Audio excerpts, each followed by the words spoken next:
Everyone?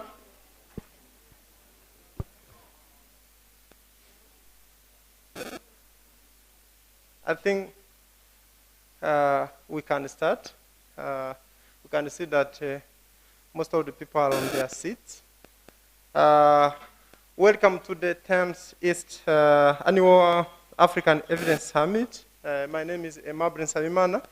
I'm the Deputy Vice Chancellor of Finance and Administration at Rwanda Polytechnic. Rwanda Polytechnic is a public higher learning institution in charge of training higher technical and vocational students in Rwanda. But I'm also a faculty member at the University of Rwanda in Economics Department. I'm going to be MC for this morning, and I'm pleased also to call upon Carlson Cristiano, the Executive Director of SIGA, to give the introduction remark. Welcome.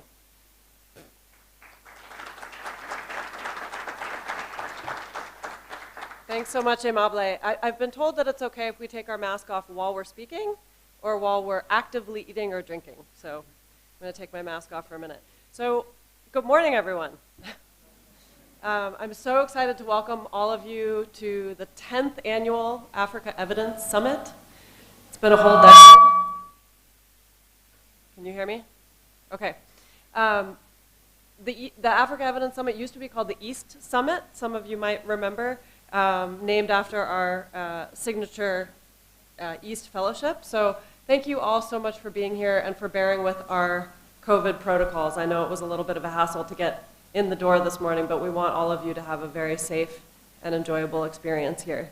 So my name is Carlson Cristiano. I'm the Executive Director of SIGA, which is the Center for Effective Global Action. Thanks. I'm going to tell you a little bit about SIGA in a moment, but I'm very happy to be with all of you here in Kigali. This is my first time in Rwanda. So far, it's been a wonderful couple of days. I'm just thrilled that we're able to host this event in person for the first time since 2019. There's just simply no substitute for getting to talk to each other face to face. We have a lot of different people in the room today. We have researchers, we have policymakers, we have practitioners, and I really hope that you all spend the time today to talk to one another and share ideas and start marinating on some new partnership ideas. So thanks to everybody for being here and to the Lamigo Hotel for hosting us. Of course, this event, hold on, how do I turn it won't advance. Can someone help me advance the slide, please?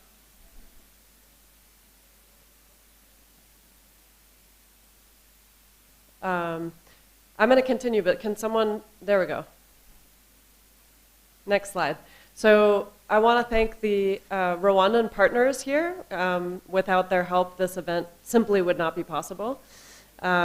So we have the University of Rwanda and the Center for Impact, Innovation, Capacity Building for Health Information Systems and Nutrition.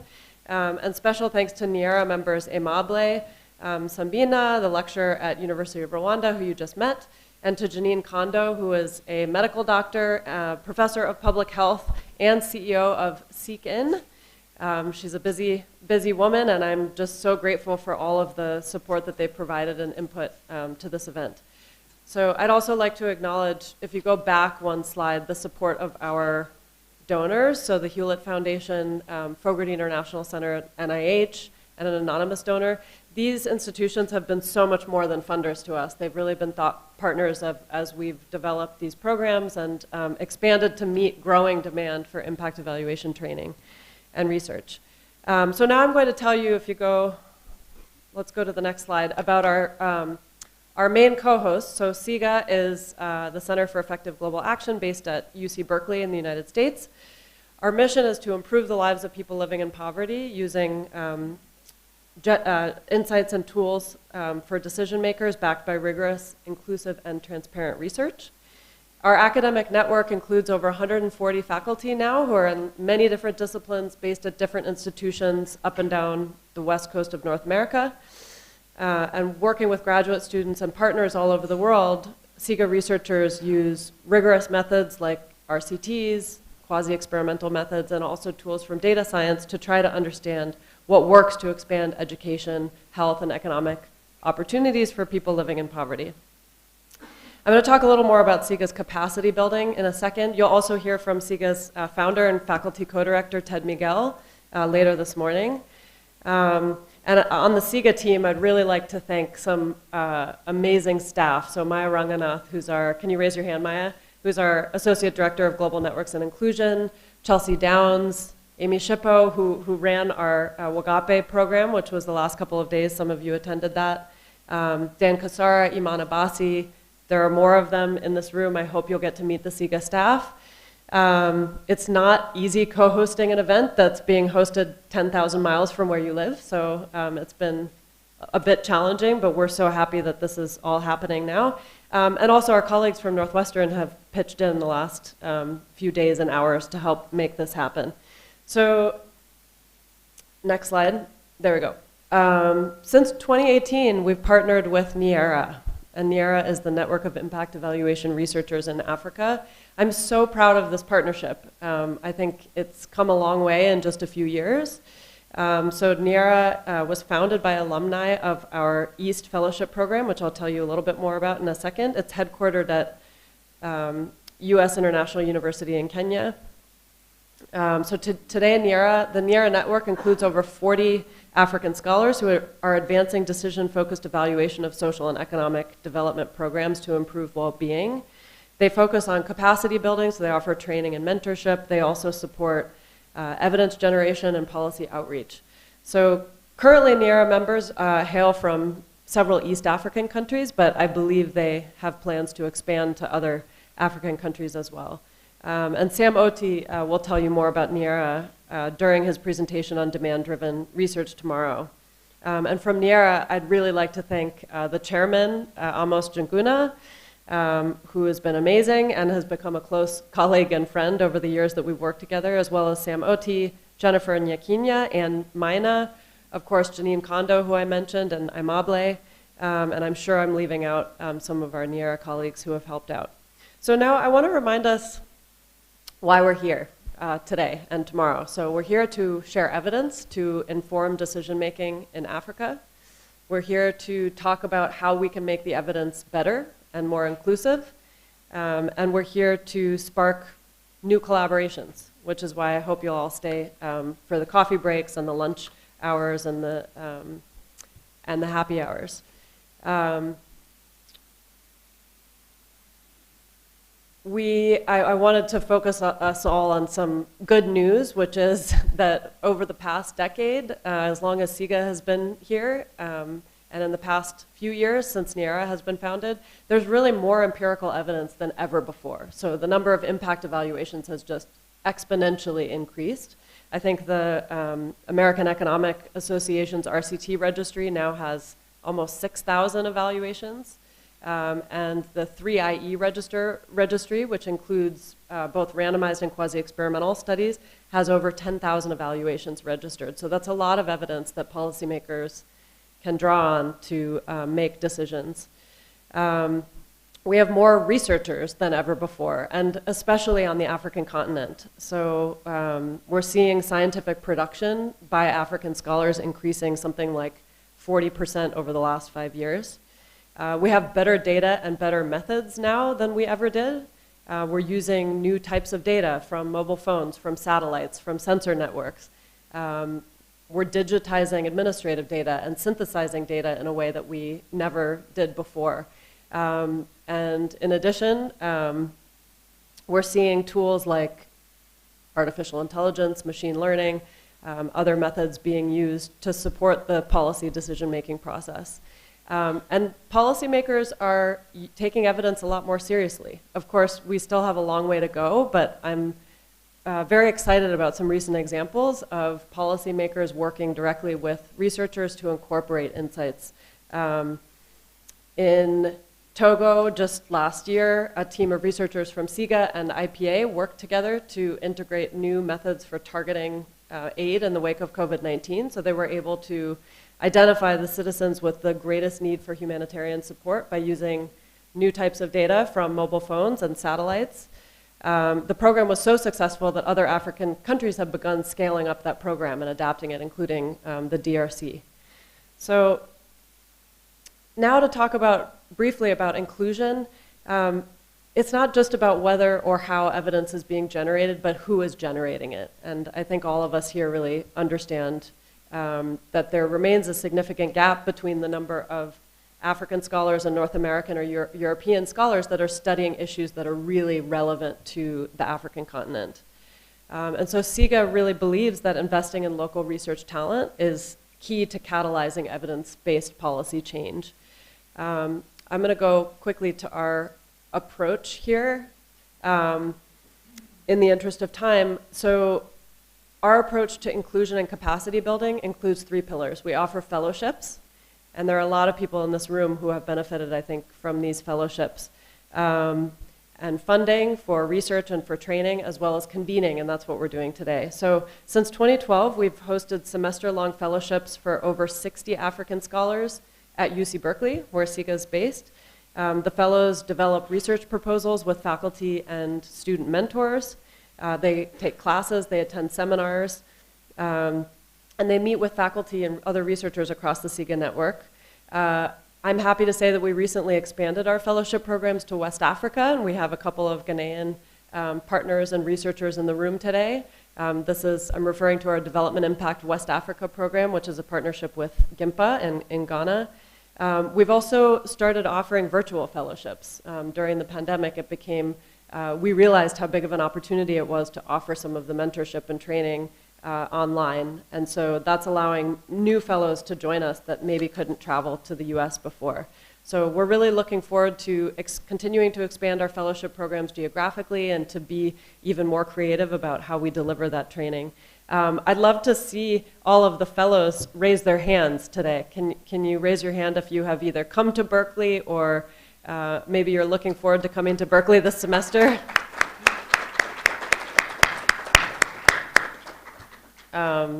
Yeah, and if you're a participant and haven't done a fellowship and you're interested to learn more, please ask them about their experience. So the second pillar here is funding. SIGA provides grants to fellows for research and also to go back to their home countries and train others in impact evaluation methods. We typically award around $300,000 US in research funding a year, with grants between $50,000 and $75,000. And then with the training grants, the fellows have gone back and trained, I think, over 1,200 researchers and policymakers to date. So that's a really exciting number. Finally, the network building pillar of the Global Networks approach involves bringing people together and understanding that having access to new types of partnerships and learning from each other is just such a key part of capacity building. So we host this annual Evidence Summit. We host the WAGAPE event, which is the Working Group on African Political Economy. So there was a small group of people who met over the last few days to discuss relevant work. We include local scholars in SIGA events. We invite them to present at our conferences. We support African institutions in their own capacity building efforts. And it's been very exciting to see a lot of our partners and some of the NIERA institutional partners take the lead on these efforts. You'll hear later today from Maya about a new effort that SIGA is engaged in called CEDAR, which is the Collaboration for Inclusive Development Research, which really looks at inclusion from a systems perspective. And let's see. So finally, I want to welcome you all to the annual Africa Evidence Summit, our 10th. I'm going to give you a very quick preview and then hand it back over to Aimable to introduce our first speakers. We're going to have the Vice Chancellor, unfortunately couldn't be here, but has sent a representative from the University of Rwanda. We're very excited to have Rwanda's Minister of State for Agriculture and Animal Resources here with us, and we're going to hear him deliver a keynote address. SIGA Faculty Director Ted Miguel is going to moderate a panel on food security in Rwanda. We'll look at living standards and COVID-19. This is a multi-country study looking at new evidence from the pandemic. And then we'll hear presentations on a number of different topics: health and well-being, Oh, I want to highlight that there'll be a poster session this afternoon, and we have lots of people who have made really incredible posters that I hope you'll go and look at during the time that we've set aside for this. And then there'll be a panel and our cocktail reception. So don't leave early. I think there'll be more time to view posters this afternoon. And I'll skip over the day too because you all have your agendas. So check out the folders that you've been given. We have a document that will give you little takeaways from each of the projects that will be presented, descriptions of each of the posters, as well as information about SIGA and Yera. If you ever have a question during the conference or need help, look for the staff who have orange name tags, just like mine. So these are the organizers, and they can either answer your question or send you to the right person. Amy and Maya are helping organize the poster session. So Amy, where are you? Amy and Maya, raise your hands. So go to them for questions about the posters. If you're speaking, please be prepared for strict but gentle timekeeping. So we're going to be reminding you of the amount of time you have left to stay on track. And please hold your questions for the designated Q&A periods. And if you raise your hand with a question, somebody will come to you with a microphone, so there's no need to get up. Okay, with that, I pass it back to Aimable to introduce our speaker.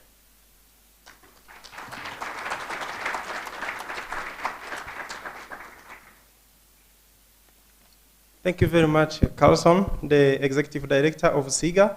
I think you can give another clap for her.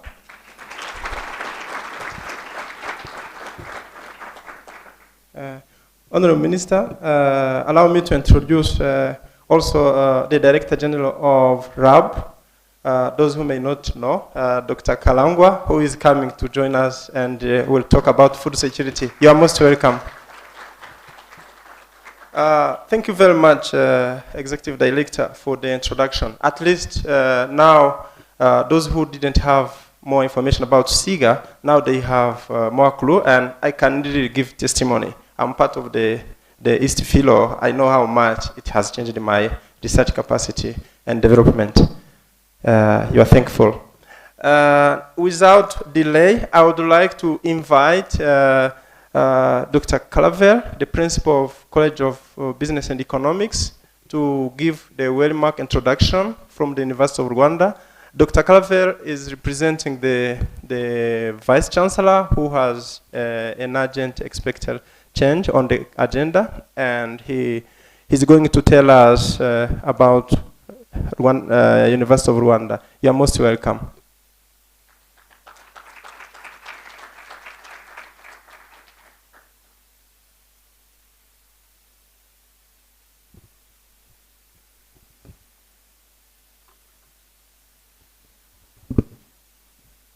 Thank you, Aimable. I should say DVC. We are not used to it because he was appointed recently. So I was tempted to say colleague, Dr. Aimable, but now he's DVC, and I'm happy to have really a colleague like him who have gone through all those processes in the training with East and SIGA as well. So I'm Dr. Pierre Claver Rutayisire, acting principal of the College of Business and Economics, and I'm here on behalf of the Vice Chancellor of the university, who could not be with us because he was in another meeting with the Ministry of Finance and Economic Planning. So, Honorable Minister of State in the Ministry of Agriculture, Professor Jean Chrysostome Ngabitsinze, Executive Director of SIGA, Carlson Cristiano, representative of co-host organization of these events, CEO and representative of public and private institutions, distinguished participants, all protocol observed, good morning. I welcome you all in this 2022 Annual African Summit. The University of Rwanda is delighted to be partner on this event, which bring every year researchers, policymakers, development practitioners to promote evidence informed policy making in West as well as in East Africa. And more importantly, the University of Rwanda is pleased to count some academic staff trained and funded through SIGA.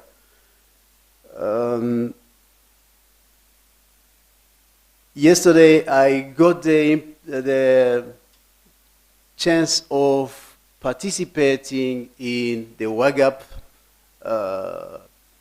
presentations from fellows, and I can assure you, I would really, let's say, invite or commend this to any researcher, not only genius fellows or PhDs, but also academic staff to be part of this, because it's really a good exercise. I enjoyed really having exchange with those.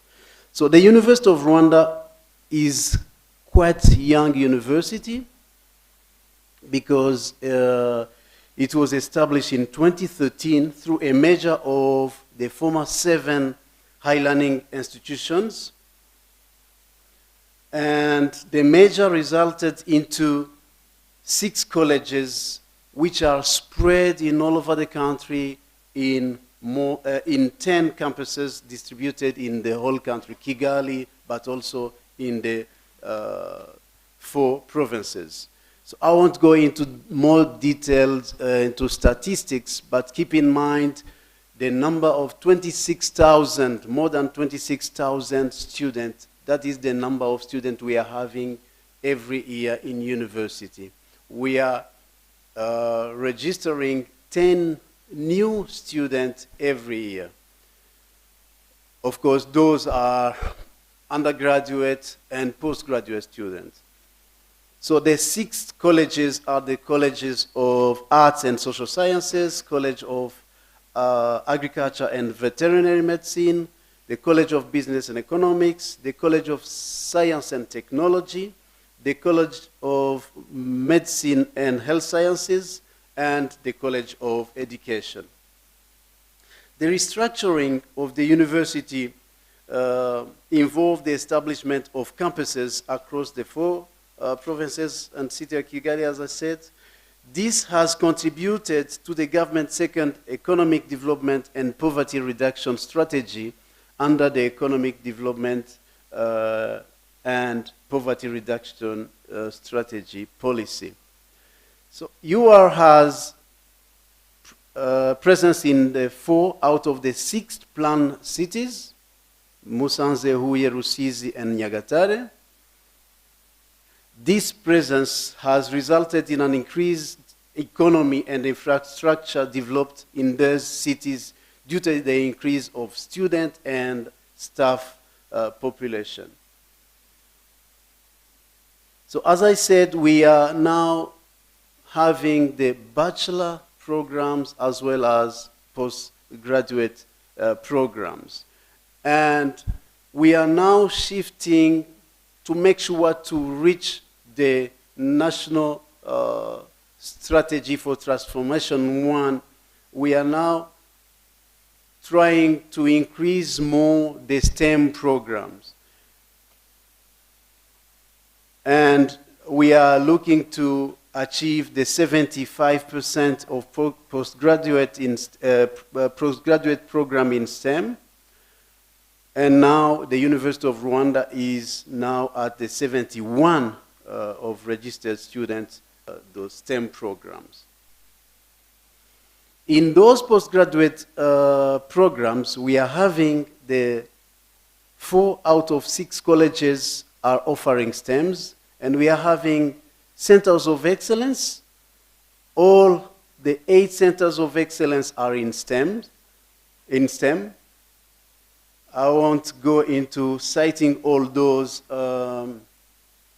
center of excellences, but we are having 4 out of them are funded by the World Bank, and they are now, let's say, starting to have their first PhD graduate. So this 2022 Annual African Summit is in line with with the UR strategic goal number 1, which is to becoming a research-led university. And it's to be a globally engaged, competitive, and innovative research-driven university, well-positioned to respond to major social and economic challenges. I'm not here to talk only on the structure of the whole university. I have to come back to my own College of Business and what we are expecting to do with SIGA. So the College of Business and Economics offers programs in 4 campuses. We are really spread in whole country, in Kigali, in the east, in the west, and in the east. We have all there the campuses. So we have 2 schools, the Business and Economics, with various undergraduate and postgraduate, as well as professional programs. In this College of Business, we also have the chance of having, in addition to the postgraduate in economics, in quantitative economics, we also have the Center of Excellence in Data Science, which is helping a lot all students to get appropriate data. We have, I don't know if the people from National Institute of Statistics are represented here, but we are now relying on their data sets to do our research. And these have been really very, very efficient, because in the previous years we used to collect data ourselves, which you can, of course, understand what it means in terms of biases or the reliability of data. So the data science, which is having econometrics, the option of econometrics, actuarial science, statistics, and demography, is really helping a lot all those programs in improving the data they are using. We are having also partners in supporting those programs, but the challenge in this postgraduate program is to get funding. We are promoting, or we are graduating students in all those programs in economics and data science and in business, but when it comes now to support the PhD programs we are having here, it's becoming a problem. We are getting funds from other partners like CIDA or GIZ, but all this covers only 40% of the funding to support the PhD programs. So we are really expecting to see more connections between academic staff from the University of Rwanda, and more precisely WAGAP and EAST, as we are firmly convinced that dissemination of research results improves research productivity and visibility of the University of Rwanda and partner institutions. From the existing university collaborative initiatives, more collaborative research can done together can be really supportive. And there is a crucial need for more evidence-based research summits like this to be organized to increase research outputs, and the senior management of the University of Rwanda will always support related activities. This can only be achieved with well-trained researchers and impact evaluation experts that can bring inspiring social and economic development through rigorous research. So it is with those few words that on behalf of the Vice Chancellor, I thank SEGA and collaborative partners for again choosing Rwanda and the University of Rwanda to co-host the 2022 Annual African Summit. I thank you.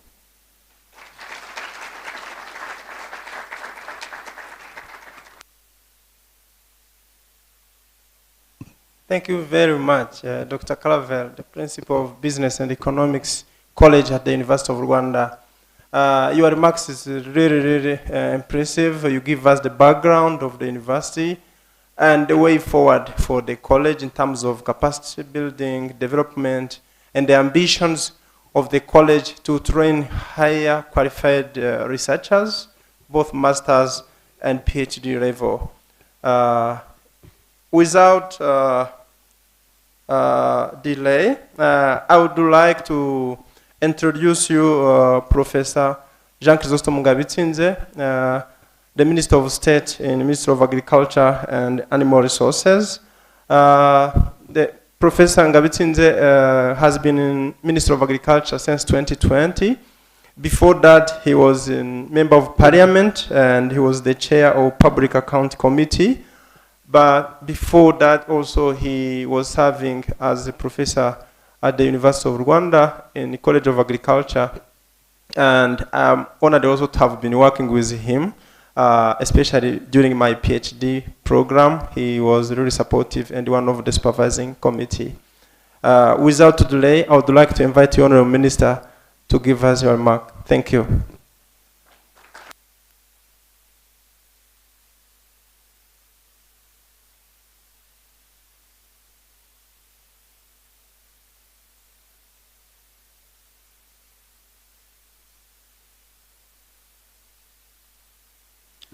Thank you, Dr. Emab, my colleague and friend.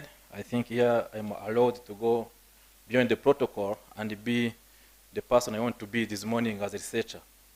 So Emab is my friend, is my colleague, has been writing papers, and he put always my name, even when I don't have enough time to go through. So he's a good researcher and he has a good heart. So continue in that way. So I'm enjoying our friendship, and as an economist, I'm maximizing the profit. And the time I spent when I was your PhD supervisor, even before. So he's paying back. This is the return from the research.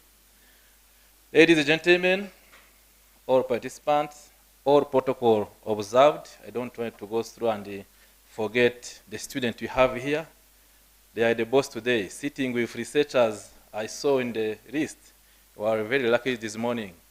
May I see all the students here? So you are lucky. You are very lucky, and I'm very happy that you have been invited, because a conference of 2 days talking about impact, evaluation, research, and relationship is very important. As you can know, the influence from research to policy sometimes is seen by two principles. The first one is a direct relation, we call it linear model, between research and the policy, and this is knowledge-driven or result-driven. You analyze, you find the result, then you are done. The second school of thought is about impact. What we have been able to find as a result of knowledge-driven. What is the impact on the societies where we live? There are two. So today we will talk about impact. Then after I saw you have many papers, you will be able to see the link between the research and the policy in terms of a linear. And life is not linear, but the linear is a simple way to create a relationship. I have been even asked to talk about myself. Margaret said something about me. So I spent, and I still working as a researcher at University of Rwanda. Even if Margaret has been using it before, I still there. I still a lecturer in the College of Agriculture and Animal Resources. When I was elected to Parliament, the former Vice Chancellor asked me to stay, and he gave me 5 years. And what I did during those first 2 years, I published with Maure, and I have been promoted to associate professor. Again, I have been able to use the chance I have been given to stay at university. 2020, March 9, 1 week before COVID, I I got a chance to be chosen by His Excellency to become the Minister of State for Agriculture and Animal Resources, where I'm working. As you know, agriculture sector is a sector where you have to talk about the numbers. You have to have evidence. It's not like you can go and talk philosophy. When you talk about food security, you must make sure that the numbers are having an impact. So what we are doing in the ministry is to make sure that all Rwandans, they have food, not only Rwandans, even the foreigners in the country, and now food in terms of quantity and quality. But agriculture today is a sector where you can have money. We have a colleague in Africa Development Bank. He used to say, Africa is the future business profitable in the world, agriculture in the world. So we have to create wealth to our farmers and other actors along the value chains. We have to make sure that people who are doing agriculture, they are able to have profit, not just a profit, but to maximize or optimize the profit. So our work is even enabling environment, working with partners. I will come back with partners later because it's very important. You choose who to partner and you make sure that the partner is linked to your goal and the mandate you have been given. That is the work we are doing. Then we have scientists. We have one here, the DG Lab. They pass time on laboratories to find out how can we have good seeds as a factor of production. How can we have irrigations? How can we have enough water? How can we be able to use efficiently the resources we have? Then I came in as an economist. The resources are scarce. I must be able to optimize them from economic side. So we are a team working together. Scientists, social or scientists in agriculture, we are trying to put together our efforts to move. And the good news, we are trying our best, and the agriculture sector in Rwanda is not doing bad. So we are doing well. We have been, we got shocks of COVID, of course, for like other countries, but we tried. With COVID, we increased the partnership, and I will talk about them later to make sure that we have evidence to inform our decision under uncertainty, because until now we still have COVID, so it's dynamic. So everything we do now, we make sure that we partner with people capable to give us recommendations, implementable, to make sure that we are minimizing the shocks we are having in agriculture sector. The partners we have, just to go quickly, is one of the points I have been even asked. Everything I'm talking here is coming from the people who invited me. I will thank them at the end. I did not forget, because I'm not here by random. I came here because I have been contacted, and I responded yes, and I'm happy to be here today. We have partners from World Bank. It's called DIME. It's in charge of World Bank project monitoring and evaluation. World Bank is one of institutions who are funding us, mainly in agriculture, in irrigation. They conduct research on hillside irrigations. Hillside irrigations is very important because our farmers, they are mainly cultivating at hillside. If you see Rwanda, you see mainly hills. Of course, you see even nice people, but the first thing you see is hills. So we are investing money, and the World Bank, through DIME, they are supporting us to analyze in terms of quantitative and qualitative way to make sure that the investment we are putting on hillside irrigations, they will give returns to small-scale farmers. I'm sure all of you, you know our agriculture sector is mainly based on 0.5 hectare per farmer. So it is very, very small. So we have to make sure that we aggregate our analysis, and even the person who has 0.5 as an average will be able to have a profit. So DIME is supporting all that. Then there is another one, MAFAP. MAFAP is a monitoring wing of FAO. They are supporting us on analyzing on value chains and the markets. They have good statisticians, econometricians, economists. So what we do even during the COVID time, we've been able to monitor, to analyze data from the markets. Of course, we got disruptions of supply chain and many things, But the good news, we have been informed on time to make sure that one party can have a problem, one commodity, another can recover. So MAFAP is supporting us. Now we have a next 3 years collaboration where we have to cover value chains, almost all, the key ones. The key ones here, I'm talking about the coffee. We are on pricing of coffee. As you know, coffee is fluctuating quickly in terms of international markets. Then we have Irish potato. We are now conducting policing to make sure that the price we are putting Ukraine and Russia. Then the issues of energy. Energy is affecting everything. If you see the movement of prices, today almost all commodities in agriculture, they have been increased. Not the same way, but by some proportion. From 24 February, when Russia invaded Ukraine, 2 weeks after, we got shocks here in Rwanda. You understand how Russia is far, but immediately, because of what they have said, there is an issue of wheat, 70% almost there. Rwanda import wheat from there, but the global situation of energy. So, with IFPRI, we have even, we introduced to our analysts, I'm sure Aimable is informed because sometimes he attend our meetings, the computable general model to make sure that we can be able to analyze many variables at the same time from the many places, not only analyze Rwanda. Rwanda is an open country, so we are there in the global community. So with that model, we are training our analysts to make sure that they can have strong evidence to give us as policymakers. Then when you go to talk, you have something to say, because those shocks, as we see, will not end tomorrow.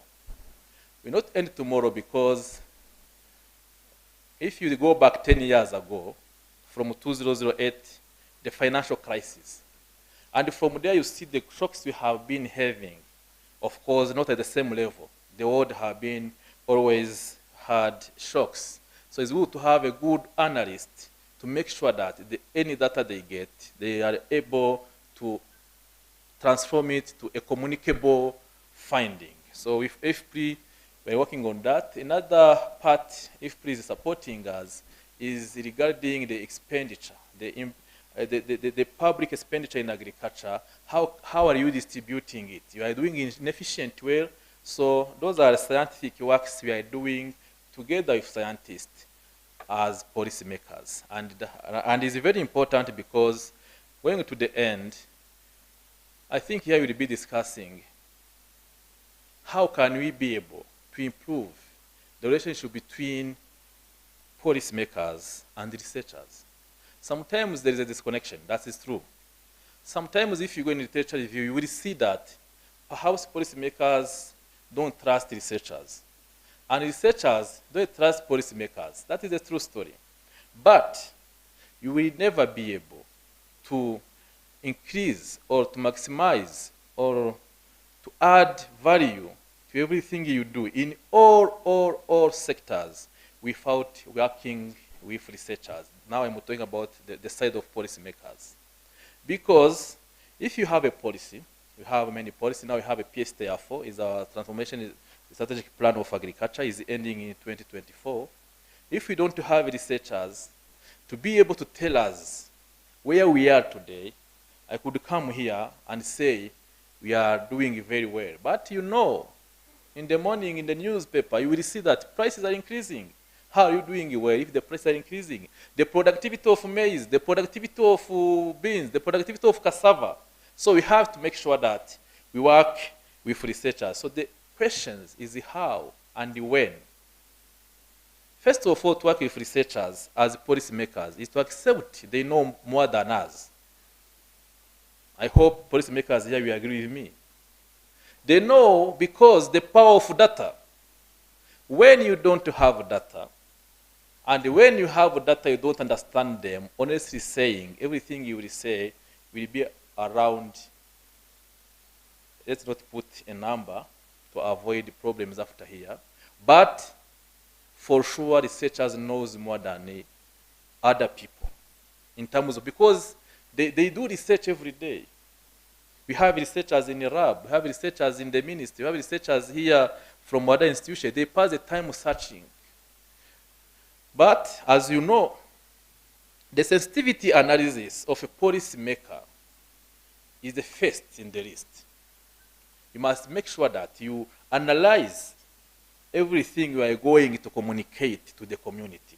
For that reason, we fear.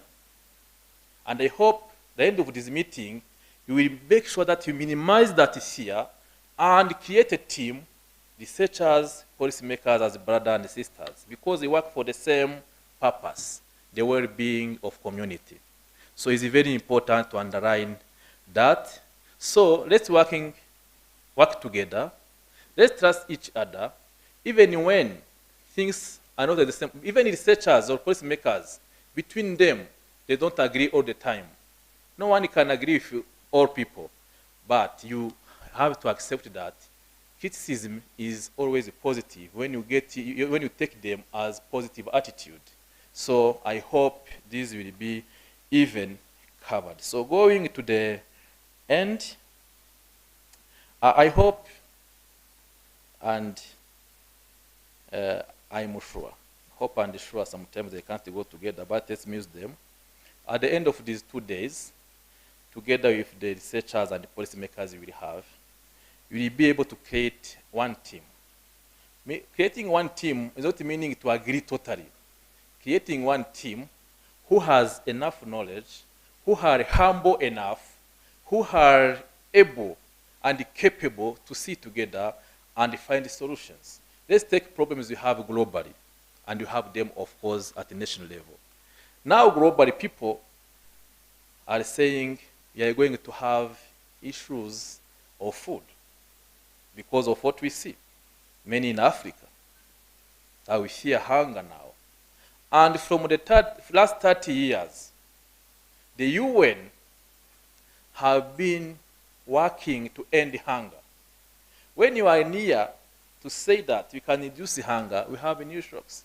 So how can we be able to work together to end hunger, to end poverty? We have plans 2030, 2035 for some countries, 2050, 2060. So we must be one to make sure that we can arrive together to end complexity we have, serious problems we have. So I'm convinced there is no research without a policymaker. There is no policymaker without a researcher. So we must be able to complement each other. We must be able to work. As I know, a role of a human being, let's now go into the end, put some more philosophy. A human being must be able to change something positively in the world. So if you are a researcher, make sure that your research is contributing at a certain percentage. If you are a policymaker, if you are a pastor, if you are everything you are, you must make different this world. So that is the main purpose of our humanity, is what we are required. People believe on God. And even if people don't believe on God, they know that we need well-being in this world. So let's make together our efforts, and for sure we'll be able to arrive at good results. And it's a process. Let's be the part of the process. So it's my pleasure to welcome you all. Now I'm ending to 10th Annual Africa Evidence Summit. Thank you to the Center for Effective Global Action, the Network of Impact Evaluation Researchers in Africa, the Center for Impact Innovations and Capacity Building for Health Information Systems and Nutrition, University of Rwanda, and all participants here. You are valuable to this community, and in Rwanda, we are happy to have you today. So I wish you fruitful discussions, open discussions, and you have to say the truth to the community in order to be able to change. Thank you so much.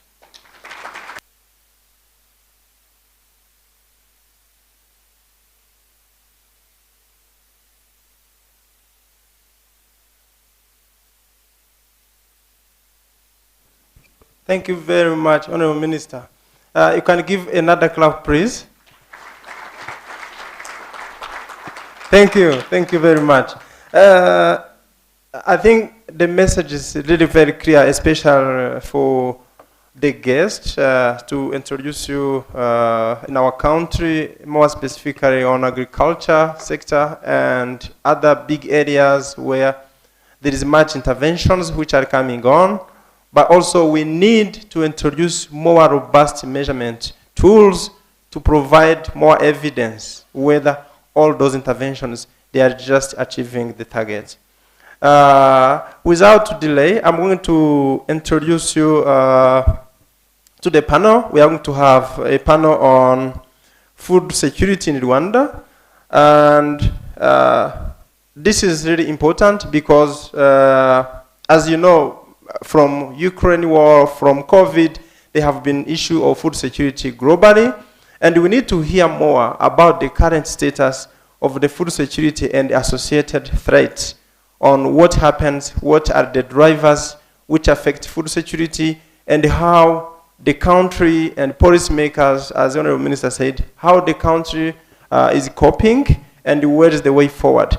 So this session is going to be chaired by Professor Edward Miguel from the University of Berkeley in the Department of Economics. Without delay, I'm inviting Professor Edward Miguel to proceed with the panel. Thank you.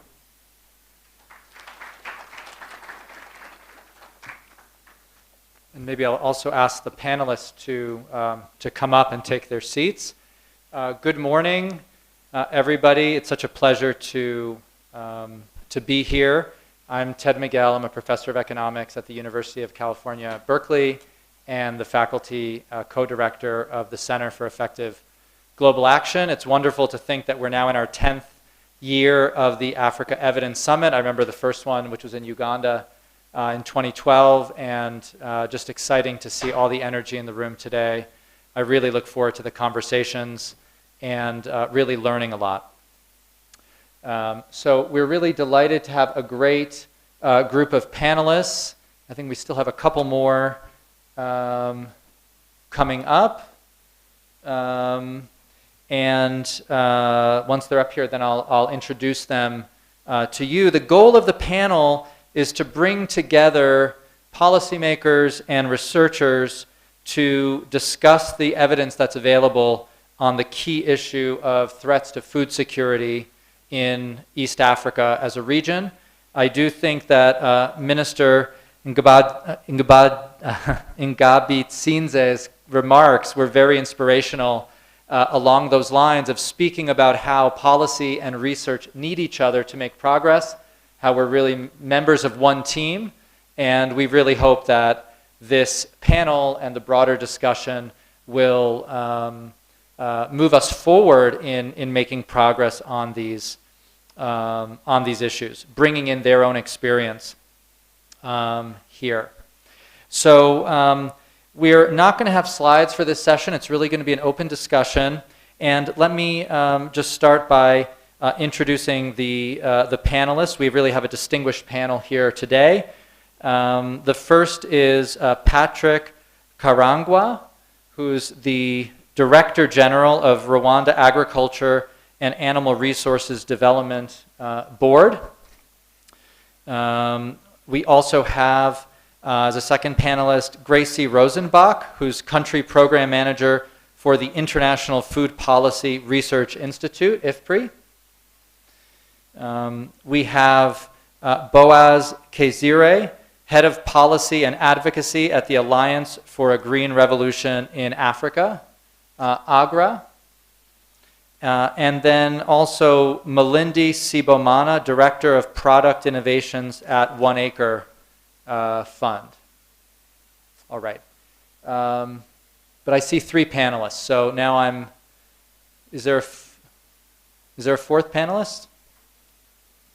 What's that? Is he not? Oh, he's not yet here? Okay, so we'll proceed without Boaz? Okay. Great, so we'll move forward.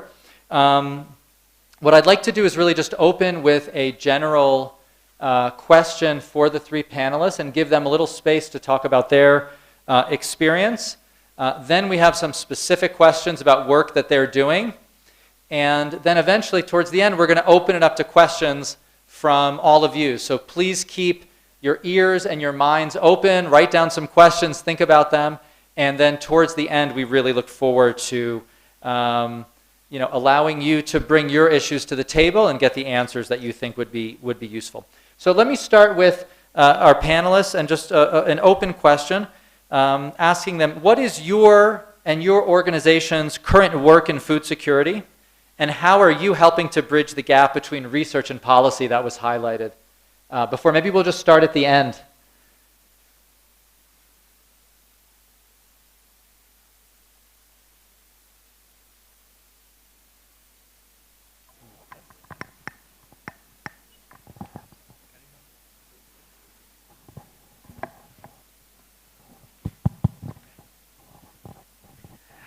Thank you, Professor.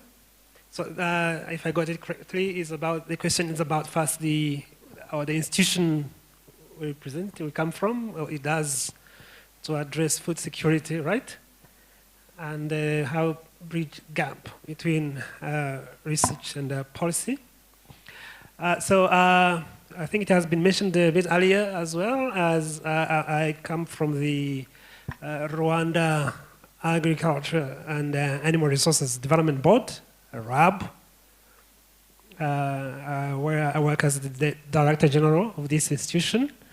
And this institution is the major implementer of national agriculture policy. It's the technical arm of the government through the Ministry of Agriculture and Animal Resources, for driving all the big projects that the government, all the ambitions of the government to transform agriculture to achieve food security. And the institution is in charge of both research and extension, education of farmers, innovation transfer, skills transfer, capacity building, but also for managing the biggest projects of the government, like projects for development of irrigation, agriculture mechanization, and so forth. Investment, projects of the government for investing in agriculture transformation. They are all coordinated, implemented by this agency, RAB. So it is, when it relates to food security, it is the major technical arm of the government for addressing food security issues. And how it, concerning the research and the evidence and the relations between research and policy. So the institution has researchers, mostly those who develop technologies and innovations, but also who interact with the farmers for upgrading their skills and their knowledge. The Ministry of Agriculture and Animal Resources is directly informed by the works, by what we provide as research output. They are the first line of supervision and coordination and oversight, and for making decisions based on our research. Through RAB, it is practical research. As the Honourable Minister of State correctly said, so when we are dealing with food security as a government institution, we have to do practical impact. So we don't have that, if I call it the luxury of doing some research which does not address the problems. There's not that kind of research that we do. So it is usually addressing the real problems that farmers and other producers face from a wide range of agriculture and livestock, from the production, the very basic production, to the processing, through marketing. And we interact with the farmers on a daily basis. And we have to be able to provide solutions that address immediate concern. Those solutions can be some on the short, mid, and long term. If it is like a pest or disease which is destroying severely the crops, we can either first find like a product to spray and reduce that pest pressure. But in the long term, it must be a variety which can resist, where you don't have even to spray. That's an example. And the ministry, in the planning, national strategic planning, PSTA, that the Honourable Minister mentioned, we work along those ambitions outlined in the PSTA, in that strategic planning document, which is reviewed on a regular basis. I mean, there is a mid-review, and then there is, after 6 years, we can always have another version. But just to show that whatever we do is directly, it is bolstered, it is based on the ministry, on the policy, which is the ministry is the custodian of the policy. There is nothing you can do which is not consistent with the national agriculture policy. There is nothing you can do which is not addressing the real problem on the ground. Our researchers cannot just try to think of something which is not going to help out of the problem. I would stop here for now, but I'm ready to share eventually other insights. Thanks.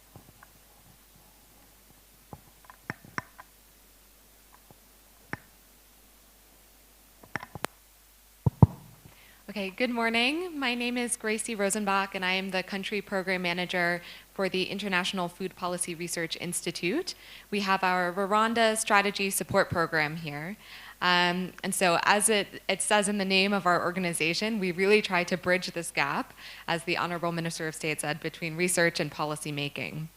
And so our Rwanda Strategy Support Program, similar to all of our country strategy support programs, which are across Africa and Asia, our goal is to really accelerate agricultural transformation and rural development by bringing this research to the policymakers.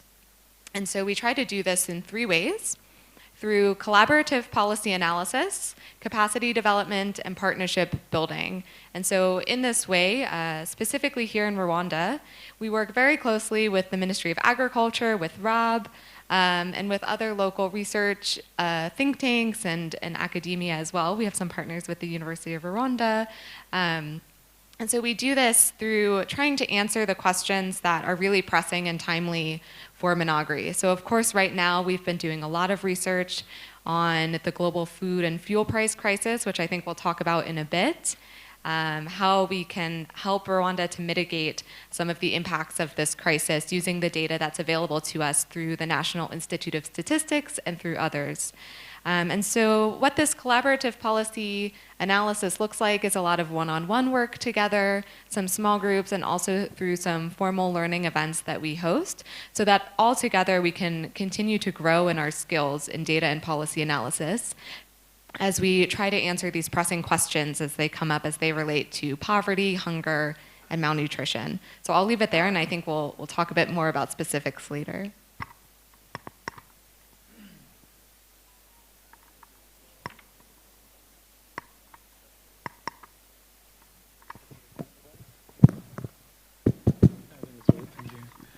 All right, thank you to my co-panelists and Miguel. So my name is Milindi, as mentioned, and I work with an organization known as One Acre Fund. And what we do basically is support the objectives set by the ministry in Rwanda as well as RAB, who are our partners. The idea that we brought in Rwanda in 2007 is how can we provide inputs to farmers and make it more accessible for them to have these inputs and increase their productivity. So what we do is we provide assets, and we also work in agroforestry, improved seed, and soil health initiatives. So I'll leave it at that, and maybe other questions can come later.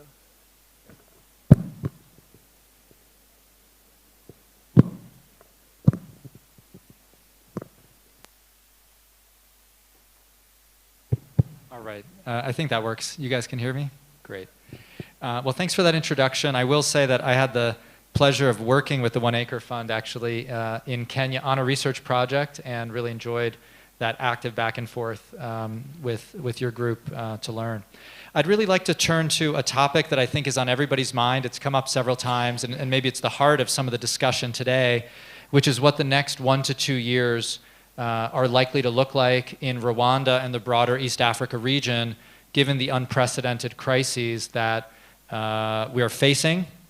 We first faced the global pandemic, which we're still living with, as we're see even today, the conflict in Ethiopia, and more recently the Ukraine-Russia war, which has disrupted the next 12 to 20, and your insight, what are the key policy changes or approaches that countries like Rwanda and other East African countries should be taking to improve the situation? I think this is really at the core of the matter. The Honorable Minister raised these issues as well as being critical.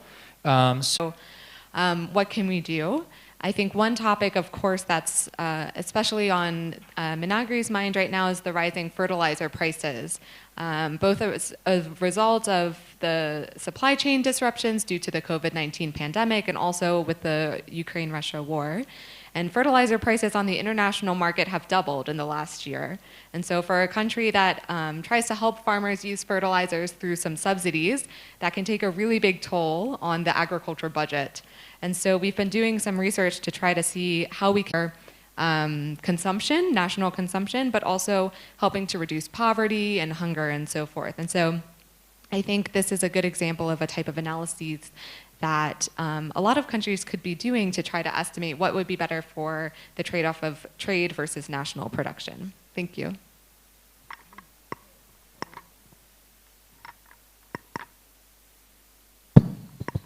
No, thank you, Miguel. I think one of the things that we've seen coming out of this crisis is, of course, as Gracie mentioned, is the input prices. And the input prices just going up. And of course, we deal with smallholder farmers who are really affected when the price goes up. And of course, as Gracie mentioned, the ministry and government of Rwanda has made sort of like a shock absorber with the subsidy, and we really appreciate that because we see it on the side of the farmers that adoption hasn't really gone down.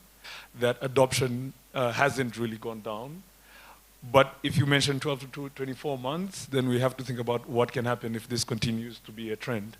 Of course, what we're doing and what we're trying to achieve with some of the R&D work that we're looking at, and of course I know Rab is doing a lot of projects on input optimization.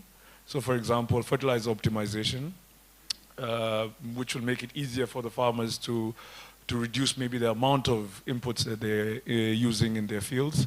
Of course, soil health is a big thing. If we want to have sustainable production for a long time, we have to consider how then do we make sure that we're not using a lot of these mineral fertilizers, especially if the shocks are going to keep on knocking us. I think one thing that is a success has been the domestication of seed production, also for beans is being produced in country. So that's a success that I think we really have to applaud the efforts of the government, and also because we see it on the side of the farmers.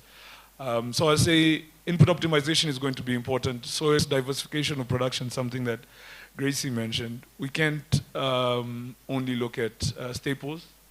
How can we also balance between annual and perennial crops if we are thinking about in-season environmental shocks? Some of the work that we are doing is also on how do we promote commercialization of smallholder agriculture. And we're looking at balancing fruit trees, so the farmers have different sources of income from the small land, as Minister said, in Rwanda it's 0.5 of a hectare.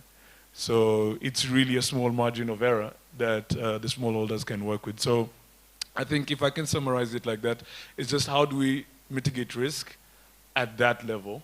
And a lot of work is being done by the... Said it is mostly the fertilizer issue that has been touched.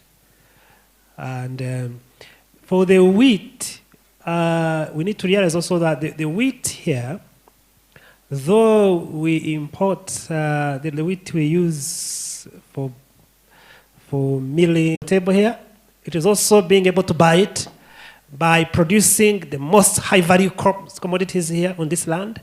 Sometimes non-food consumption, sometimes crops but which generate high, which have high return, put money in the pockets of the producers, and then they have the power to purchase. But also quickly on the inputs, the government is establishing right now is construction going on of a fertilizer blending factory in the Bugesera district. It is going to be completed hopefully this year or early next year, which should bring a bit down the cost of fertilizers once we at least do the right mixtures here in the country. So those are some of the observations how to cope with this these challenges, we are to raise the production, but the productivity, but of the high value commodities that put money in the country, that we buy, and also take benefits of this, like a continental free trade area, the ability to do business and be able to access commodities once you have the power to purchase. So it is holistic with other factors in economy and business and trade, rather than just raising more production on this land. Thank you.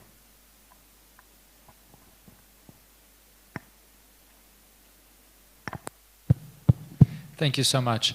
I'd like to turn to something a little broader and a little bit more medium to long run, based on the work in your organizations, which is tell us and the audience one idea or innovation, and it could be in credit or finance, it could be in biotechnology, it could be in agricultural extension, that you think is very promising in the East Africa region moving forward, especially for the most vulnerable and marginalized farmers.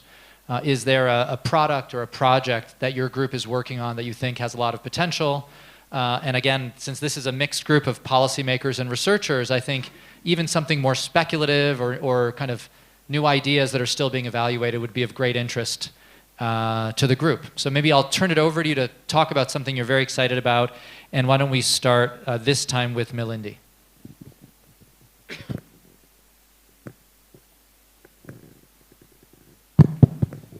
Thank you. I think it's always exciting to talk about innovations and things that we're trying to work with the smallholder farmers.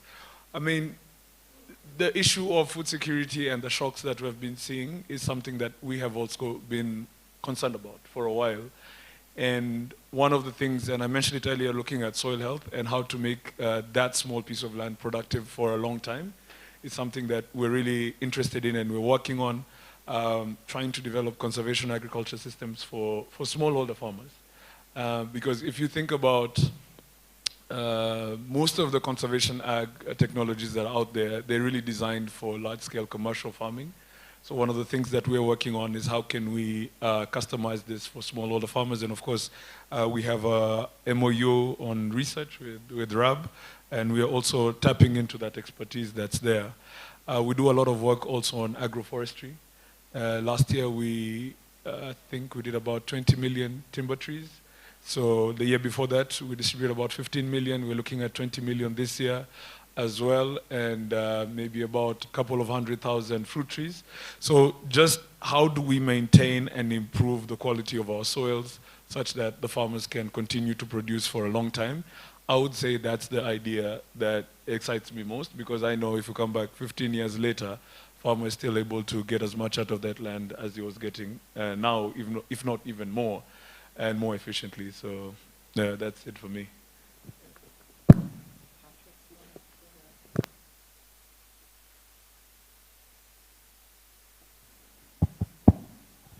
Thank you. Yeah, talking in terms of like some technologies, innovations, which can help go better and which can be maybe shared with the region.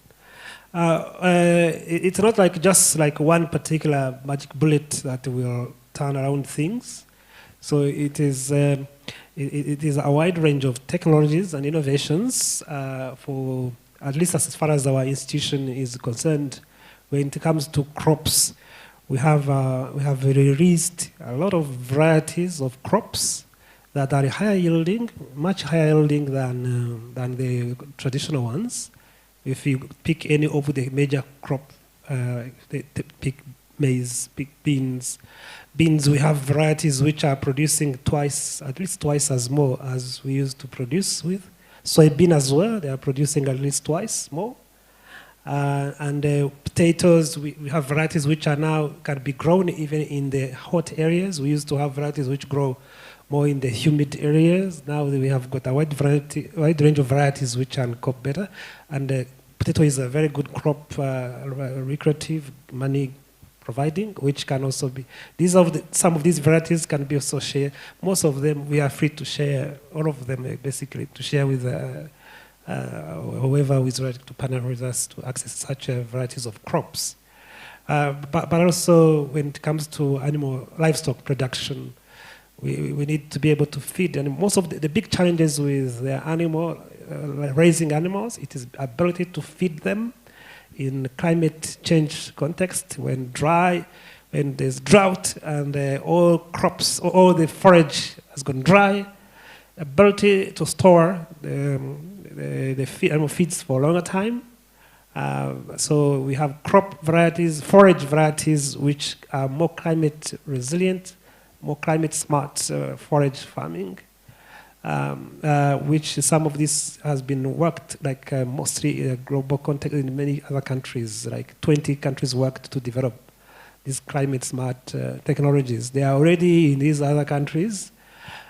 So the research role in this context of challenges, will be mostly to expedite the dissemination of what works, rather than trying to find out some new technologies. At this time, we don't have very much time for that. We need to, there are quite a lot which is not really significantly used by the farmers, and we have to come up with strategies to make them known and disseminate them widely to the benefit of the citizens, not only in Rwanda but also continent and beyond. Thank you.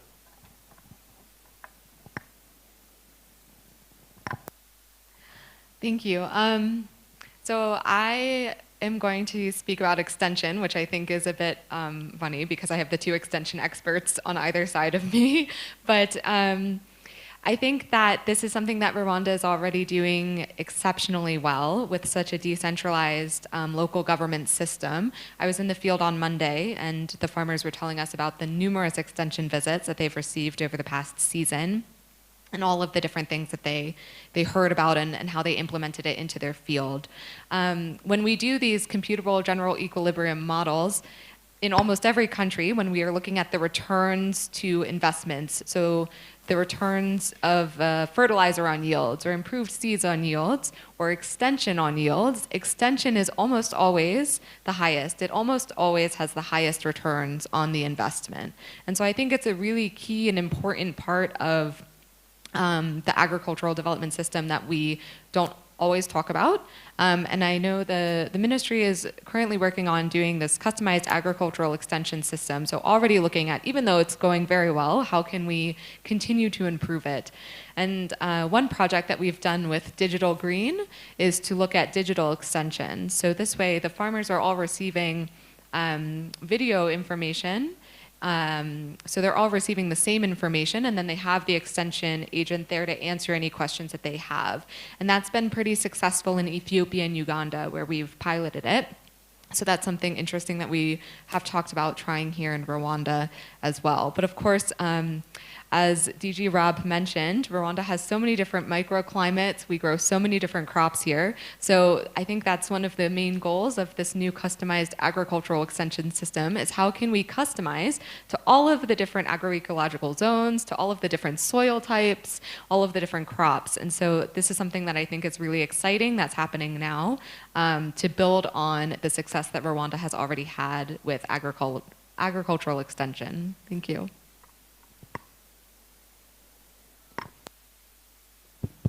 Great, thanks so much. And I'll just follow up on all these points really, in saying that I know there's so many SIGA affiliated researchers who have been working on one of our longstanding programs, the Agricultural Technology Adoption Initiative, ATAI, that are just, I know we'll want to come up to you after the panel to talk more about the work you're doing and how researchers can contribute to the effort.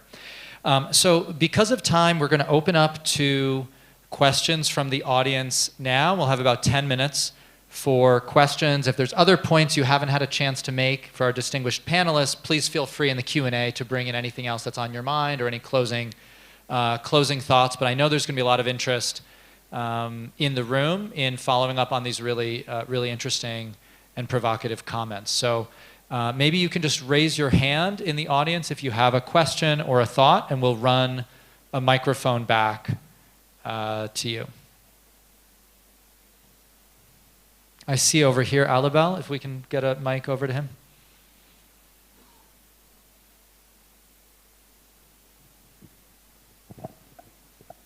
And please direct your question. Well, you could direct it to the whole panel or to individuals, whatever you prefer. Okay, thank you for the panelists.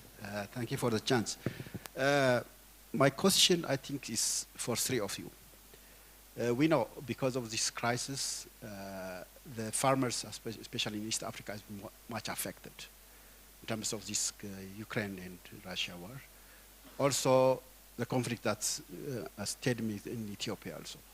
There has been some efforts for the decades in terms of generating technologies, especially from the CG centers, etc. But a number of technologies are there. But still, technologies are not really, productivity is still, on the other hand, very low, in East Africa particularly. So my question is, where is the problem? Where did we fail? We have the technologies there. The productivities are low. And still, because of occasional crisis in terms of this financial crisis or this war crisis, our farmers are being affected. So where is the gap that we fail? Is it really lack of adoption, and is it something that technologies are generating and there are some kind of barriers to improve productivity through adoption of technologies, or is it, what kind of that barriers? Is it institutional problems or what? Can you say something on this, please, your comments? Thank you so much.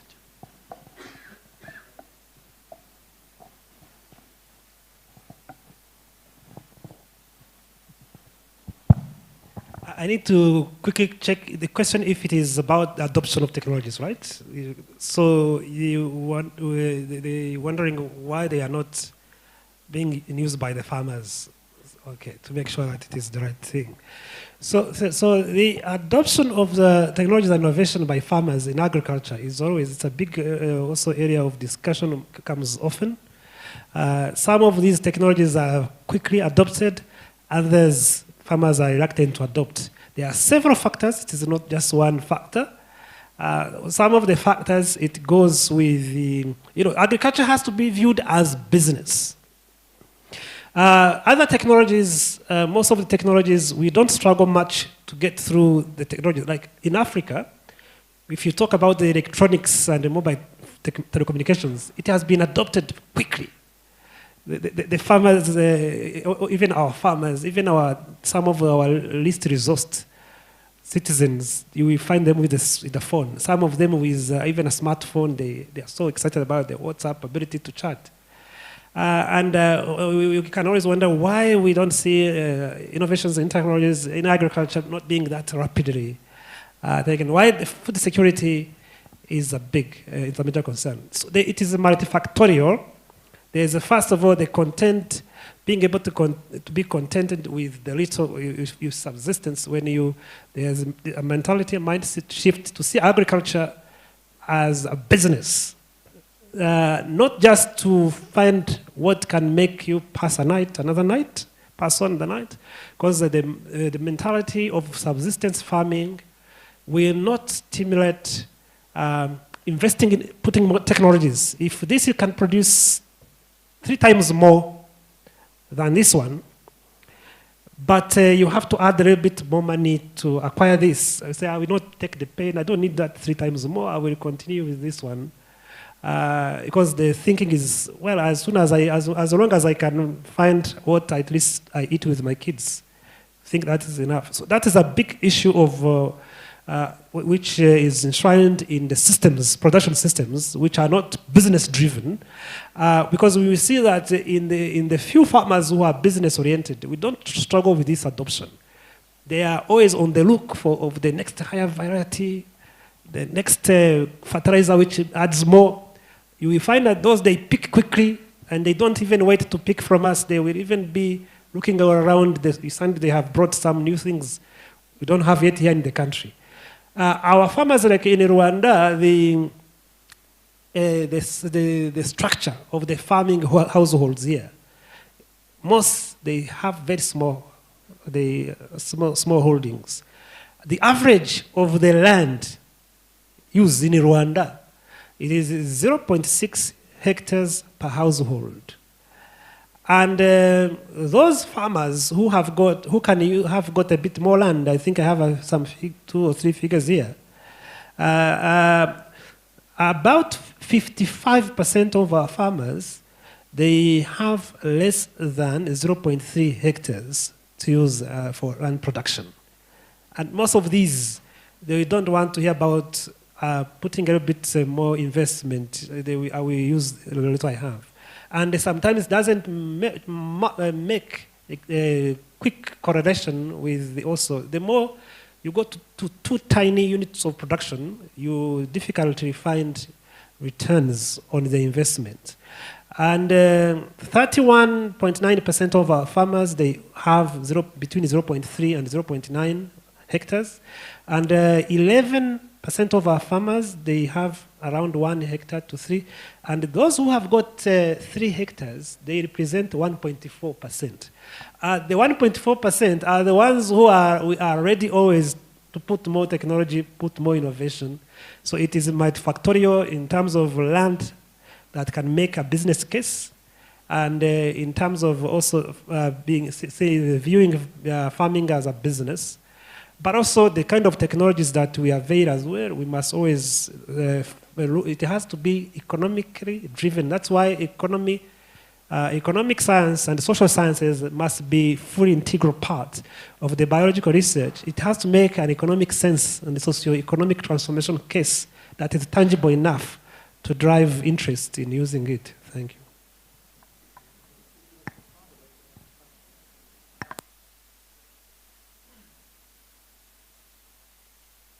Yeah, I think maybe just to add on to what DG said, I think technology transfer is a tricky thing. I think we do spend a lot of time on researching new technology, but we don't spend enough time researching technology transfer of itself, right? So we have these new ideas, they are brilliant, but then how do you get it into the hand of an end user? And of course, the commercial aspects that DG was referring to are important, but we also see these obstacles in issues around, for example, if you talk about liming, we know the soil is acidic, we want farmers to apply lime to amend the soil. But if the farmer doesn't see that return immediately in that first season, it is weighing out the opportunity cost of having to purchase this lime now, and it will give him benefit in 2 years. So it's how do you transfer the technology? And I think Gracie brought a great point on extension. I think this is where we also have to invest a bit more efforts. So not only on research, but on technology transfer research, and then also how do we strengthen that extension aspect for the innovations which will bring benefit in the long term, not in the immediate term. Just all I wanted to add there. Yes. We have sorry. We have time for a couple more questions.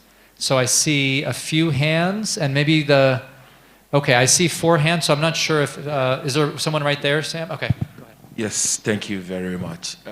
Some of us feel very uncomfortable when problems of Africa are largely associated with issues somewhere in the world, when in actual fact we could have done something to mitigate that effect. So what are we doing? I mean, in terms of producing our own homegrown fertilizers that are more or less more effective compared to what we import from other countries, so that at least we can be self-dependent, I mean, in terms of crisis. Because if you are not careful, a time is coming where one country elsewhere will shut down, and then we'll have a lot of food insecurity in Africa. That is my very simple question. Over.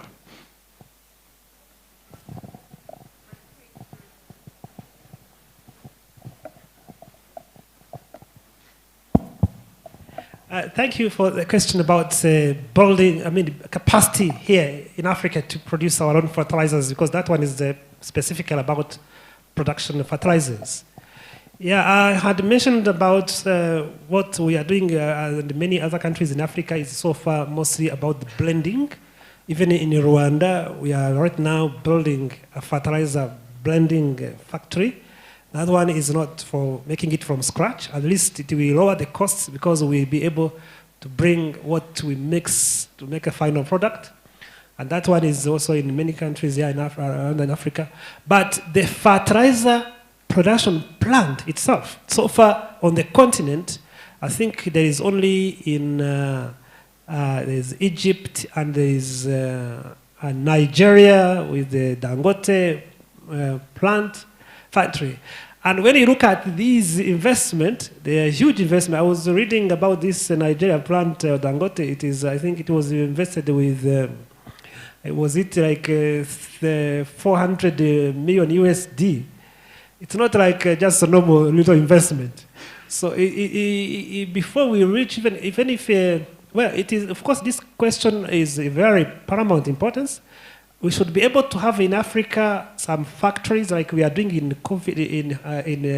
We are doing quite well now for the vaccines against COVID and other pandemics. We were in the CHOGM, you know, there was this in Rwanda. In fact, there is right now the BioNTech partnership with the government of Rwanda, where a factory for production of vaccines is being built, and there is another one I think in Senegal, like 3 countries in Africa. The pandemic of COVID has been able to catch very great attention of everybody, the continent and beyond. Commitments, huge. But we haven't yet seen such commensurate commitments for food security and agriculture. I think that's where we have to go, because these investments like the one planted in Nigeria, it's not something you can build here just in our budget in the agency. It is sometimes it takes like the whole budget of a whole almost the whole country's budget. So the partnerships like these in vaccine production are required, where we have partner with several partners and make something which is not only for this country. Once it is here, it should be able to serve like a maybe whole third of Africa. So it is complex with also bringing everybody for this cause. That's why you need to maybe to elevate it to the same attention that COVID has had, I guess. So thank you. I've been told that we don't have time for more questions. I might just give Gracie and Malindi just 1 minute for a last word. Patrick just got his last word in, and then we'll close up. So I don't know, Gracie? Thank you. Yeah, in response to that question as well, I think DG Patrick gave a really great explanation of the idea of comparative advantage, and sometimes it's just not always profitable for Rwanda to produce certain things. But of course, looking more within the region, I think, is something that's already happening.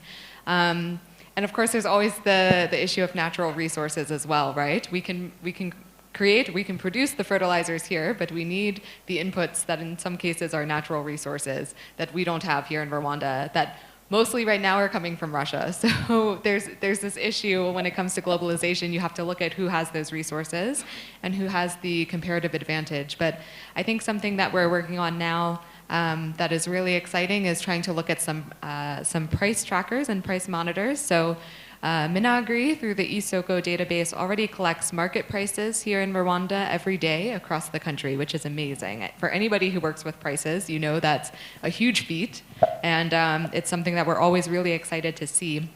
Of course, it's important to see how the global price crisis is affecting each district. Maybe if one district is having a drought, we can then assess how that's impacting the market prices in other districts as well.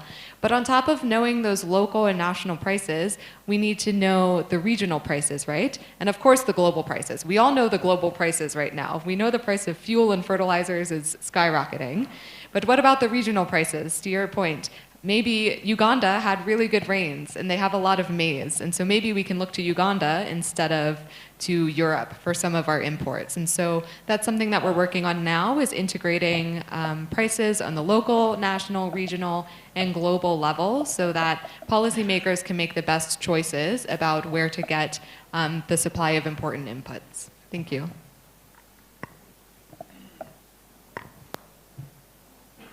I don't think I'll add much. I'll just come back to the point that the gentleman raised about technology sitting on the shelf. I think that's something that we see in science. We see it even in economic research.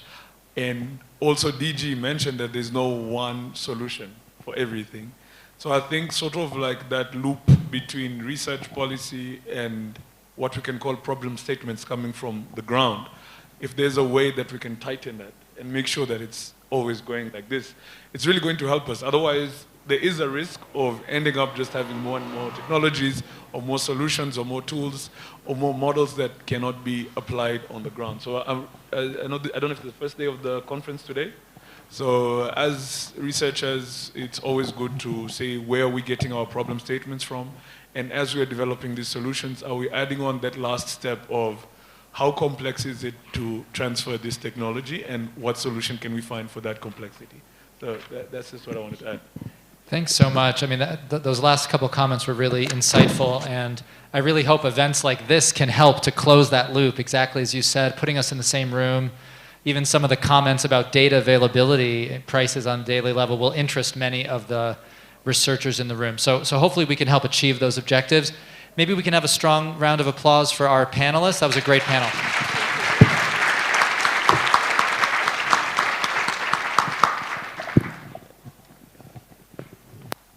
Thank you very much for the member of the panel for the good discussion. While they are joining their seat, I would like to invite Professor Teddy to just continue coming and discuss on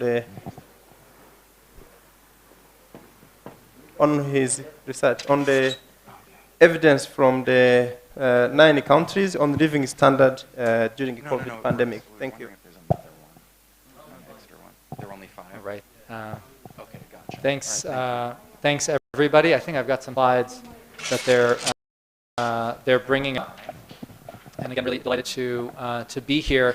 I'm just going to take a little time in this session to review evidence. I think we all have lived through the pandemic. We all are aware of how disruptive it's been. Even in this panel, we've heard a number of ways in which that is the case for agriculture.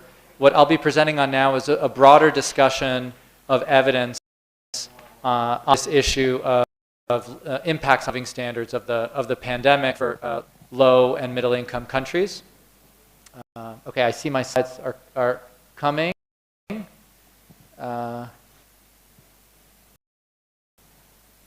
And hopefully they can bring them up. There we go, perfect. Okay. Well, I'll just get started, and maybe the slides can catch up. What I'll be presenting on today is joint work with my colleague Mushfiq Mubarak at Yale University. We were honored to be asked to write a review piece for the annual review of economics, summarizing the literature on living standards impacts. One of the things that we found that was so striking was just the explosion of research that has come out on the topic, on living standards, of course, but on a broader range of outcomes that are relevant for people's well-being, related to mental health, related to domestic violence, related to education. And those are some of the things that I'll be talking about in the slides when they're up. Some of the work that I'll be presenting is also based on a joint effort that I coordinated with several people in the room, including Dean Carlin, my friend in the back, where we brought together scholars from, I think it was 10 different countries, or 9 different countries, data sets, and scholars from more than a dozen different institutions around the world to pool our data together on living standards impacts early on in the pandemic. Several of us were individually collecting information in real time in those early months of the pandemic on people's food consumption, on revenues, on business outcomes, and we decided to join forces and put them all together and see what we could learn by pooling that data. So that's an effort that we're really proud of. We worked very quickly in real time during the pandemic to do that. Hopefully the slides will work now. I see them in the back, but, oh, and they're here, good. So let's just keep moving forward now that the slides are here. Maybe we can advance to the next slide. Or can I do that? Can somebody advance to the next slide?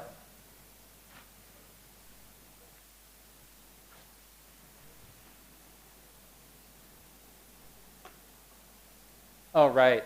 Okay, good. So again, as I mentioned, our goal is to talk about this emerging research. This is together with Mushfiq Mubarak. Can we advance to the next slide, please? And again, I kind of mentioned what we were doing here in terms of reviewing the literature. There were over 100 studies that we found. We did a lot of reading to try to understand this, this literature as well. One of the things that was a bit unusual about our literature review, because we were doing it in the middle of the pandemic, was so much of what we relied on weren't published papers in academic journals. There were new NGO reports, government reports, even media accounts that we drew on to try to get the latest data on the pandemic, and we really tried to synthesize them in our review. Okay, great. Next slide, please.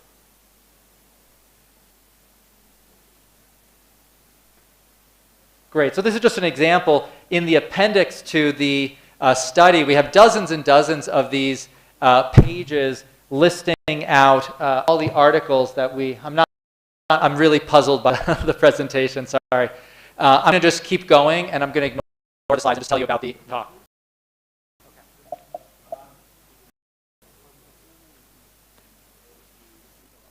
Okay, so what was our goal? We partnered with researchers in many different countries to try to present evidence in as persuasive a way as we could on the research literature. I talked about the collaboration with Dean. Let me give you some key findings there and just really how it can contribute to the next session. I know we're going to hear a lot more about COVID coming up. By working across many different countries, we found a lot of commonalities and common patterns. In country after country, in the first few months of the pandemic, as I think we all know, living standards were documented to fall dramatically. Two particular studies, one was the one we worked on in Kenya, another was one from Sierra Leone, collected extremely high frequency data on firms, revenues, and profits. And what was nice about those two data sets is we had quite representative samples of firms in those two countries, one East African and one West African. And what we found is in the first few months of COVID, revenues and profits in both of those settings fell by between 40 to 50%. So the economic shock of the early months of the pandemic was really huge. And again, I think we're all familiar with how disruptive that period was. But I think the data that we were able to put together in the study really highlighted the magnitudes. There were huge effects. The other thing in our joint work with colleagues was documenting just what large share of population was affected. So when we asked households whether they had been forced to reduce food consumption, just getting back to the food security point we were on, in country after country, 40, 50, 60% of households, sometimes even 70% of households in the early months of the pandemic said they had been forced to reduce food consumption because of the pandemic. And again, these were all low and middle income countries. So the research we were able to put together really highlighted just how pervasive the shock was of the pandemic. All right, so that was a kind of measurement of living standards that we were able to work on. Let me mention just a few other, I see the kind of slides here. Let me try to maybe go back to them quickly. Can you advance to the next slide, please? Great, and maybe to the next one. I'll just skip over this. Okay. They're out again. I'm going to ignore the slide. You can just turn off the slides. Okay. It's just wasting time. So let me just get back to where I was. Living standards fell.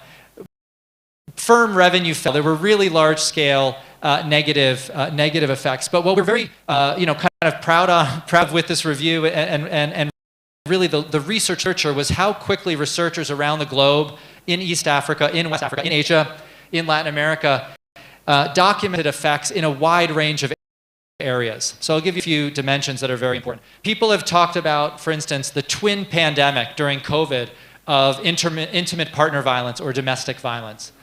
So in country after country, there is evidence that rates of domestic violence increased dramatically during the pandemic. There were studies by public health researchers on mental health outcomes. In country after country around the world, in Africa and beyond, rates of depression and anxiety increased dramatically during the pandemic. In country after country, researchers documented learning loss in schools during the pandemic. And in the East Africa region, for instance, several countries, I know, Uganda in particular, had extended lockdowns of schools. There were documented learning loss in countries. There was a study using data from Ethiopia that found the average student lost something like half a year of learning during the first year of the pandemic. Just test scores weren't going up. People were basically, losing a lot of learning. So in all these dimensions, even beyond direct living standards, there were negative effects of the pandemic. And this gets me to the kind of last point, and this is what I want to emphasize here, which is all of these things we talked about, from health, mental health, domestic violence, education, all of these things are outcomes that can have long-lasting effects on people's lives. So yes, there was an immediate loss of income. Yes, there was immediate hunger. Everybody knew about that. But the consequences of the pandemic may continue to be felt for many years if kids didn't get enough schooling and they don't have the human capital they need. If there are traumas associated with domestic violence and mental health consequences as well. So an area that we want to emphasize in the policy space is really dealing with those legacies and finding ways to help the kids whose schooling was disrupted catch up. Finding ways to help the families that experience domestic violence overcome and deal with those traumas so they don't have lasting adverse legacies. And also dealing with the health consequences. Another thing I didn't mention is many regular health campaigns were delayed during COVID, as I think we know. So there's a program in Kenya that I've been involved in providing deworming in schools that had been going on for a decade. They couldn't carry it out the first year of the pandemic. Now they've brought it back. But again, that's a year in which children didn't get investments in their health. So I want us all to think about, on the research side and the policy side, not just the immediate pandemic we're living through, but crafting effective public policies to deal with the legacies going forward. All right? So unfortunately, I couldn't go through the pretty slides and the maps here, but that was really just the punchline. And just a final word before I turn it over. I think people are aware of this, and this was something that came up in the last session. Vaccine access has been very different in the African continent and the rest of the world. And that's something I also want us to keep track of. In middle income and wealthy countries now, the vast majority of population have received vaccines. In the median African country, it's only 20% of people who have received COVID vaccines. Actually, Rwanda has done better than that. They're one of the leaders in sub-Saharan Africa in terms of vaccination. But again, moving forward, that's just another critical policy challenge that hasn't gone away if it's only 20% of people who have been vaccinated. So again, those are the two policy issues I want us to keep our eyes on for COVID, long-term legacies, and really finishing the job with vaccination in sub-Saharan Africa effectively, which is only getting started in many countries. So let me just leave it there, and I think we'll take a coffee break for a few minutes. Is that right? We can take some questions, yeah. So I'm happy to open it up for questions. Hi, thank you so much for your presentation. I'm just curious to see whether anything else you found that actually showed some opportunities that we can leverage in terms of how the pandemic affected Africa in comparison to maybe higher income countries. It's an interesting point. I think the comment that just came out in the panel about how the pandemic has stimulated investments in new vaccine manufacturing facilities is a really interesting one, because it speaks to the recognition that came out of the pandemic about how important it is to have that local manufacturing capacity, to have capacity here in sub-Saharan African countries catering to the needs, the health needs of people here. We saw early on in the pandemic just all of the hoarding of vaccines in rich countries. And so I think, to the extent that this stimulates investments in local production, that would really be a good outcome of the pandemic. In terms of others, I think the sad truth in what we reviewed is there weren't too many beneficial effects that we found. Looking across many different realms, we saw adverse effects in African countries and globally, but it could be that some of those opportunities will emerge over time, and we'll realize that some of the changes that occurred because of the pandemic will be positive. It's so hard to predict, but in our review, we couldn't really identify many of those.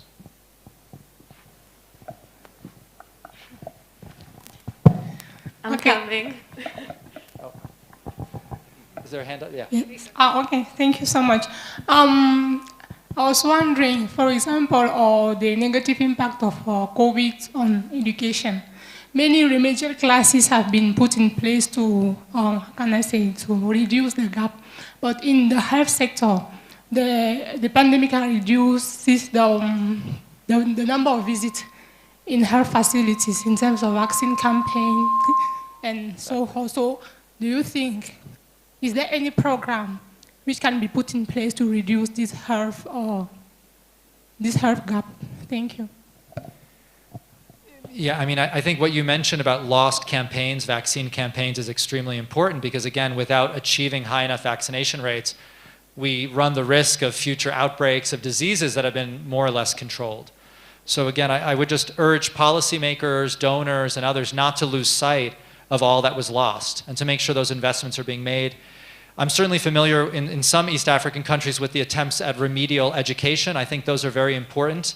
I think some of the early efforts during the pandemic and even afterwards were only effective for some students. They may have relied on access to certain technologies. Maybe if I do have access to the internet, it's easier for me to catch up and access materials. But for many of the most vulnerable who don't have access to that technology, yet again, they're disadvantaged. So another theme that we talk about in the review is how the pandemic could exacerbate inequalities.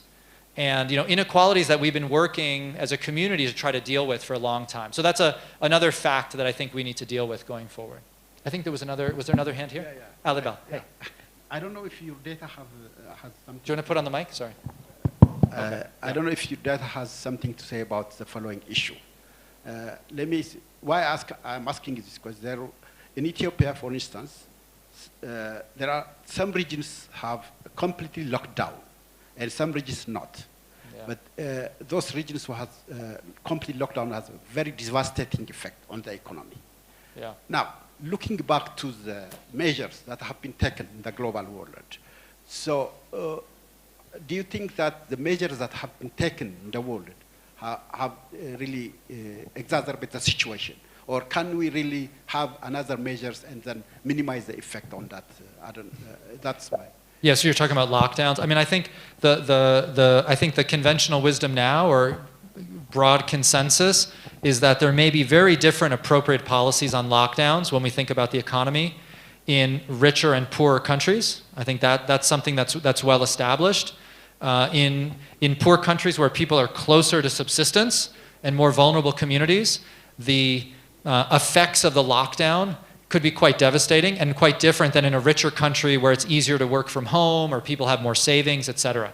I think that's something that we talk about and we think is very important, that it's not the case that in this pandemic situation, poor countries should always just take exactly what the rich countries are doing and copy it. The situation's different. The other dimension of differentiation, I would say, is there are different optimal policies in a world with effective vaccines and before you have vaccines. And as vaccines roll out, the attractiveness, of course, of lockdowns becomes much lower because the health risks are lower. And in fact, there was a study that came out just this past week trying to estimate how many lives had been saved because of this very rapid vaccine rollout we've seen around the world. Now, of course, in sub-Saharan Africa, it's been slower, but in other places, billions have been vaccinated, and they estimate that tens of millions of lives have been saved. So again, the vaccine technology is critical, as is the rollout, and I think that's what makes the slow vaccination campaigns in many African countries so really painful, is that you can't fully go back to normal without the vaccine. Let's call it here. Everyone, let's please give a huge round of applause to Ted. Not only is he a fantastic, renowned researcher, but an engaging storyteller as well. So thank you so much, Ted. We're now going to break for coffee. We scheduled 20 minutes, but because we started a little late, we're going to try to keep it to 15. So please head in after there. The coffee will be served on the terrace. Thank you.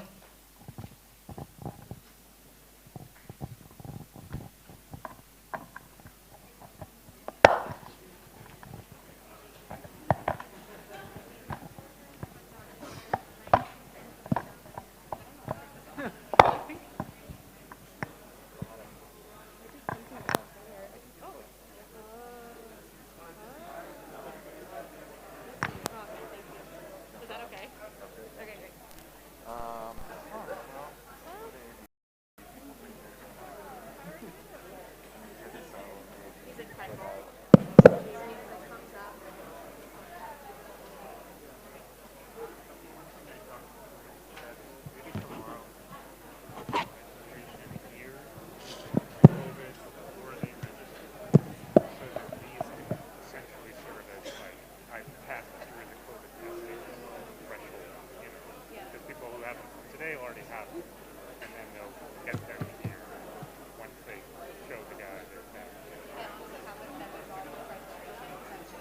it was just, this guy was very strict. And so somebody came in and then left, and he didn't recognize him. He was giving everybody a hard time. Oh, I like what you're saying. So like, if you have So basically, like, this means you've been cleared. we should probably do like this, like sync tonight, just to be like, what do we need to triage? Like, we don't need to do a full deep. I talked with, I forgot the woman's name. Yes. She agreed that would be better. So I think maybe just for that tomorrow. Oh yeah, it's fine. I mean, I think it went fine. It went better than I expected. Like, as like your picture of the Latina XOC, like, did it feel okay? Like, did it have somebody else behind the scenes? Or like, No. I mean, I think the beginning, just like those things, trying to get them alphabetically organized was a nightmare because they don't stay in place, you know. So that was a little bit of a frustration, but otherwise, not at all. I thought it went fine. That was just getting late start on it. Yeah. How's it going? good. Jenna and I are now figuring out how to tweet.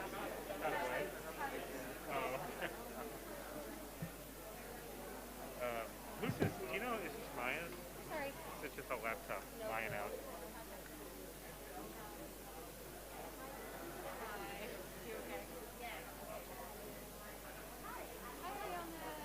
I'm Amy.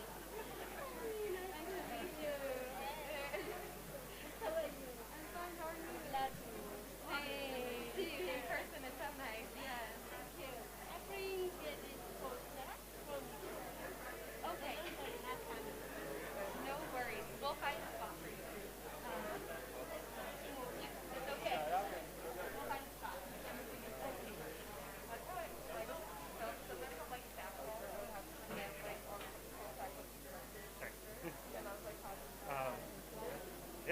It might be something worth announcing, either you or Carson, before the end of the day, that he will like make sure that he sees so that they can.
So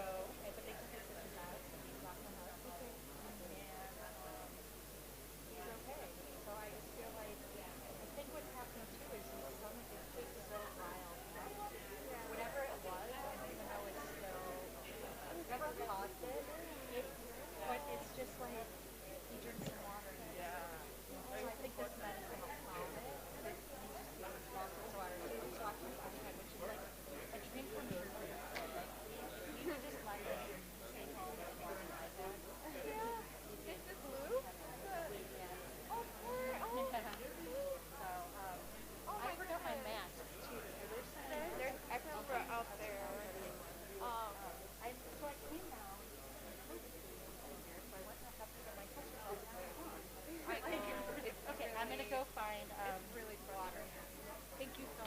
would be. And I think they don't have refillable.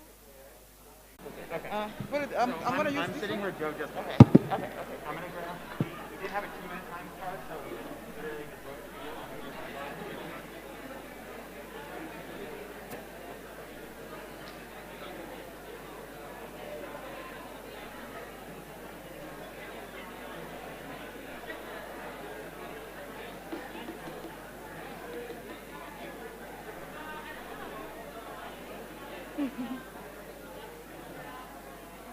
I think we can start. You can start. Okay, so just introduce yourself. Project keeping the light on during a pandemic time. Next, please. This work is being developed by 4 authors. We have Justice Mensah, we have myself, we have James Njasi from Ghana, and Alexandre from Rura. Briefly, I will discuss on 5 points. I will just give the background, explain the context of COVID and stay-at-home policy in both countries. I will present briefly the data sources and some basic statistics and some preliminary findings that we have, and conclude with the way forward. Next, please. As you know, COVID has been a big issue, and from the time it has appeared, it has brought unprecedented economic shocks. And this pandemic has drastically induced the shift in living conditions, being in education, work environment, work home policy, and the consumer spending has drastically changed across the globe. And different preventing measures, including stay at home, and the other measures like social distancing has been provided mostly by public health officials, to be able to reduce the incidence of that pandemic. To respond on these economic and health shocks, various countries have used different measures to support their people through subsidies and the other intervention, mostly on essential needs like food, water, and others. For instance, in Ghana, they have provided subsidy on electricity. Next, please. So, like some other countries, Rwanda and Ghana have implemented various measures, as I have mentioned, during that COVID. And just briefly on talking on the time COVID reached these countries, in Ghana, the first case was recorded on 12th of March, while in Rwanda was 14th of March. And in Rwanda, a week after, they have restricted lockdown. That was 21st. And that time lasted roughly 45 days. You can imagine. And this was more strict in cities in Rwanda, like Kigali, other secondary cities, where there were many people that they need to stay home. But in rural areas, the agricultural activities could be going on.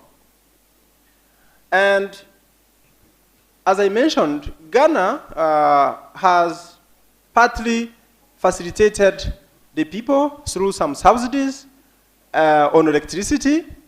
And they have 2 forms of subsidies. One was the Lifeline residential customers, and another one was Lifeline non-residential customers and non-residential customers. For the Lifeline residential customers, that subsidy has lasted around 12 months, from April, the time they had this lockdown, until March. Of course, the lockdown was released, but they continue to support the people. What is the Lifeline residential customers? These are the people who can consume less than 50 units per month. Those were supported to consume electricity for free for the 12 months.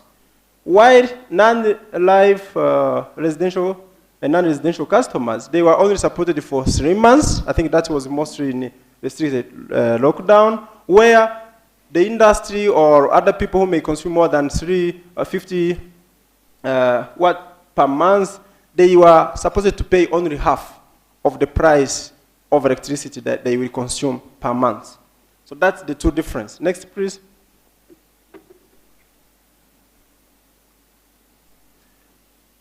Sorry. Yeah, now what is our research question? So we want to see how the pandemic affected the electricity consumption in both farms and the household in 2 countries. So we will use 2 different cases, Rwanda and Ghana, to evaluate the impact of stay-at-home policy on electricity demand in those countries. And we also try to see how the utility subsidy enables the quick recovery in Ghana. That's one case. But also we'll look at the distribution impact across different economic sectors of the pandemic in the 2 countries. Quick review on the main findings. We leverage the unique administrative data on billing electricity consumption from the 2 countries to provide the demand responses to household and the farms during the pandemic, during the COVID pandemic. And in all different specifications, we find that the stay-at-home policy has increased the consumption of electricity in the residential areas, but on the other side, it has reduced significantly the electricity demand in non-residential areas. More specifically, we have seen that on Rwanda, the average consumption of electricity has roughly increased by 4% in residential areas, while it has gone down around 11% for all non-residential areas. When we talk about non-residential areas, we mean the business maker, the office buildings, etc. And this is in the period between March to December, with the other 2 years before. So we are just looking on the average consumption between March to December during COVID and 2 years before the same period.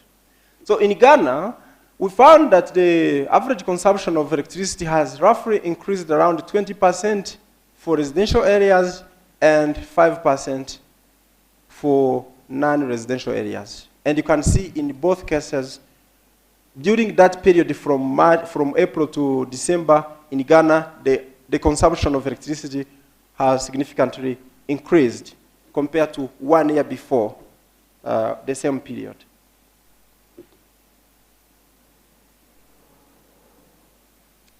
So let's talk a little bit about identification strategy. We want to understand if really what we are thinking we are measuring makes sense or it doesn't.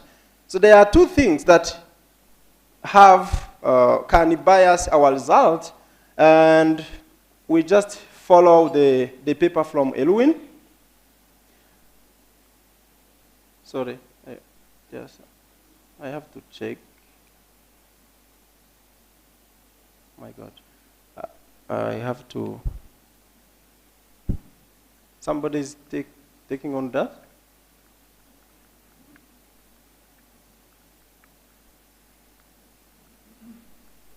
Sorry.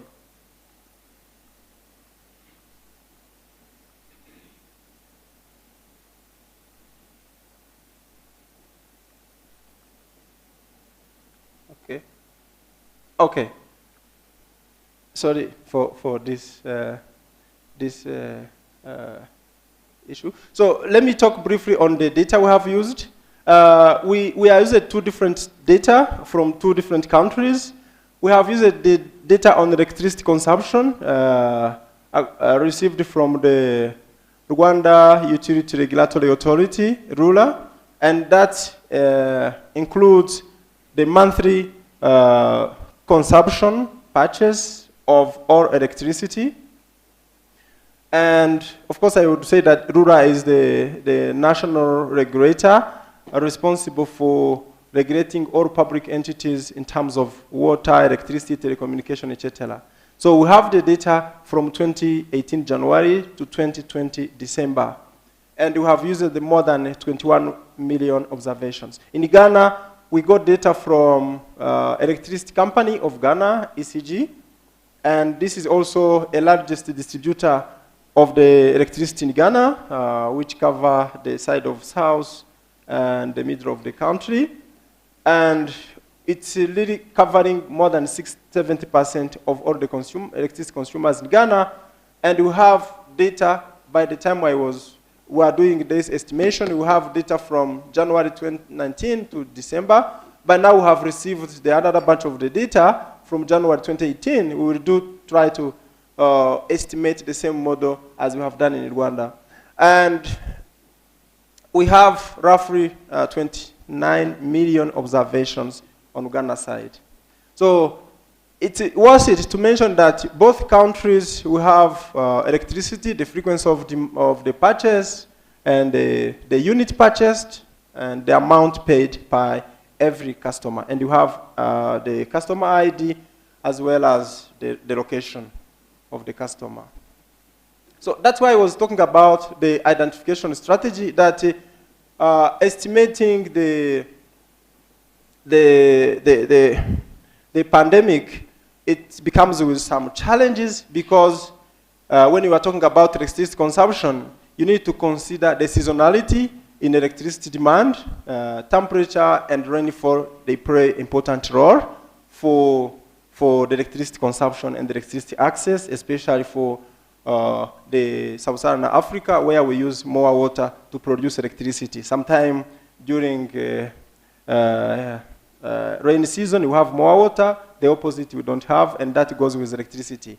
But also with the global nature of the pandemic, it's really difficult that by having everybody staying home, you can't really find somebody as the counterfactual, right? So you need to think about how do you compare with who, so that you can provide really accurate result when you compare with the people who got exposed but not. But in this case, everyone was at home, everybody got a shock. So we need to provide some more techniques to be able to identify the impact of COVID. So to address these issues, we just rely on one recent publication by Elwin, and you implement the difference in difference design to compare the differences in consumption during COVID and before COVID using the same period. So basically, we look at the average consumption in the month before COVID and after COVID. Basically, this approach uses the average monthly demand for each household or the farm in some previous years to be able to show how this has changed. So basically, I'm not going to go in this math. It's maybe time consuming, but basically you can see our outcome is the monthly consumption of electricity, log of the consumption of the expenditure for that household I in month A at a time T. So I'm going to skip, but we use two stages to get that difference and difference. The first one, we just do the estimation of the consumption of electricity throughout all this period. And then the second stage, we just compute the difference in difference. And for instance, here we use the average consumption of 2020, subtract the average of the years we have considered before COVID. In Ghana, we have 2019. In Rwanda, we have 2018 to 2019. So basically, the result show that the consumption of electricity in Rwanda across different sectors, we have around 2% increase on average, the 2% increase, while the residential areas have around 4%, and in the non-residential area we have around 11% decrease of electricity consumption. This also is the result. If we look, we have just estimated over the 12 months from COVID, month by month, from March, where we have the lockdown, up to the December 2020, and you have that in comparison with the previous year, previous months, and we find that in all cases, the residential areas consumption has increased, while the non-residential areas in Rwanda, it has gone down. If we go specifically on non-residential areas, subsectors, where we can have the hospitals, health centers, and all other house buildings in non-residential areas, we find that the consumption has different looks. So for instance, in hotels, you can see that right during COVID, in the lockdown, the consumption of electricity has gone down around 70%, while in health centers and hospitals, the consumption has gone up by 8.5%. But as you can see, over time, there was much variation. For instance, in 6 months after COVID outbreak in Rwanda, the whole hotels consumption has gone up by 12%. You can understand that that was due to the normalizing of the businesses and come back to the real activities. And when you look in Ghana, while in Rwanda we have average of 2% consumption during the lockdown, in Ghana we have around 19% increase of the consumption. And we have more in the residential area, we have around 19 to 20%, while in non-residential areas, we have around 5% increase in electricity consumption. And you can imagine this mostly due to the non-lifeline. Okay, question? Yeah, I can just give a wrap up. Briefly, we can see that we find a significant economic impact of the COVID during COVID and lockdown on electricity demand. And this impact is much higher in Ghana than in Rwanda, and possibly due to the state of the subsidy that the country has provided in that regard. And so far, this is a preliminary result. We are going to clean the data on Ghana, which we have access of 1 year before, 2018, and then we will try to estimate the same model and see how the result looks like. And then we will do some event studies for both countries to see how much changes the COVID has affected electricity consumption. Thank you.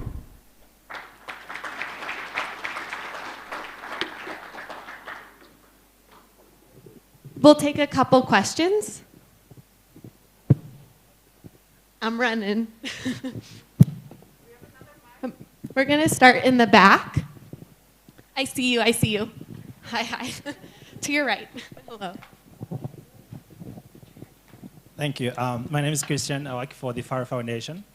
So I don't have a very strong background in quantitative research. To me, it looks a little bit intuitive that when people are at home, the consumption of electricity is going to go up because you could argue that people are watching TV, they're doing the stuff that they usually don't do because they are at work. So that, to me, is a little bit intuitive. So my question is, what surprised you in your findings? What did you see and you were like, now this is really surprising?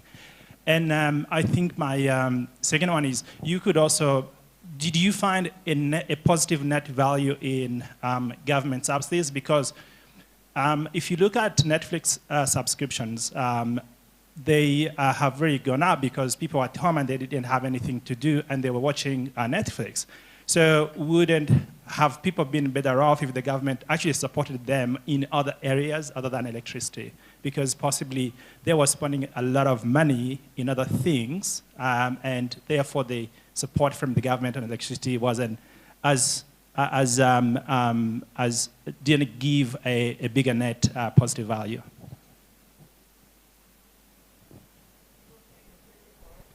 Okay. One more. Hello. Two more. Yeah, it's here. I'm Dagim. My question for you is that in your results, you're saying that due to the lockdown, electricity consumption in Rwanda has, on average, reduced, right? If we take the aggregate, and in Ghana it has increased. Yeah, in Rwanda it has increased around 2% for residential areas. Yeah.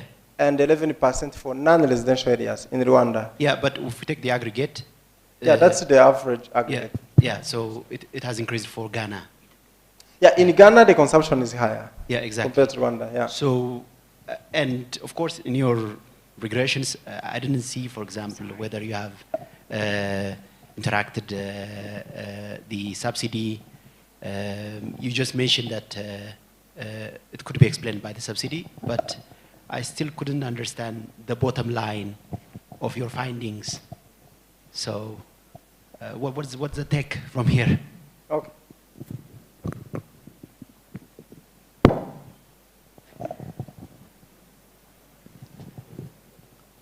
We're going to only do 2 questions per panelist on this, or else we'll go way over. My apologies. So, Amable, if there's any final words that you want to say. Yeah, thank you. There are common questions that they have asked about the bottom line of the findings. So at least we have 2 different scenarios.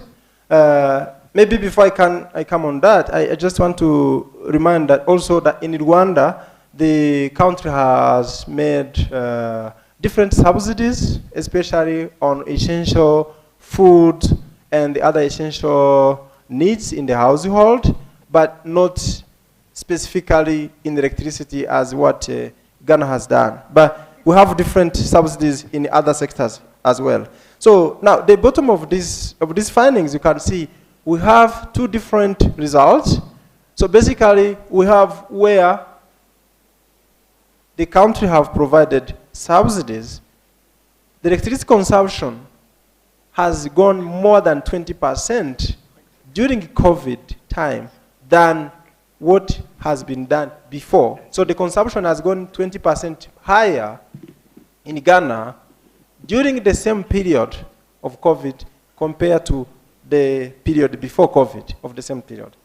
And this is something we need to understand, that either the subsidy has incentive for the people, especially those with lower purchasing capacity, so that they can be able to pay electricity.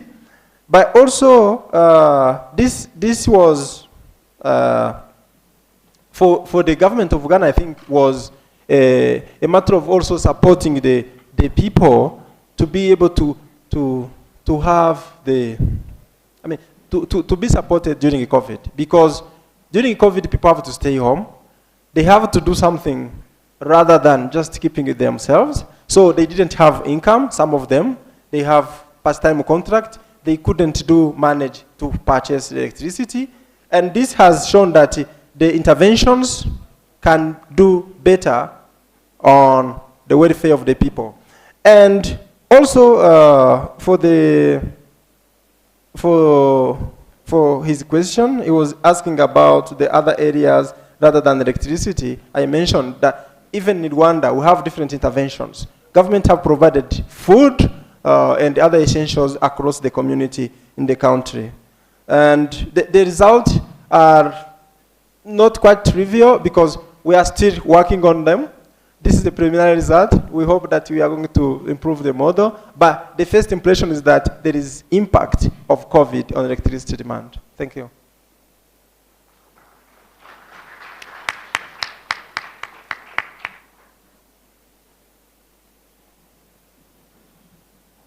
Thank you, Amabo, for your wonderful presentation. And the next presentation is from an East Fellow called Tigist Mekonnen. She is a development economist with the World Bank, and she'll be presenting her research on tracking the COVID-19 vaccine equity, distribution, and cases in the Global South. Welcome, Tigist.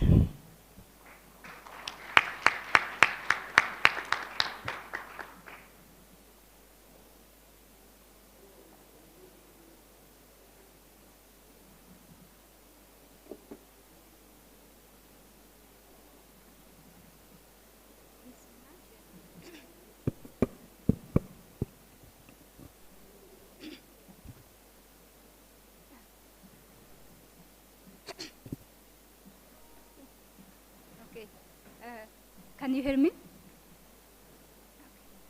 Thanks so much. So it's great to be here.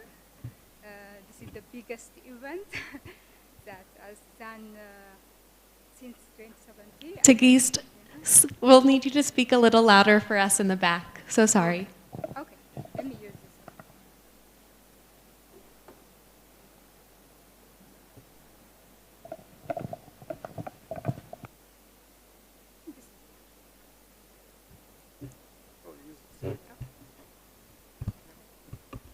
Okay, I think now it's okay. Yeah, okay. Okay, so Ted briefly touched on my presentation, so it's great to start. So I will be presenting on the topic, tracking the COVID-19 vaccine distribution and cases in the global south. I was working on this paper with one of my colleagues at Michigan State University. So the paper is at early stage, but it's good to share with you what we have.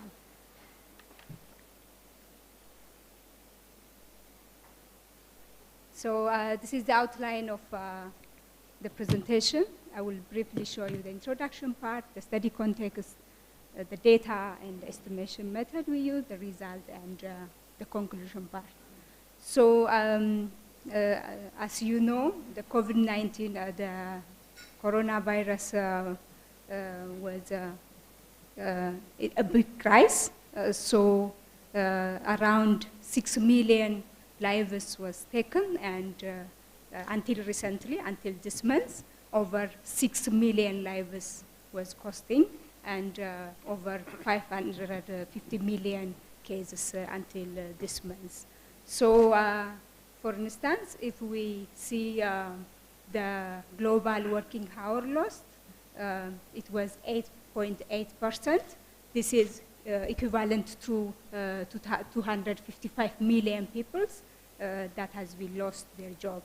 So when we compare to different continents, for instance, high-income country, the employment was reduced by 8.3%.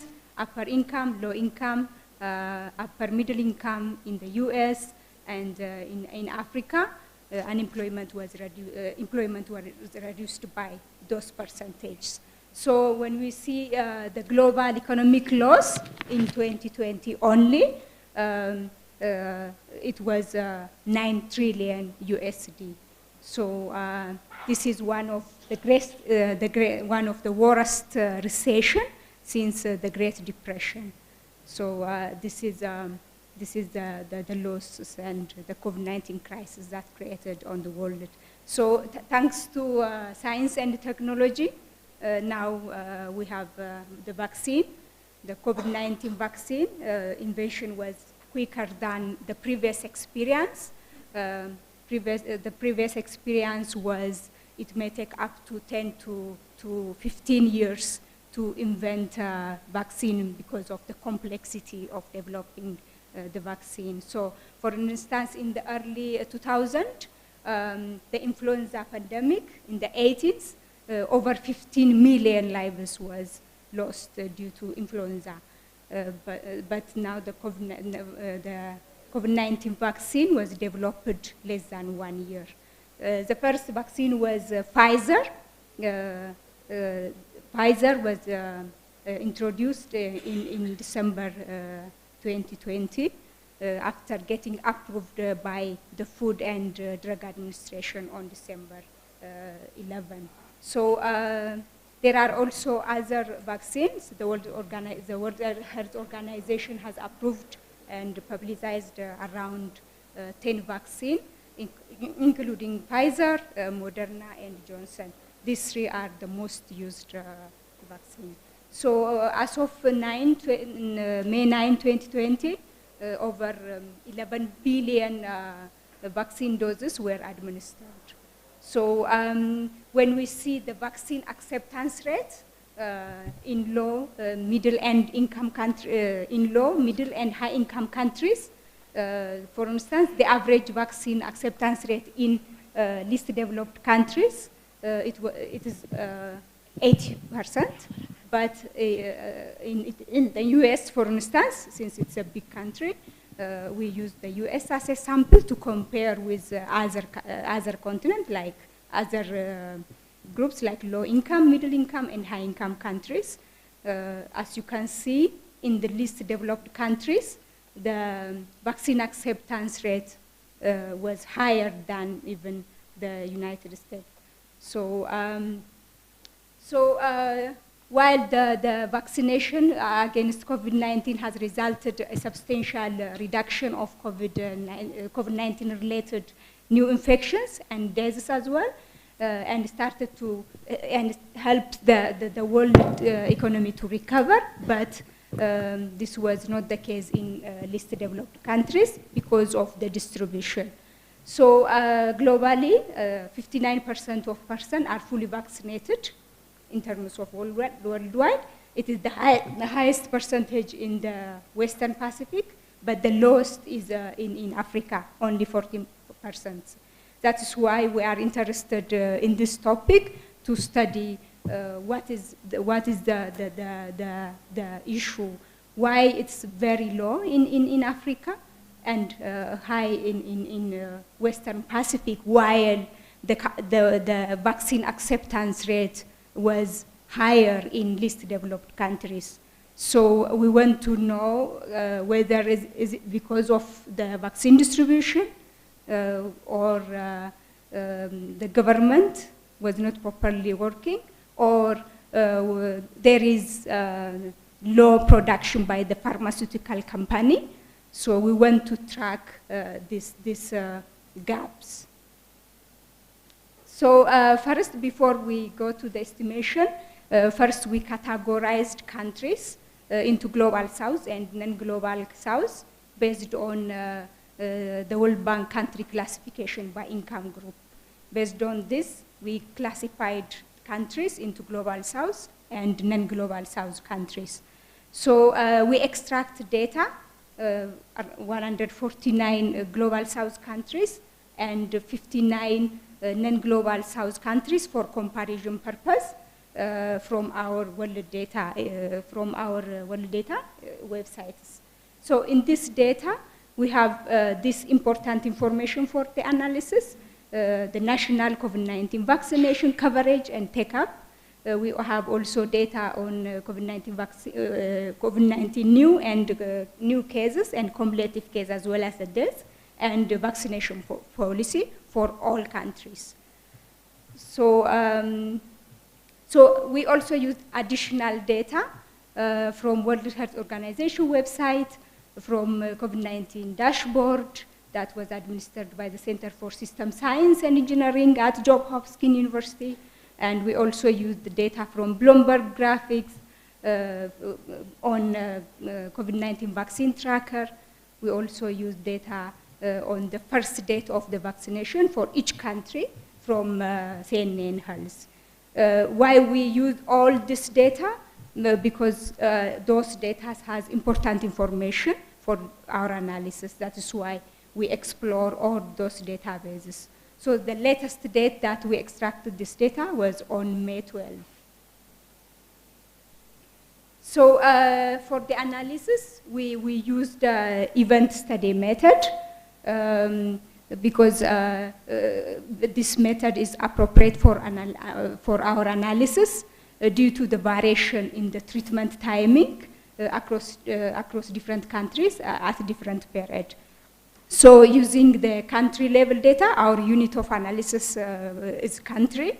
So using the country level data, we applied an event study method to examine the effect of an event. The event is COVID-19 vaccination rollout. That is the event on outcome of interest, like after the rollout of the vaccine on new cases and new deaths. So the main event for our study is the start of the vaccination against the COVID-19 vaccine for each country.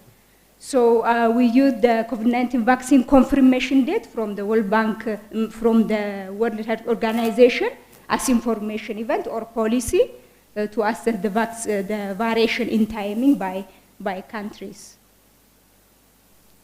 So our data also have the various dates when the vaccine are available across countries, including first available date and first available date to different groups disaggregated by age, like the old one, the adult one, and the children one. So this also helps us to apply, those information also helps us to apply the study event analysis. So the study event analysis is also pretty similar to the difference in difference method. So there are several studies that applied the event study method, especially related to COVID. There are many studies that applied the event study method. So I just put here for just as an example. So before we started our estimation, we categorized, based on the government policy on COVID-19 vaccination, we first grouped countries into six categories following the RECHE. These are the team that administered our world in data. Those are the team that administer the data that we used. So the first category was no availability. The second one was availability for one of the following key workers, clinically vulnerable groups, and elderly group. The second category we have is the availability for the two groups from those groups, key workers, clinically vulnerable groups, and elderly. The fourth category, availability for all of them. And the fifth one, availability for all plus the partial additional availability. And the last one, universal availability. So based on those categories, for instance, in Africa, there are 2 countries under category 0. Those countries are Eritrea and Somalia. No, Eritrea and Comoros. And the others are not under category 1. Under category 2, we also have 1 country in Africa and 1 country in Asia. The Africa one is Somalia, and the Asia one is Afghanistan. And under category 4, we have 6 countries in Africa, and in Asia, we have 3 countries. And under category 5, there are 82% of the African countries that we include in our data. They are under category 5. Asia 91%. The rest are 100% under category 5. So this table shows you the distribution of the COVID-19 vaccination, people fully vaccinated per 100, the total booster, and cases and deaths. So when you see when we compare non-global South countries with global South countries, for instance, the median time in weeks since the first introduction of the COVID-19 vaccine, the non-global South countries have 64 weeks compared to the non-global South countries. And people fully vaccinated per 100, non-global South countries are 50. Global South countries are 50, non-global South countries are 68. Total booster, it's very low in global South countries, but in non-global South countries, 45. So in terms of cases, non-global South countries have higher cases per million than the global South countries. In terms of total deaths per million, non-global South countries only 403, but in non-global South countries over 2,000. Because in non-global South countries, there are many cases. That's why in non-global South countries have higher deaths and higher cases. So these are the graphs showing the mean between global South and non-global South countries. This table shows you the distribution of countries by COVID-19 vaccination start period since the first introduction. So if you see row 1, within the first 6 months, since the vaccination start period, in non-global South countries, there was 76%, but global South countries, it was 52%.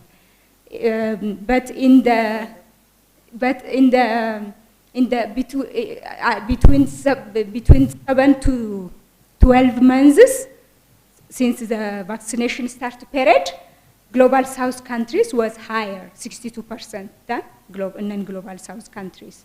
And the last one is lower in both cases. So distribution of outcome before and after the introduction of the vaccine, new cases per million after COVID-19. If you can see the first 2 rows in terms of new cases per million and in terms of new ICU patient per million, it was increased even after the introduction of the vaccine. So this is because even after the introduction of the vaccine, there was higher cases and deaths. That's why it increased. But in terms of weekly ICU administration, it was 274 after the vaccine, but 330 it reduces. And in terms of life expectancy, there is 1 year reduction. So this graph shows the event study analysis, the event study estimation result. The red one, We'd like to have some time for questions. Wrap up. Okay. This is the point, the event study estimation. The red line, the horizontal one, the event study estimation method. So if we pick one horizontal line from this, so we are that means between those lower bound and upper bound, we are 95% confident that the estimation is true. That is the interpretation. And this graph, if you see the horizontal line, there was over there some up. That was the one explanation could be that would be the time where the COVID vaccine surge were increasing. Or thank you so much. I am so sorry, Tigist. we can try to answer questions in the QA. Thank you. We'll take 2 questions now. So sorry, but we're a little behind. I see.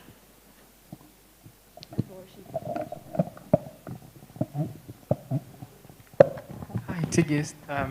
Great presentation. My question is only regarding, we know there is significant underreporting of cases, especially from the global south.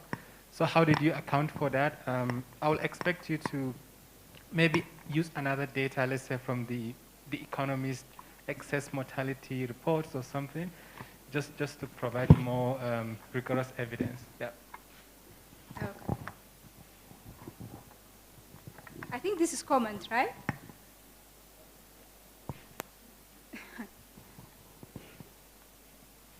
You are suggesting to use alternative data, right? Okay. Any other questions?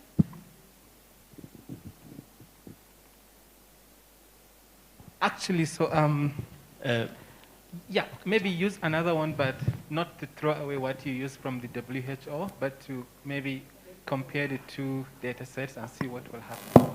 Right? Otherwise, people will say, for example, in some countries like Nigeria, maybe the underreporting could be up to 70% or something, right? Or the deaths and all that, yeah. So maybe you can't compare rich and poor countries because the data is not, it's not like, it's not at the same level of quality, right? No. Yeah.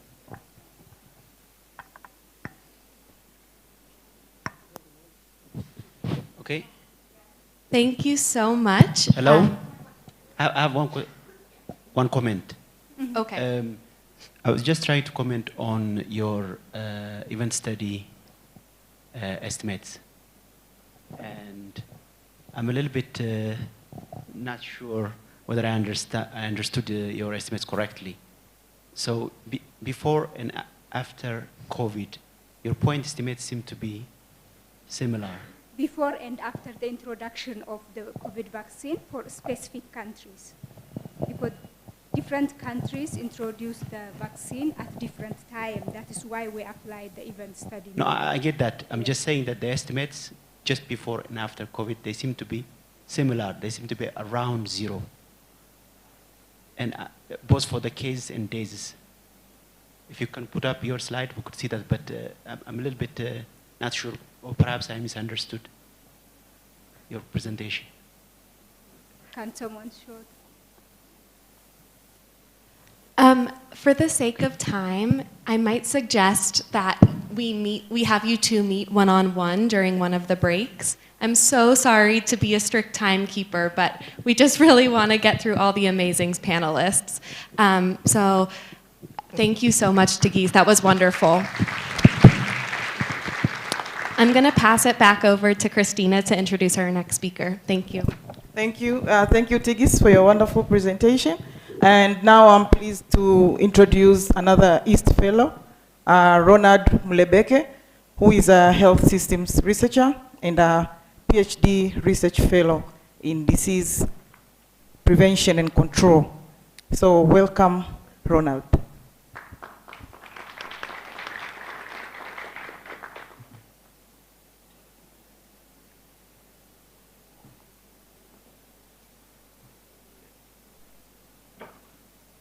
Thank you very much. I'm going to share with you a study which was done by a group of researchers from Makerere University School of Public Health, University of California, Berkeley, OPM, Office of the Prime Minister in Uganda, and Ministry of Health. So the study is basically, sorry?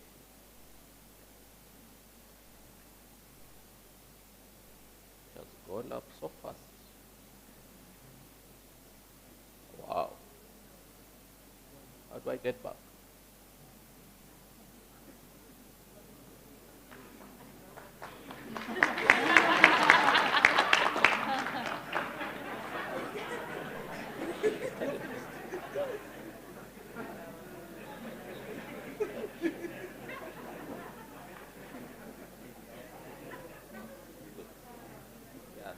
So the issues of transferring technology to the users is right evident here. So the study is about evaluation of a national program to distribute free face masks for COVID-19 prevention, evidence from Mbale district in Uganda.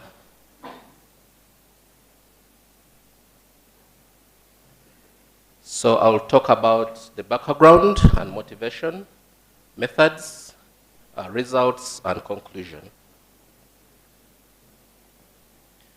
So COVID-19 pandemic came as a very new disease globally, and there were so many challenges in the health system, and therefore there were many options that came up in terms of preventing COVID-19.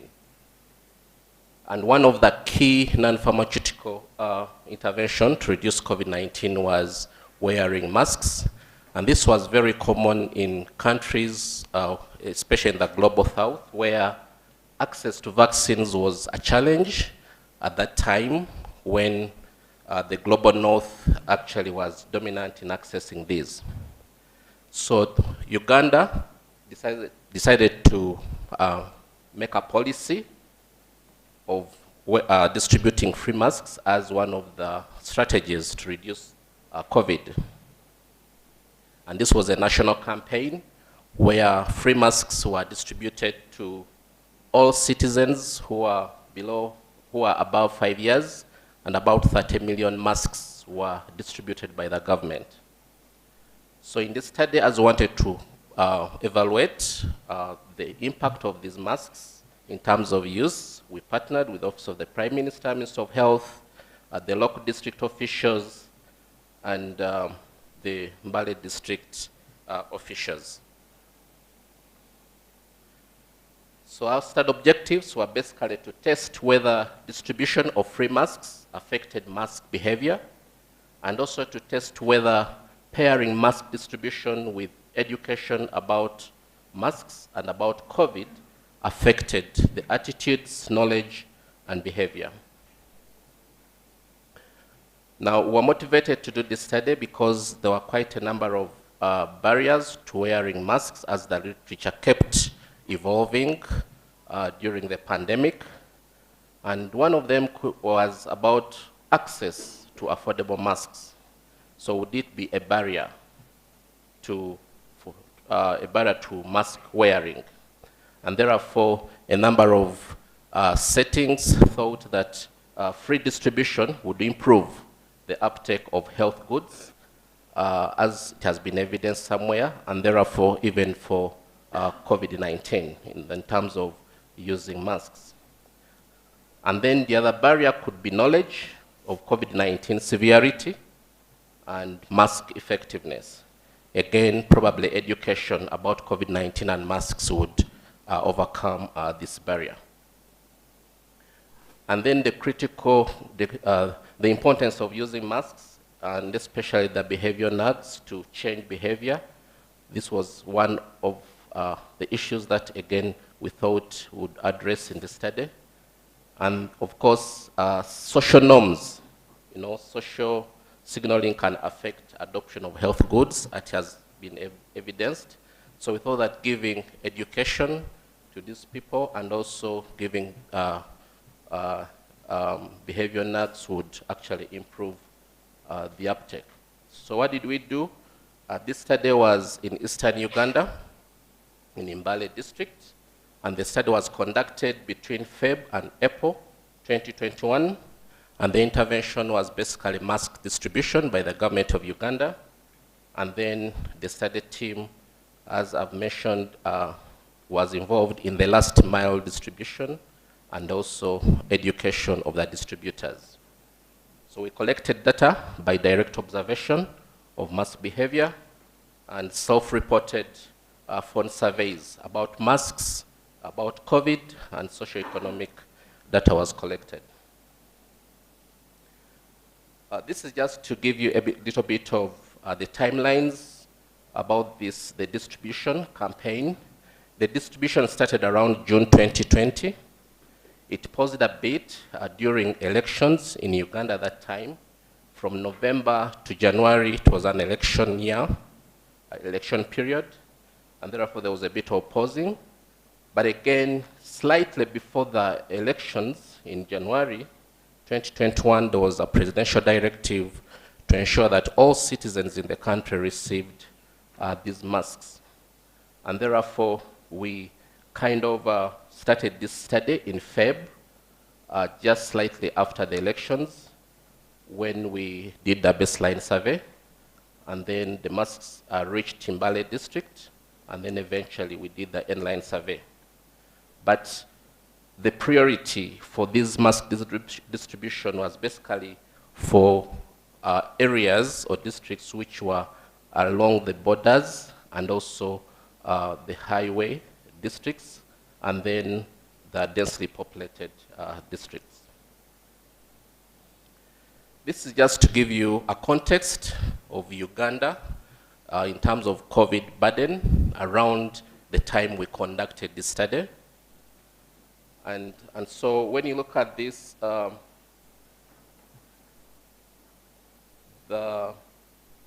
so we had slightly over 162,000 cases around that period of the study. And when you look at that box, the red area is showing the time of the study, and you can see that the cases were quite low during that time, and this was just immediately after the election period. And the cases were slightly over 3,500 cases.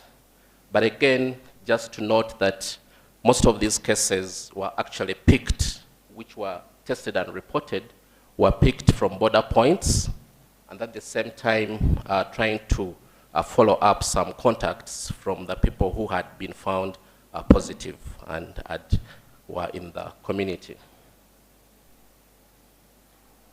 So we selected 4 sub-counties in Mbale district in eastern Uganda.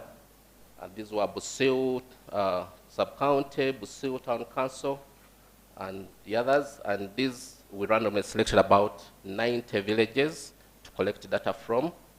But the final sample came from 3 sub-counties. Again, this being the distribution of masks being a government program, one of the sub-counties had issues with the implementation or the last mile logistics of distribution, so it was excluded from the study. So the interventions were mainly the village health teams. These are basically Health Center 1, regarded to be like Health Center 1 in Uganda, that the community health workers and were tasked to distribute these masks. And the masks were given to all villages at the same time. And so what we did was basically to do some training with these volunteers who are distributing the masks. And these were, because each village has a volunteer, and therefore about 2 volunteers. So we selected 2 from the villages where we did the training. So we talked about COVID-19. We talked about masks, how they work. We talked about proper ways to wear the masks and also strategies not to forget. And then we provided scripts which these would actually use to talk to the people who are receiving these masks. So data collection was direct observation, and this was basically whether masks were visible on their faces and also whether they covered the nose and the mouth. And then we had the phone surveys, and here we are talking about knowledge about COVID, mask use, attitudes and knowledge, and then a bit of demographics which were collected about these recipients. So we did a pre and post analysis just to find out what was happening before, the mask use before the free distribution. And also we did some randomization where we wanted to check whether the training of the people who are distributing actually affected the use of masks. Now, as I get to the results, there are some limitations, and these limitations basically that it was a small geographical area, and also the pre and post design had its own challenges, and then we're not able to follow up these distributors to the last mile to see whether they delivered the training they received. So the average masks which were distributed per village, about 200. And this is our main result. Now, as you look at this, we see that slightly over, over 90% of the people reported using masks. But when it comes to direct observations, it was much lower, less than 1% reported using masks before and after. So we see a very large discrepancy between self-reports and observed mask use. And also, there's a very small significant increase in mask use after distribution, and probably for this kind of result in this setting, it could be a challenge to, based on these, even maybe to influence policy because it's less than 1%. But we see that the observed mask use remained low. Again, when we try to do some sub-analysis, people who are commuting used more the masks compared to other activities. This slide is basically to say there was no evidence that VHT training that was conducted had any impact on mask use, as all the parameters on the data we collected was basically not significant.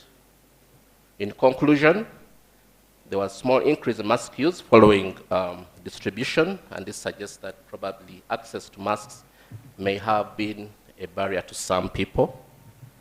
Mask use was very low in the study area, pre and post, there was a very vast discrepancy between observed and self-reported, and also variation in mask use by activity, and no evidence that training volunteers improved mask recipients, meaning that probably such lack of information was not a barrier to mask use.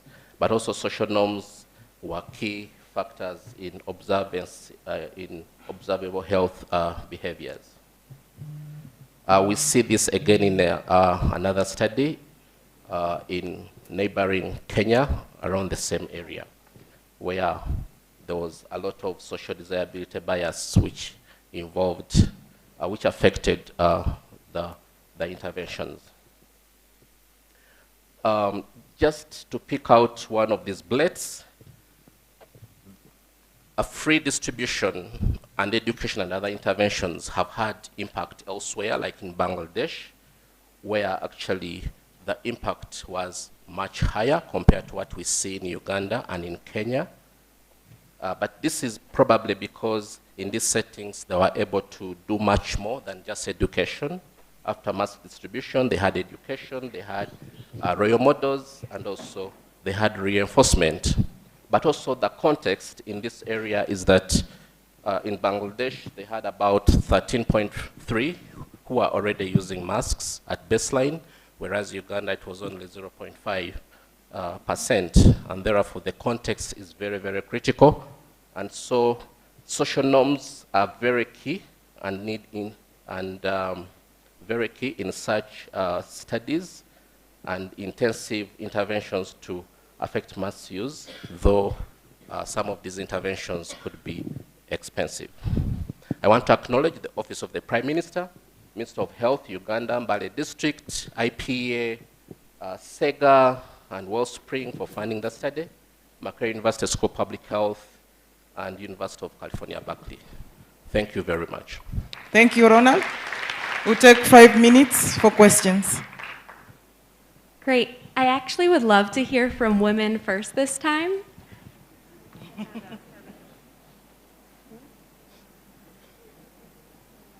Sorry. Thank you. Thank you so much for the presentation. I had 2 questions about the context for the mask wearing. You mentioned that most people self-reported wearing the mask in a public space. They were not observed to be doing so. And so one question was it required by law to wear the mask in a public space? And apologies if I missed that. And then the second question was, if it was required by law, was that law enforced? Thank you. Thank you so much. We're going to take 2 more questions, and then we'll pass it over to Ronald to answer. Thanks, Ronald. I'd like to ask about your result that training did not have an impact on wearing masks. And my question is, I think you mentioned somewhere that you are not able to follow the volunteers. So how can you be sure that the training was actually done? And we'll take 1 more question from this side of the room. I'm coming. Christina has it. Thank you. Thank you very much for the presentation. My question relates to whether you considered issues around the targeting. I come from Kenya. I know largely the free masks were given to people who were somehow assumed not to have access. And I'm not sure if that kind of targeting was also considered, that the free masks were largely given to people who initially could largely not afford. Could that also be a factor in them accepting to use? And was that covered in the design of the study? Thank you very much. I'll start with the first question. Now, at the time when these masks were being distributed, there was no law that everyone was required to put on a mask, and therefore there was no law to enforce. But what has happened that I think sometime early this year, last year, the Parliament of Uganda was able now to enact some laws or to pass some laws governing COVID-19 prevention, issues of social distancing and wearing masks. So by the time of the study, there was no law. Now, in terms of training, we actually conducted a training of the VHTs who distributed these masks to households. But what we see is that probably the training could have gone further to the recipients, not just the distributors. And because we lacked the logistics to follow up whether the distributors actually passed on the information they received from the training. In terms of targeting, the masks were not actually targeting anyone. This was a presidential directive where every citizen was supposed to receive a mask, either you could afford them or not. Yep, thank you.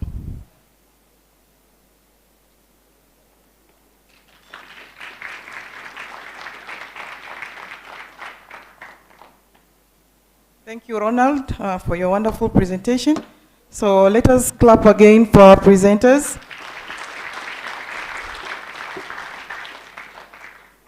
So we are going to have 1 hour lunch break. Our lunch will be served at the hotel's restaurant. So we'll be back.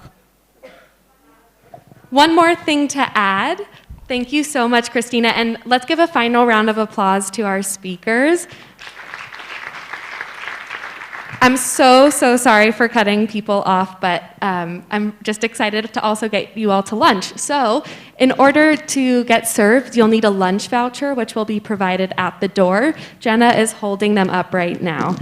So please make sure you have one of those slips of paper. Thank you.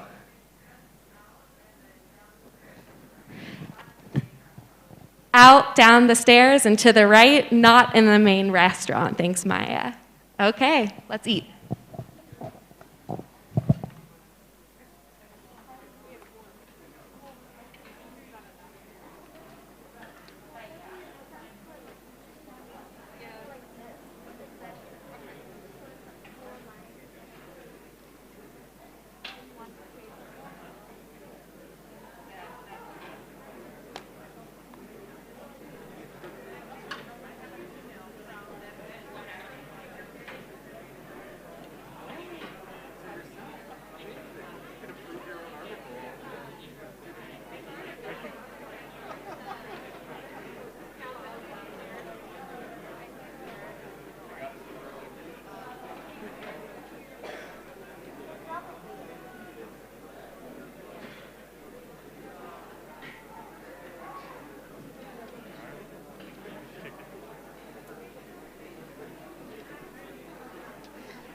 Yeah, take a photo.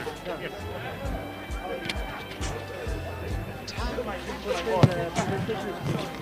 Yeah. Okay. I have already taken this one. Oh, okay. Well, here. Why don't you take the whole thing? Then somebody else will take one. Okay. Yeah. And then this one. Yeah.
I think this question is from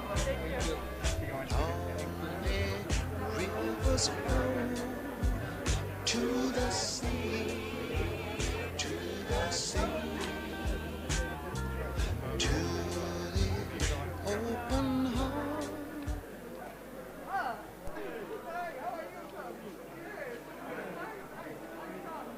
I keep all these for myself and eat 20 plates of lunch. That's what I'm gonna do.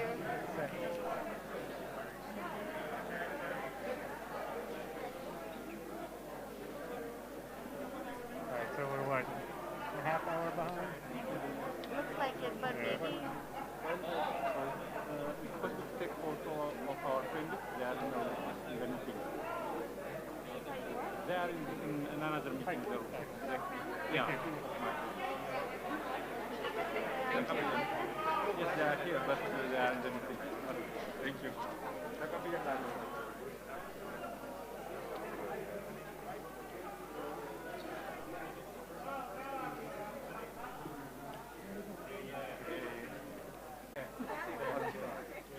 I didn't mind that. Hey, great. Sorry, I didn't incorporate your comments on my slides, but I guess it didn't matter, right? I'm here. Oh my God. I didn't know you were here. Yes. Welcome back. Oh, geez. So this is like tailor-made for you. Yeah, well, I'm actually like Oh, brilliant. Yeah. Okay. How was the first year? It was good. Good and bad. I know.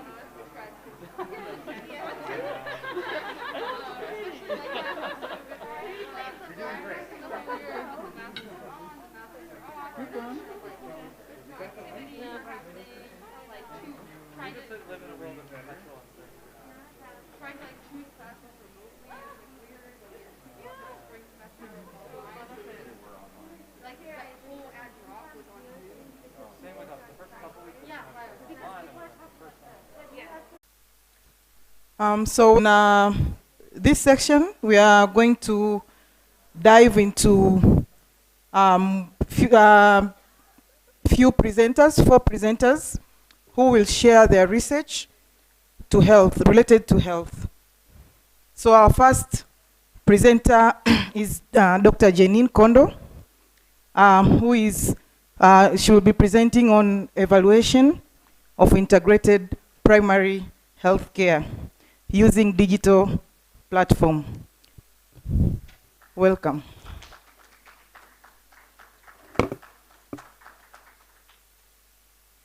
Thank you so much, Christine. Good afternoon, everyone. This is the hardest time to present, you know, after eating and we're digesting, so we're taking some of my time to wait a bit for you to get back. So are you ready? Yeah, let's go. Okay, let's start. So today I'm honored to be with you all and to present what we are doing. It's a protocol. As you know, with COVID, we were all puzzled especially in the health sector, where we didn't know what to do, we didn't know where to go, and looking at digital came as a solution to help. And if something helps, something works very well, is the COVID test and the COVID results. Did you enjoy that? In 5 minutes, you have your results on text, and you can use the results to travel, to use your air ticket, and to book in the hotel, and so forth. So we didn't have those kind of platform in the past where a patient is actually talking directly to the lab and to the provider. So this is something that also we are working on with another project with CDC. So Babil, today I'm going to present about Babil. Many people know the name of Babo or Babylon. Babil is a kind of a company that helped Rwanda in the past to support what we call primary health. So they were given a certain number of services, especially primary health care, to help Rwanda, and especially when it's come to geographic access. Rwanda is a hilly country where, you know, in the night you can call Babil and you have your provider right there to help you. And the way they work, actually, they sign contracts with the primary health care services, which are the level of health centers. Okay? Then they will sign the contract to exactly help with the lab. As you can tell, Babil doesn't have lab. They don't have as well a pharmacy. So they have a separate contract with pharmacies and health centers to support their clients. So we came in with our colleague from Berkeley, University of Berkeley. We are working with Paul Gelter on this evaluation. It's actually an evaluation of an integrated digital primary health care. And I guess it is one of the first big studies that we are conducting here in the area of digital and also evaluating quality. We are puzzled. Evaluating quality is not easy. This is something that we'd like to share with you. We thought that it would be good to share with you and get some feedback. Right now, as we speak, our teams are already in the field, so we are using different teams. We have around 150 data collectors on the field right now collecting information. So I'll go to our next slide. I hope I'll be able to do. Oh, okay. I'm able to do that. So as a background, as you know, Babo has registered around 2 million clients, patients into the system. And only around 1 million that are actually active. Something that we like to test was, why do we have half of them being active? Where are the rest? So that will trigger our research questions in our next slide. So what they do actually, we have virtual consultations. Everything is online, over the phone. And then they also do digital prescriptions. They also do lab tests. But the lab test, as I explained before, is, they will go, the patient will be referred with a code to a particular health center, where the nearest health center, and get their test and get the result as well. And the code will be sent back to Babo agent or Babo provider. As our next slide, so as we said, Babo got a bit of evaluation in the past, but none of them was as big as this one that we are proposing, which is funded by Bill and Melinda Gates Foundation. It's a 2 million project, a 3 years project that we are conducted with the University of Rwanda, Seeking, the company where I work for, as well as the University of Berkeley. As a main research question, something that everyone was really interested in, especially the Minister of Health, was to see, do we see any difference in terms of quality? Are the providers from Babo prescribing, over-prescribing, or under-prescribing? Do we have differences in terms of provider quality? And comparing Babo, which is virtual consultation, and what we call convention care, as if you go there, you walk in and get support from the provider. So those are our many questions. At the same time, we introduced something very interesting that I'm learning as well. I hope also you guys are going to find it interesting. We are doing some experiments. So in the experiment that we are trying to do is we are doing 3 levels of experiments to see whether or not the providers will be able to change the decisions, clinical decision, based on my suggestion. So that's where we bring in the level of SP, which we call standardized patients, which we are training to know how to demand and how to suggest a diagnostic. So this is what we're doing. So we have 3 groups. We have suggesting, so they're suggesting a diagnostic. For example, if you have a malaria case, we are only focusing on 3 cases. We are looking at adult malaria case, acute case, very simple. And the second one is upper respiratory infection, and the last one is diarrhea.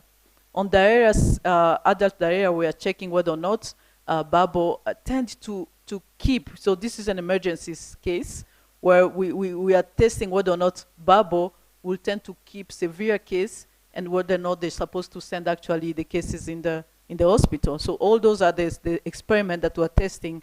Hope that no one from Babo is here, right? So we are suggesting about the different diagnosis. For example, if you come with a malaria case, they're suggesting in the experiment, we are suggesting something related to COVID. If you are bringing URI, we are suggesting common cold. And if you are coming for, and also we are testing whether or not insurers are different treated as a CBHI. CBHI is a community-based health insurance here, what we call mutual, where we have 95% almost of all Rwandans who are insured through that mutuelle de santé.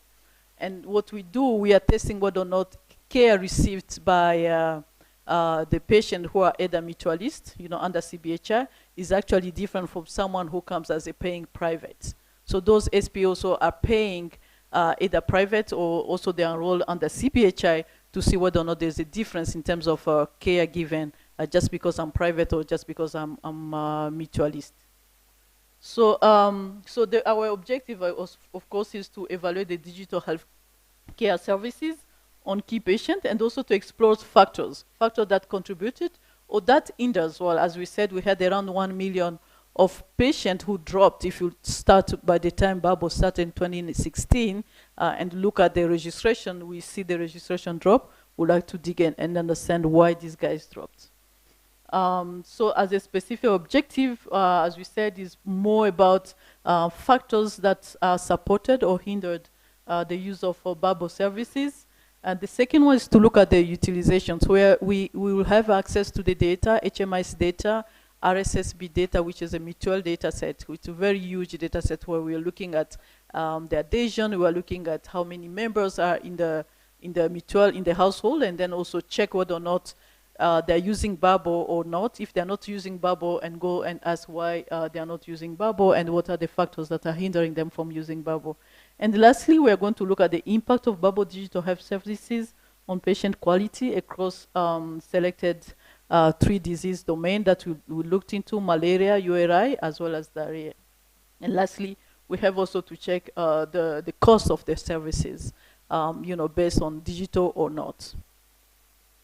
So as a research method, we have mixed methods that we are applying. So the first one is we're doing formative research, where at that level, we try to understand what are the factors that made those who lost, who dropped. So we have the drop patients, we have them from the RSSB, the database of health insurance people. We know who actually used the Babo services, and then we know who didn't use Babo services, and then we know exactly who dropped and when they dropped. So we are using all these 3 group of people to go and ask what are happening and why they are not using the services, or if they're using the services, what stimulate them to use the services. From that, we'll develop what we call encouragement design, which is going to be our intervention. It's a behavior kind of design where we are going to select the barriers from this formative work and design an intervention that we are going to implement in our year 2, which is actually next year, to see whether or not we have the boost, and then evaluate to do a randomized control trial. And the next phase, we also, as we said, we are going to have administrative data to see the utilization over time. So this is completely ITS that we are going to apply here, intermittent time series, to see whether or not we see an increase or decrease after controlling for other factors. For quality, we use a lot of the vignettes. We are also using the gaming under provider survey. We also use exit interview to check the productivity based on the knowledge of the provider to the patients. And lastly, we are going also to check, as we said, we are going to do this randomized control trial after exactly knowing what is expected from them. So as an inclusion criteria, we have the database from Babo health facilities with low, medium, and high uptake of utilization of the patients. So we are going to select in the 3 categories, as well as we are going also to look at the Babo agent. In each of the health facilities, they place a Babo agent to stimulate patients who are waiting for a long time to go and use Babo services. So those are also the criteria for inclusion. At the individual level, of course, we are looking at the dropout, we are looking at those who continue and those who didn't continue to check on the qualitative area. So at the last, I would like just to introduce you to this a complicated experiment that we're using. We are still checking about the sample size, but we have different levels of experiment that we are suggesting. The first one is for malaria. Actually, we are suggesting for typhoid, which is exactly the same similar symptoms as malaria. And among the suggesting, we split them into 2. Some of them will be demanding for Bactrim, and others won't be demanding for the treatment. And it goes all the way to not suggesting and then assured, not assured. So you can tell we have a lot of combination there. And also we have a group of people who are not demanding, who are not suggesting. So those are the experiments that we are doing here using the SP on the qualitative side of it. SP refer to standardized patients. On this one, again, it just summarizes what we are planning to do and hope we have enough power to detect and to see any difference among the cases. So those are the demanding and exactly the enumerators, which are our SPs, standardized patients, they know exactly where to demand and when to demand and what to demand for. And also we record everything into our debriefing tool to know exactly what were the reactions, are we being depicted. Some of the issue that we try to avoid from the beginning is the provider should not know that we are doing the SPs. So this is something that we've been cross-checking all the time. So far we have already registered around 500 interactions out of 1,500. So the second case is on a URI, and the last one is on a diarrhea. As an ethic consideration, of course, it was a little bit cumbersome to ask for waiver, especially tricking the providers on, they don't know that we are doing this survey on them. So that's something that we work on it, and luckily enough, we received the waiver for ethic for informed consent. And also the last thing is that just to make sure that everyone is informed on the process that we're doing. So this is what I wanted to share with you on this complicated case that we are evaluating digital and using impact evaluation. It's not easy, and making sure that the human side of it is also respected. Thank you so much. I hope I respect the time.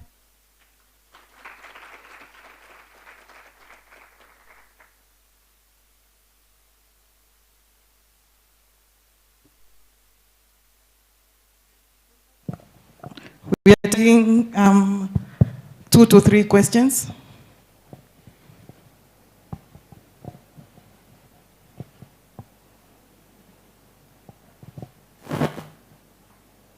Is it the digestion part?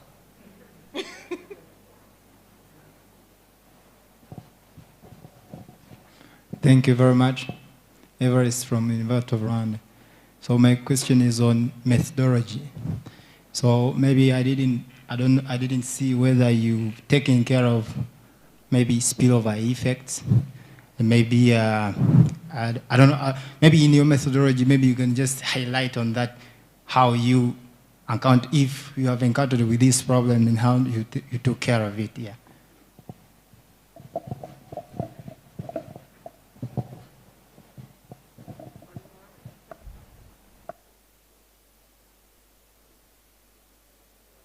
All right. We have one more question? I don't know. Okay. One more there. I don't know whether I'm the one who has noticed, but in the definition of demanding, I think there's the presumption that the patient is with the doctor and the person collecting data is with the doctor. How would that happen? Okay, let's take one more question.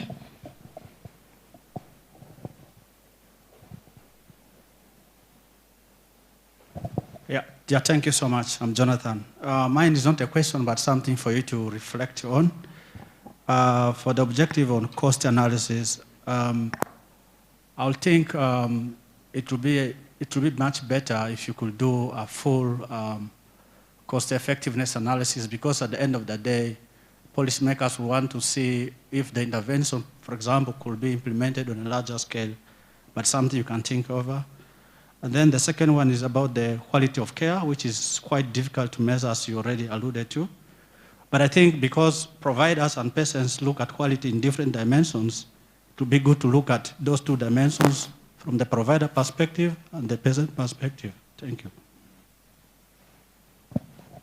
Thank you so much. I'm glad that we have a couple of questions. That means that either you understood what I was saying or it was boring. So on your last question, I think, yeah, we were discussing with the Gates Foundation to see whether or not we will have the full cost. But right now, we are going to do the costing at the level of the health facility, how much it costs to run X service X. So we are going to use some of the exit interview administrative data, and also at household level as well. So we'll have some costs, but not a complete cost, as you said. I think the other question was related to what again? I didn't write. Quality, yeah, quality. So these guys, also I'm responding to your question, they are pretending to be patients. You have to see them. I hope, I wish I could have some pictures. They wear big vests and like a baturage, right? Like those people coming from the rural area, right? So they are really pretending, but they have this standardized case that we are checking. So meaning we try as much as possible to stay in character and to be that patient so that we can compare across different levels. Of course, on the qualitative side, we are going to have some information on provider perceptions on the quality, as well, you know, comparing both Babo and convention care. But the standardized patient, I think, is the best. I never used that method before, but it's really, really amazing to see how enumerators actually mimic the case in front of the providers. And we have the supervisor, you know, parking a little bit far from the health facility, getting the debriefing, so it's really amazing. So on your question, I think the demanding, every standardized patient has, those are the enumerators, right? They were trained for 1 month, like everyday training, so that they understand and they know, they interiorize the case. So what we do normally, they mimic the case and they know exactly which case they should do and what they're going to demand.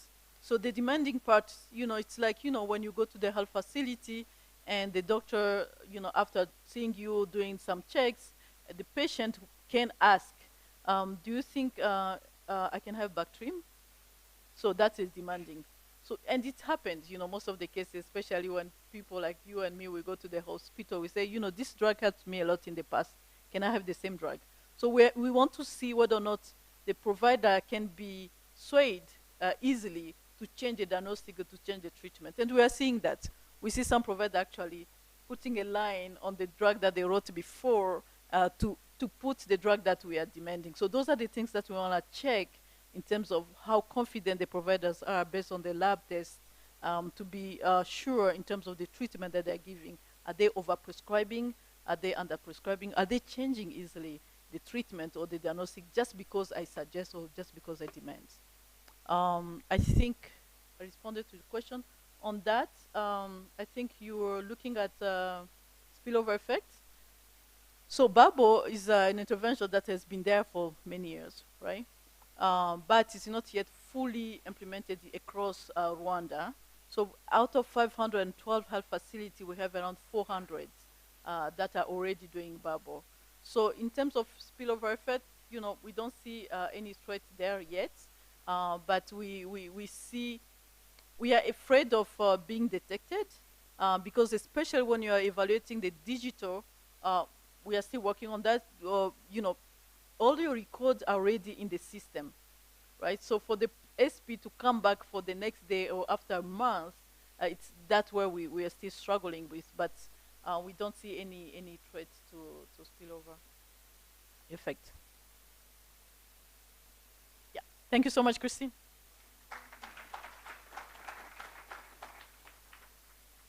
Thank you, Dr. Janine, for your wonderful presentation. So our next presenter is Prachi Jain. She's a SIGA-affiliated assistant professor in the Department of Economics at Loyola University. Welcome. Can you guys, okay, perfect. You guys can hear me. And the slides?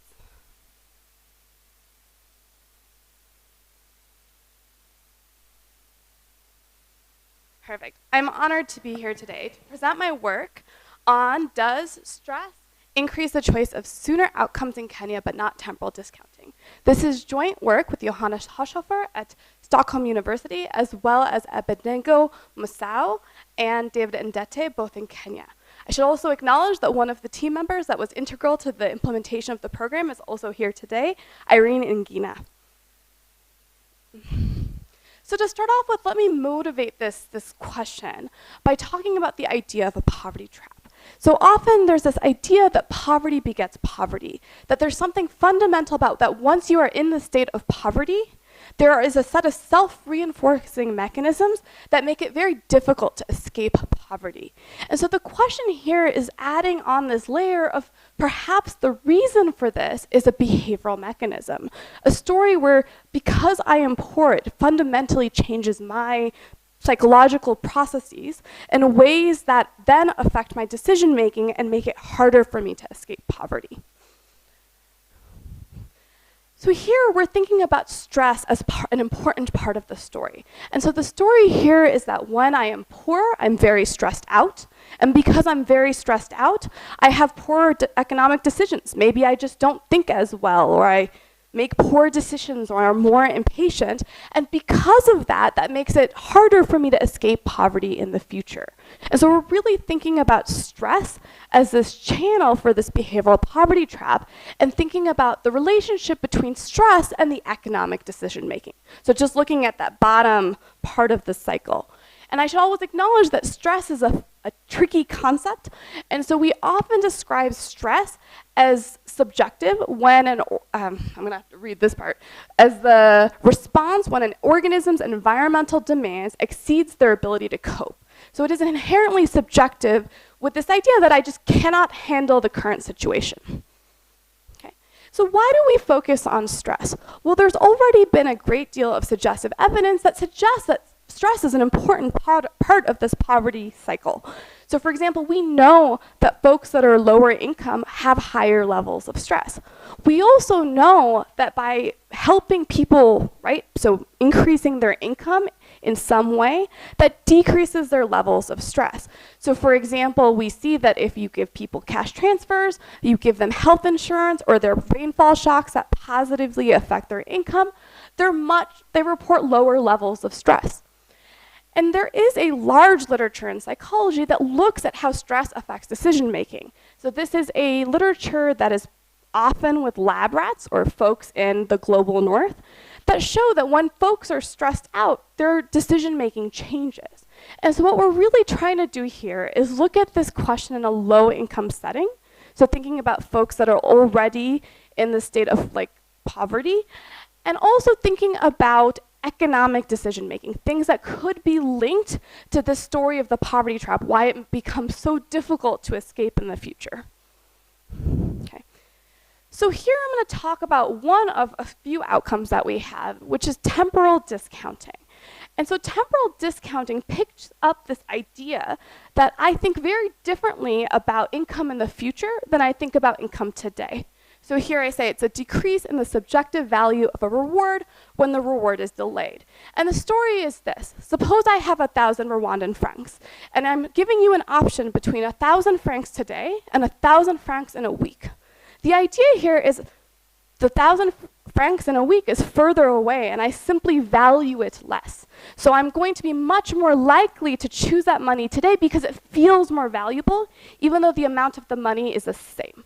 Okay, and so with temporal discounting, the idea is I do this for all things in the future. So today versus 1 week from now, 1 week versus 2 weeks from now, things that are further away are just less valuable to me. Okay? And we know that this could affect economic decision making. So when we're thinking a lot about household decisions, it's often things that involve some sort of a short-term cost. So for example, wearing my mask for a longer term benefit to prevent myself from getting COVID so that I'm healthier in the long run. And so if I simply value that future benefit less because of this temporal discounting, we would think that people are going to be less likely to make what might look on paper to be very valuable investment opportunities.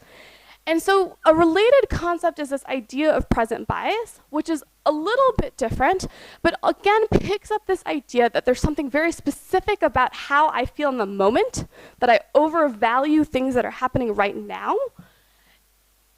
that can happen at the expense of the future. And so we're going to look at both of these outcomes in this paper. Okay. So this project is going to use a laboratory experiment implemented in Kenya with multiple methods of stress induction in a low-income population. We're also going to look at many outcomes, so things like risk-taking, temporal discounting, executive control, and I'm happy to talk about those results later, but I'm going to focus on that temporal discounting I just talked about. Another innovation is we think a little bit about the difference between acute stress, so this idea that a short-term stressor is very different than the experience of having to deal with stress repeatedly. And so while I'm not going to say by any means that we're capturing the chronic stress of low-income folks' lives, we're going to try to look at this in this context.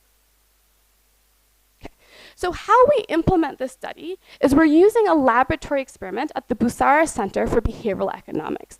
And so our sample is basically the Busara Center has gone into informal settlements in Nairobi, including Kibera, where they have community organizers that basically say, hey, would you like to be part of our subject pool? So in order to be part of the subject pool, people just have to have M-Pesa, they have to be over 18, and they just provide their basic info and they can be in that sample. We then text them to say, okay, here's a study, you can earn money from participating in the study, would you like to participate? And then they come to this lab, this center that we have, where we run the experiment. So as you can see in the photos, all of our outcomes are measured on these computer screens, where these are touchscreen computers where we say everything in Kiswahili, so that people are hearing the instructions and they're pressing the buttons on the screen. So even illiterate populations can participate in our studies. Okay. So the method here is we're going to randomize stress induction, and I'll talk about what that means a little bit in more detail. We implement either a stressor, so you either get something that we think of as a stressor or a control, which is not meant to be stressful, for 7 days consecutively. The idea is that first day, the first time you experience a stressor, it's acute stress, it's a short-lived stress, and after 7 days of repeatedly having the stressor applied, that's going to mimic chronic stress. We also measure stress in several ways. So we measure salivary cortisol, where cortisol is our body's natural stress hormone. So it's a steroid hormone that regulates our reaction to stress. It's associated with other things, but it's often considered the stress hormone. And so we're measuring the cortisol by having people chew on these salivettes and analyzing it, and it captures short-term stress. We also ask people their self-reported stress, so just in this present moment, how stressed do you feel? And we do this both before the stressor and at many points after we apply the stressor. Okay. So let me first talk about one of our two stressors. The first is what I'm calling a psychosocial stressor, or it's the Trier social stress task. Our sample is again coming from the informal settlements, and we have 268 participants who start on that first day, and most of which continue for all 7 days. We have a control group, where in our control group, individuals are invited to the lab. They have to talk about themselves for a couple minutes and answer some easy questions. So yes, people have to get up in front of others, but it's not a stressful situation. They just get to talk about themselves a bit. In contrast, a treatment group, it's meant to mimic a job interview. So people come into the lab, they have to act as though they're taking a job interview and explain why they're qualified and answer scary questions from people that looked very stern. And in fact, if they make mistakes in some of the questions, they're forced to repeat, and they're actually evaluated. And so in both groups, they're giving some form of speech, but you should think of this treatment as a very stressful situation where you're being graded and people don't smile at you. And so I think what we have here is just kind of the setup where we have on the table in the back the people running the experiment who are giving the stern looks and asking the questions, and all the participants are seated behind. We find that this works. So the TSST, this psychosocial stress, does affect stress, both in the salivary cortisol, so that hormone that our body releases, as well as in the self-reported stress. It's short-lived, but the effect is there. We also have what I'll call a neurobiological stressor, which is hydrocortisone. So again, our sample is 317 participants from these informal settlements. Our control group is a placebo. So this is just you take a pill and it's a sugar pill. However, our treatment group is hydrocortisone, where hydrocortisone is the basically medical version of cortisol, where you take this pill and it releases cortisol in your body. And I think this is always the point where I should pause for ethical questions because I'm sure you have them. So let me talk about hydrocortisone. So hydrocortisone is actually often used over the counter as a medicine for rashes. So you can actually buy hydrocortisone cream that you simply rub into your skin for rashes and I think eczema. And so here, when we're talking about giving folks these hydrocortisone pills, you should think of the dosage as similar to that hydrocortisone cream that you might use over the counter.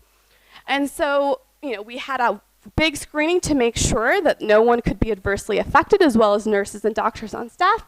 And what we found is that these pills, people had significantly higher levels of hydrocortisone, but they're not reporting higher levels of stress. So their body is reacting, but they don't feel that they're stressed. Okay. So we also measure temporal discounting, and we do it in several ways. Individuals are making a bunch of choices, so it's real choices with real money, where we explain kind of the choices that they're making. And they make a choice, so we say, okay, you're making decisions about today versus I think this is 4 weeks from now, and you choose one of the buttons where it's either 400 shillings today or some amount later on, and you just make a one choice. And we do this a bunch of times.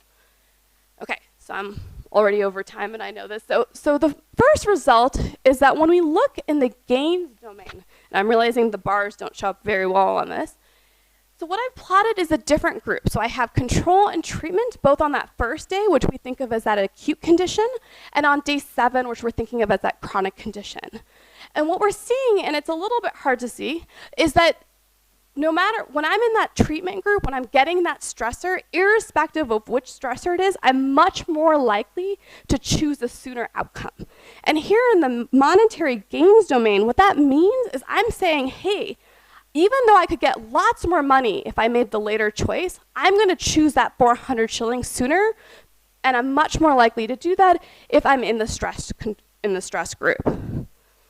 Similarly, in the losses, we see a pattern where no matter what happens in the treatment, so whatever stressor you're experiencing, you're much more likely to make the sooner choice.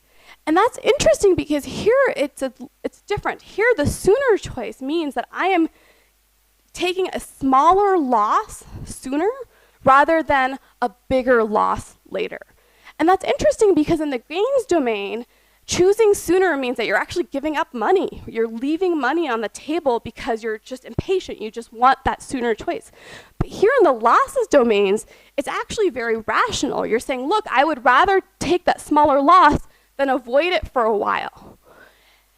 And so we have some additional results, which I'll skip over in the effective time, but I'm happy to talk about it later, to go to my conclusion, which is that we do find that with both stressors, people are much more likely to make the sooner choice.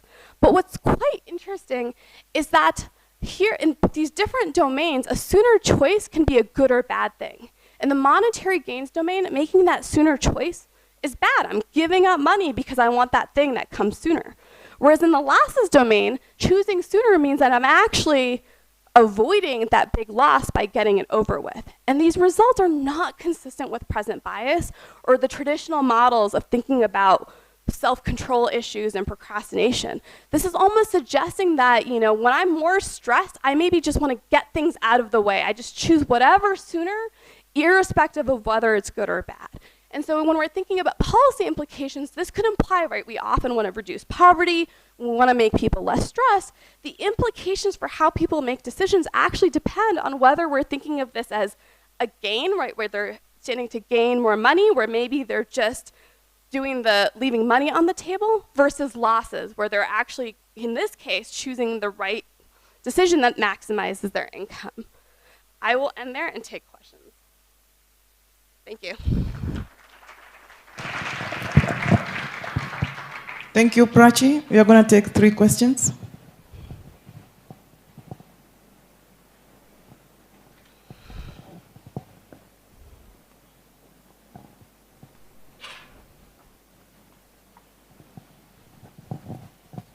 Thank you for the presentation. I have a question about how you consider what's the right and wrong choice, especially for the temporal discounting, since it's real money that people are dealing with. I'm wondering if you ask them any questions about their spending intention. For example, I can imagine a lot of scenarios in which it would be smarter or more necessary to have a small amount now than a larger amount 2 weeks from now if you need food or owe rent or what have you. So I'm just curious if there's any background on that. Yeah, so I think there is evidence that if we think about people having lumpy income, where maybe there's something they really need that money now, it's not irrational to choose the thing that's sooner.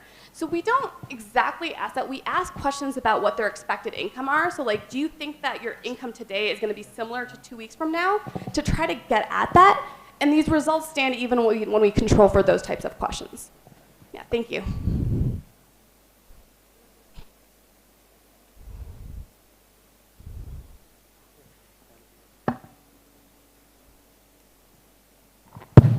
All right, so thank you for the presentation.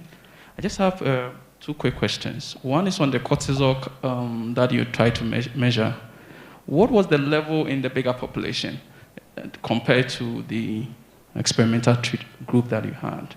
I'm just thinking maybe obviously higher, so you might not see much differences in the experimental treatment. My second question is with the recruitment. What were they told that they were going to do in the experiment? Is it a job interview that they were coming for? And for that reason, expectations were quite high that you expect to see cortisol levels increase because a lot is at stake and not an experimental treatment. Thanks. Great questions. So I'm afraid I might have already forgotten one. So the second question is, what were people told? So absolutely we had informed consent, where what we said is like, look, we didn't use the word stress, but we said, look, there are these two kind of treatments. You might get this medicine, hydrocortisone, you might get this placebo, you might not know which one it is. Do you consent to be part of this study? And in fact, for the hydrocortisone, we asked people, do you think you got the hydrocortisone pill? And they were not good at guessing. But they knew that they could have gotten it, so they knew what they were getting themselves into. I think your first question was about the magnitude. So obviously, it's unethical to dramatically increase people's stress. So we couldn't go in and create, like, in the real world when we're thinking about stress, it's these major life shocks. And we couldn't do anything close to that. That's just not appropriate or ethical.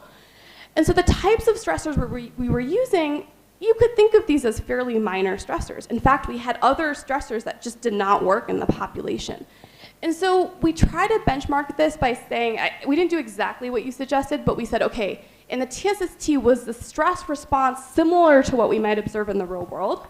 And it was similar to some cash transfer programs that have been implemented or a health insurance program. But I'm going to completely acknowledge, just by the nature of the study, that these are minor stressors, and that might be perhaps explaining some of the results that we see, because this just isn't comparable to what low-income folks face in the real world. Yeah. Hello. Thank you for your presentation. My question is also related to what you were just discussing about the external validity of your results. I just wonder, the sample group that you used is perhaps already used to a number of other stressing scenarios and situations, perhaps even worse than the treatments that you have tried to test. So that would perhaps explain also some of your results. Can you comment on that? I think that's a completely valid point, because exactly, this is a population that, we even have data, they've experienced a large number of stressors. At some point, I did look at whether folks that had experienced more life stressors on a variety of different scales were less responsive to treatment, and it didn't look like the folks with more or less life stressors reacted differently. But again, I think that's just, with laboratory experiments, I think this is a natural concern. And to kind of push that a little further, I think the problem, in an ideal world, we would do a study with a real stressor in the real world, but first of all, that's just not ethical and possible. And the second thing is that a lot of times the major stressors in the real world come with things like income shocks or these natural disasters. And so in the real world, when we're thinking about these major shocks, there's many components to it, of which stress is one. So I would say that this is an imperfect approximation to get at this question. Yeah, thank you. See if we have time. Thank you, Prachi, for your wonderful presentation. So our next presenter is Emerson Gatare, who will present on the design and impact evaluation of a digital reproductive health program in Rwanda.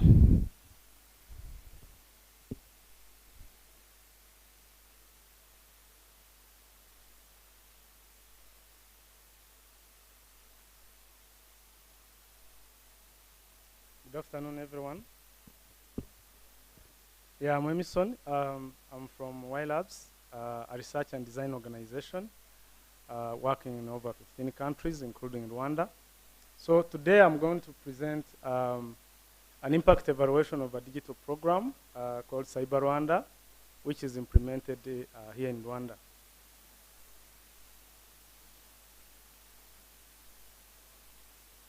Next. Yeah, Cyber Rwanda, as I mentioned, it's a digital health intervention that aims to improve health and economic empowerment of young people in Rwanda. It's mainly composed of three parts. The first one is the stories, which is comprised of entertainment content in form of web comics. And the second is called Run, which is composed of over 200 frequently asked questions that were mapped according to different topics. And these topics are identified during design sessions with young people. The third is the shop. We facilitate connection between young people and health facilities in Rwanda. Health facilities including pharmacies, including health posts, health centers. So we facilitate that connection. We have a facility finder on our platform where young people can search the nearest health facility and make an order of a certain product or service. And they can go privately and pick that product or service anonymously. So this is our journey to date. We've gone through different stages, starting from the discovery and the design phases of the program back in 2016, 2017. And we are now on the implementation and midline evaluation of the program. So we've gone through those processes, the design phase, the prototyping 1 and 2, which used human-centered design approaches. We conducted our pilot study back in 2019, and we completed our midline, rather baseline last year, and we've recently completed our midline, and we are planning to do a final evaluation next year. So the objectives of this intervention, the objectives of this intervention is about increasing knowledge, improving knowledge of sexual reproductive health, knowledge of economic empowerment. So we empower young people to be knowledgeable about their life, their sexual life, and seeking health care and family planning. So as you can see, only 12% of sexual active unmarried women ages 15 to 19 report contraceptive use per the DHS 2015. From our recent baseline, we found out that around 15% of youth in our baseline agreed that HIV could be caused by mosquito bites. So you can see a lot of misconceptions around HIV by young people. Our second objective is about improving access. This is access to contraceptive methods, access to information. We build the capacity of young people to be able to access these services and have access to credible information around sexual and reproductive health. So 1 in 5 girls have begun childbearing by the age of 19, and girls and young women remain more than twice as likely to acquire HIV than their male counterparts. The third objective of our intervention is about improving quality. This is quality of health care. We build the capacity of health facility personnel, especially around providing quality health care and reducing provider bias. And of youth who sought family planning services in the past year, only 28% said that the providers were friendly and helpful. So that's our impact evaluation diagram. We are running an impact evaluation using a randomized control trial where our groups are split into two groups. We have the intervention schools, we have the control schools, and under the intervention schools, we have self-service schools and Cyber Rwanda facilitated schools. So I will speak about the differences in a minute. So our intervention, our research is a hybrid type 2 effectiveness and implementation. So it's a dual implementation in science, evaluating the effectiveness of the project, but also trying to study the implementation strategy. It's a 3-arm randomized non-inferiority trial, evaluating the effectiveness and the cost effectiveness of the two models. We are in 8 districts in the country, across 60 schools, and we have a cohort of over 6,000 young people, students in Senior 1 and Senior 2, ages 12 to 19. So the study involves 3 stages. One is baseline, midline, and endline, and it is registered on on clinical trials. The randomization process, we went through several processes during randomization. I mean, randomizing 60 schools in 1:1 ratio. That means 20 control schools, 20 facilitated schools, 20 self-service schools. And we ensured the community participatory randomization where we invited district officials and schools, and we conducted an open randomization process. This involved headmasters randomly picking these balls from the opaque bag. These balls represented the different arms of the study. So they could pick, let's say, one ball representing control, another ball representing self-service or facilitated. So they were not aware of which ball or which arm they are picking. So these are our primary outcomes.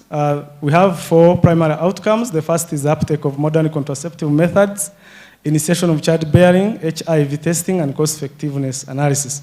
By modern contraceptive methods, we want to assess whether young people have been exposed to Cyber Rwanda.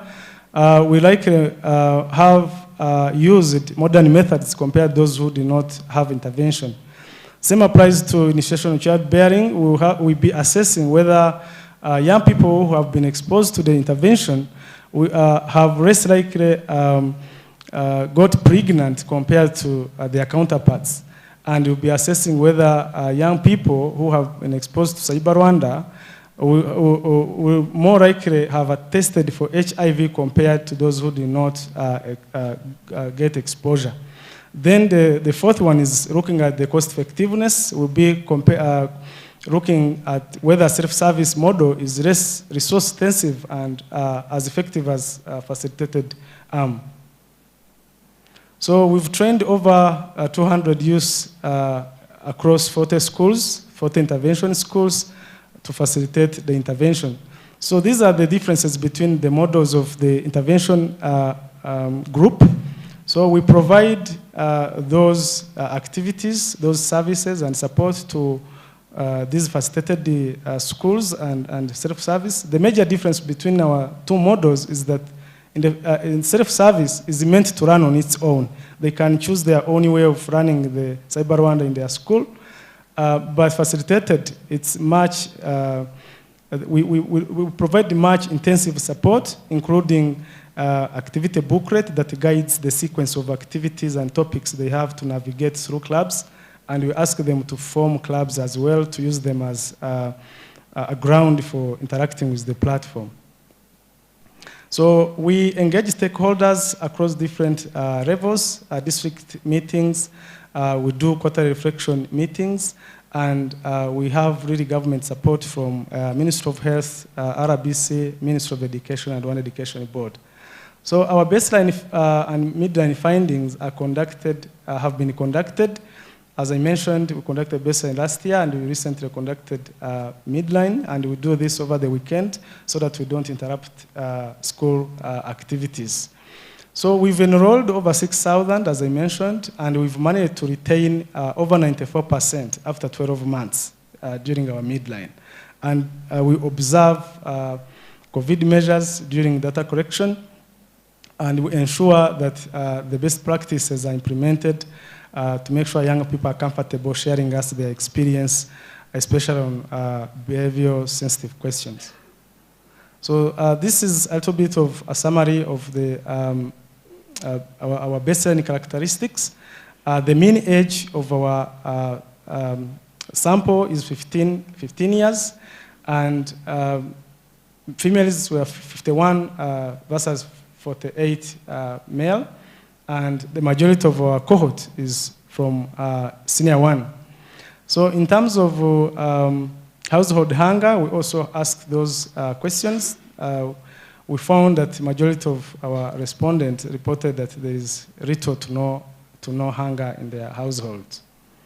So these are common misconceptions reported by young people. You can see that more than half agreed with the statement that contraceptive could make women unable to have children even after discontinuation. And 64% agreed that condoms can slip off and disappear inside of women's body. And over 21% agreed with the statement that emergency contraception can prevent pregnancy up to 1 month after unprotected sex. And 40% participants were unsure about this statement. So condom norms suggest opportunities for education. You see that 3% agreed that condoms were suitable for casual relationships, and 41 agreed that condoms were suitable for steady loving relationship, and 35 believe that a girl suggesting condoms to her partner means she doesn't trust him, and females reported feeling more embarrassed to buy condoms than males.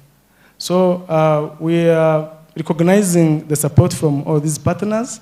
We conducted this evaluation in partnership with the University of California. They are our evaluation partners. Professor Sandy is the PI. So it's funded by USAID, and we work closely with RBC, and we have SFH as our implementing partner. Thank you.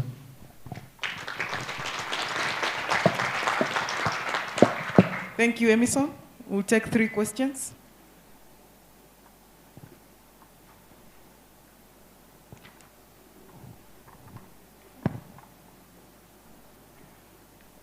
Thank you very much for a nice presentation. I just wanted to hear your comment on one of the impact evaluation you want to establish is to link Cyber Rwanda with HIV testing, whether the messages you are sending would be effective in increasing uptake. So I just want to know, one, on the treatment group, if you will be able to single out that the effect you are seeing is attributed to the treatment you're giving. And on the control group, as usual, the spillover effect, because we never know about the control group if they are not exposed to the treatment of your choice. Thank you.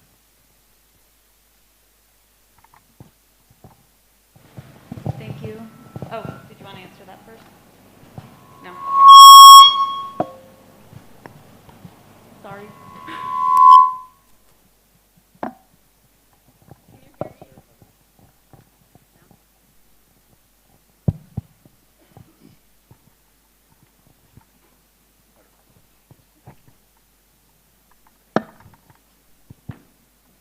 Okay.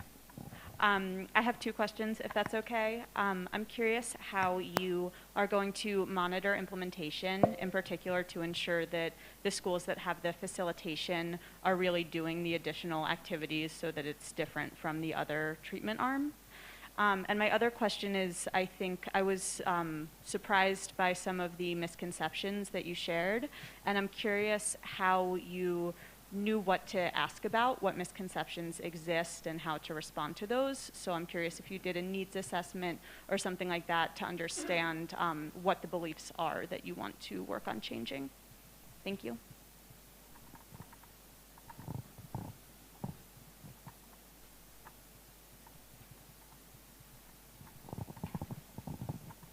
Thank you. I'm curious. I don't know, but do you wish to kind of understand if involving boys at the same time girls, whether involving boys would guarantee girls to kind of have more uptake in terms of what you are trying to spearhead? If boys are involved, would that guarantee that girls will also go for more contraceptives? Because we have a running back in one of the projects that I'm presenting today in the poster, and we see trying to let boys know what girls go through during menstruation period. It kind of improves their confidence and use more issues related with increased knowledge in terms of issues related to menstruation period. So I don't know from your side whether you are trying to see if boys and girls at the same time receiving the dosage on contraceptives has an effect on any of the sexes. Thank you.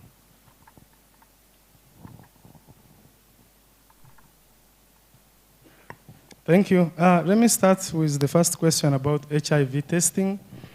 I would like to take you back to what I mentioned before. This is a digital platform which is in the form of edutainment. It has edutainment content. We have characters that shares the experience. The content is diverse and it is developed in a way that these characters shares the experience with our target group, with our audience. So we have HIV messages among the content that Cyber Rwanda has. So meaning young people can go through the different messages, including messages around HIV, messages around contraceptive use, messages around the goal setting. So, and we work with health facilities to make sure that young people have the knowledge they need so that they can boldly access these HIV services at youth centers, at health centers, and at health posts. So, and we are also planning to work with the government through Rwanda Biomedical Center to subsidize HIV self-tests so that young people can be able to access them and do it on their own. Then the spillover effect, we understand this is an issue, and how we've ensured to deal with this is that right from the recruitment stage, when we are recruiting and setting up the criteria for recruiting schools, we made sure that there is reasonable distance between one school and the other, especially between intervention school and control school. We made a criteria of 1.5 kilometers between these schools. We understand that this is not a long distance, but as you may know, our schools are concentrated. And the distance between schools in Rwanda, as of now, it is not that much. So, but we have tried to make that kilometer happen. The other way that we've made possible to make sure that we deal with the spillover effect is to include questions around exposure to Cyber Rwanda in our midline and endline evaluation tool. So we're going to be able to understand where these young people have accessed Cyber Rwanda. Is it from school? Is it from youth center? Is it from elsewhere? So in that way, we'll be able to spell out the extent of spillover. How would we monitor implementation? We track real-time engagement using Google Analytics. So we use it to track engagement metrics, to see the performance between schools, to see the engagement, to see the pages viewed, to see any events that we set to track. But we also do regular check-ins. We check in with these schools on a monthly basis to understand how they are performing, to understand the brokers, to understand the obstacles, and improve the intervention. We do also conduct design sessions with these young people and other stakeholders, including teachers, headmasters, parents, and we go back and iterate and improve the intervention. So that's how we monitor the implementation. How do we respond to misconception reported? Yes, we are shocked by these misconceptions. And what we are doing now is to make sure that in our content, we really improve the content and we make it respond to these misconceptions. Also on our platform, we have what we call advice column. That's where young people can go and ask questions that they want or any clarification that they have. So we make sure that we respond back to them within 1 week. So these are some of the ways we make sure that young people are aware of the right information and these misconceptions are reduced. Do we wish to understand involving boys the same level as girls? Yes. For example, in our study, it's 50-50 boys, 50 girls, so it's a balance. So, and when targeting them, we don't have any particular content that is meant for boys or girls. So we make sure that we educate them inclusively because, as you mentioned, we understand the role of boys in the performance of these outcomes for girls. So I don't know if I've tried to answer all of your questions, but feel free to reach out to me if you have any particular question. Thank you.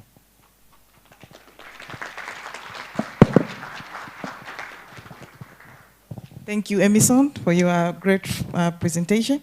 And our last presentation is from East Fellow Samuel Muhula, who will be presenting on a cluster randomized evaluation of financial inclusion for sanitization and health in Kenya and Uganda. Welcome.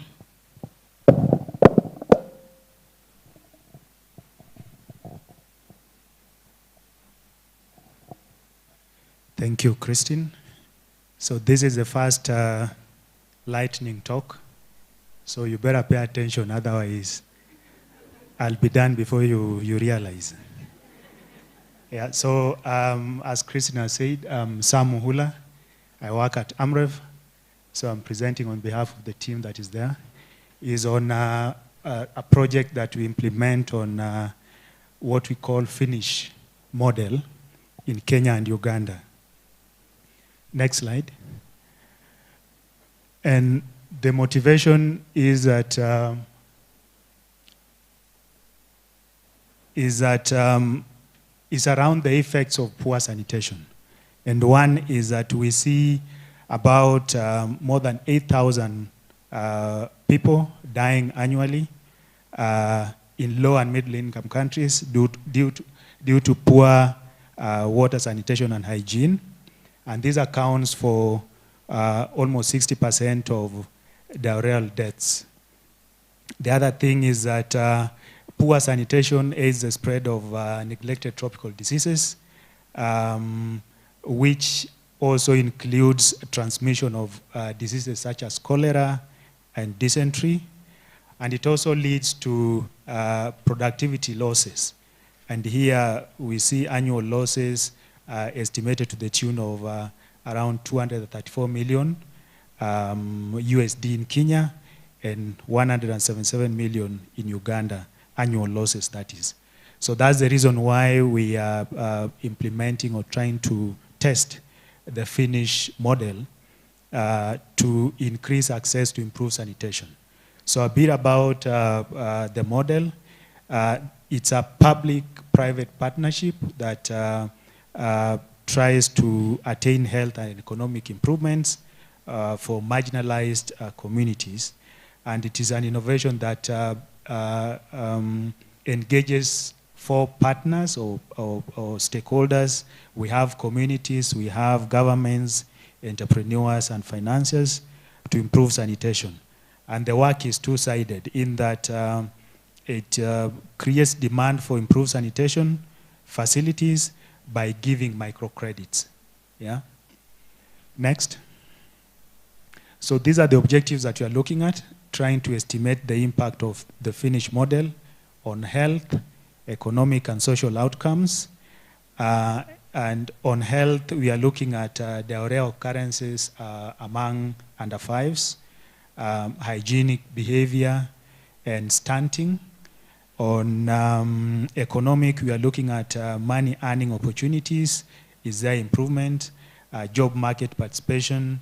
On social outcomes, we are looking at school attendance and sanitation. And then the second objective, we are exploring the perspectives of the partners that I've mentioned or stakeholders that I've mentioned with regard to the Finnish model so that we can see how to improve it. And then the third one is to look at how cost-effective the model is. So we are doing a cluster randomized control trial. Our interventions, we have a county, one in Kenya and another county in Uganda. Uganda, they are called districts, that is. And we have clusters at sub-location level and in Uganda sub-district level.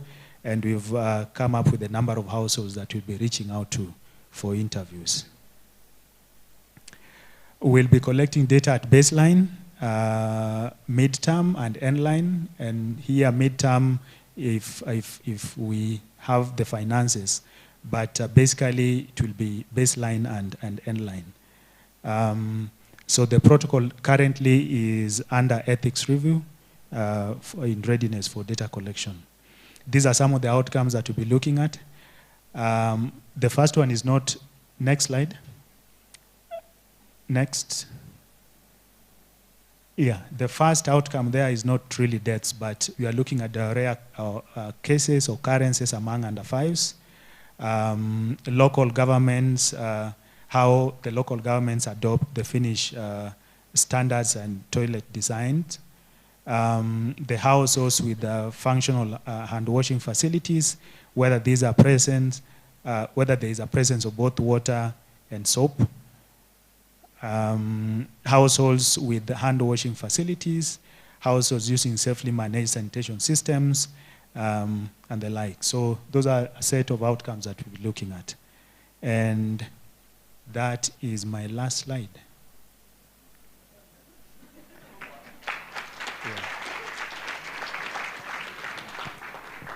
Thank you, Sam. That was really a enlightening talk.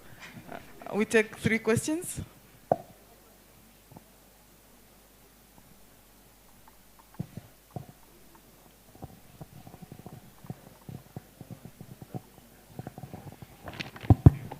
Yes, thank you very much. I want to find out whether you are trying to estimate the impact of the intervention on all the outcomes that you highlighted, I think your last but one slide.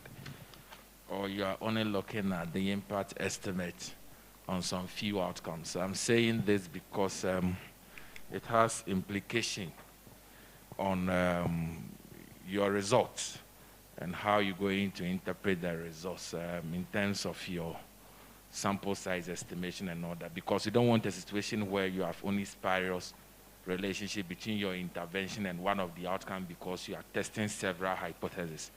So we have to be clear on that. Thank you. Another question?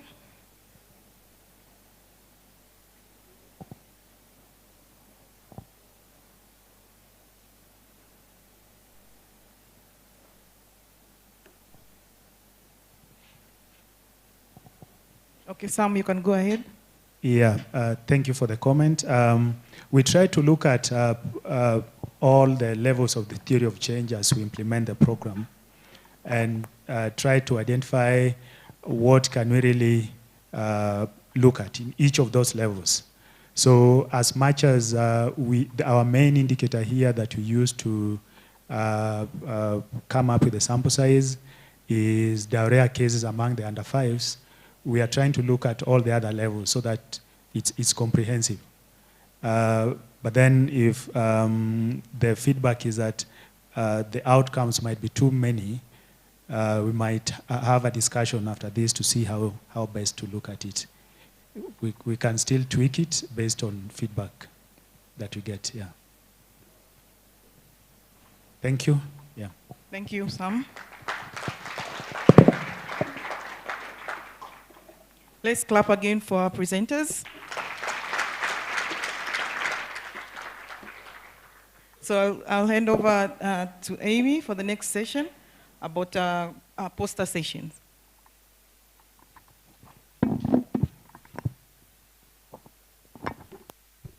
Thanks, Christina, and thank you to everyone today. You all may know me as the timekeeper, but when I'm not being super strict, I work with the Global Networks team at SIGA. My name is Amy Shippo, and it's a pleasure to be here with you all today. I'm excited to introduce our next session, where we'll be migrating outside to see the posters.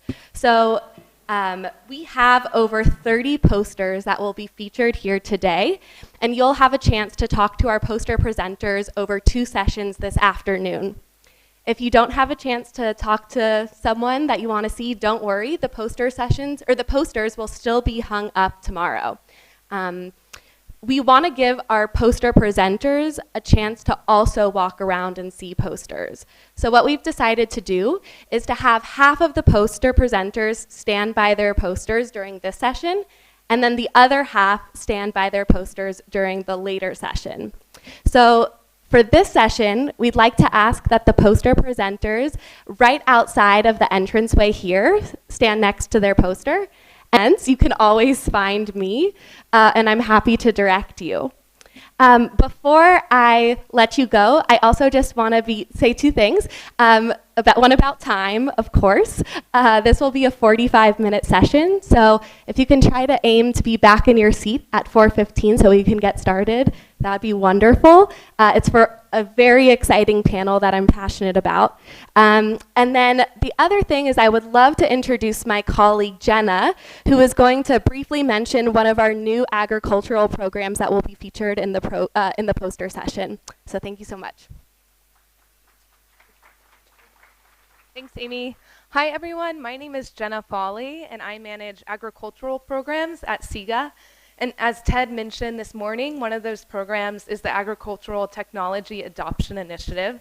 And we are super excited that we have a new initiative that will fund digital agricultural research. So if you do any work in digital ag, or if you're interested to talk to me, I'll be at the poster session, or you're welcome to just catch me anytime at the conference. Thank you.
Hi, everyone. Please let's get back.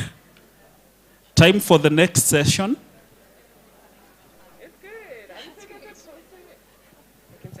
We'll definitely have more time for posters after this. You should have finished.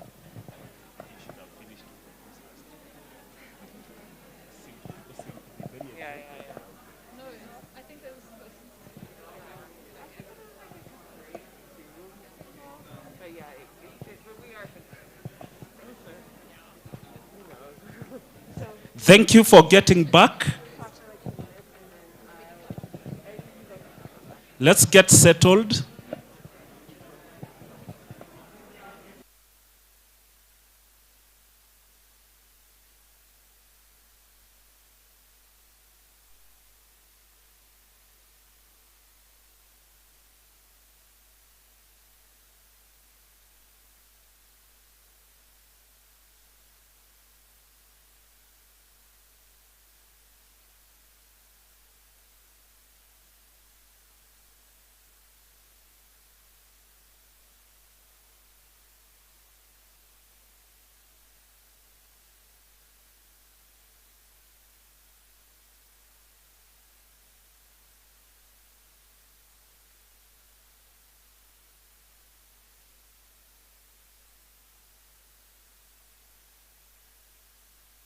We start the next session now.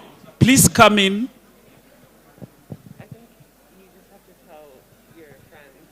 I have done that.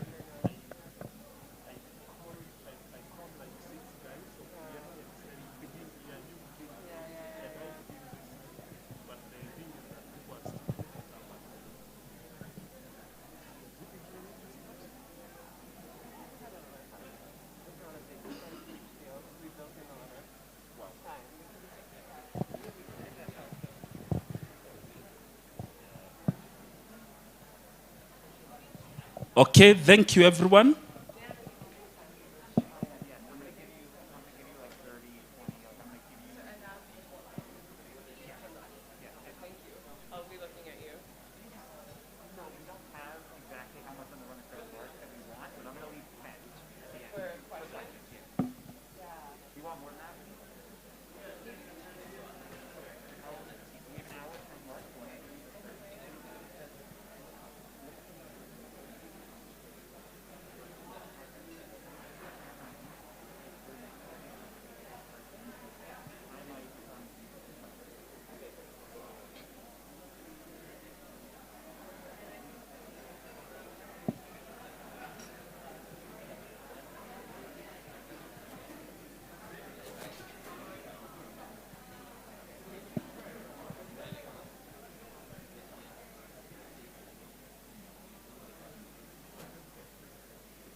Wow, can I speak from outside? You try.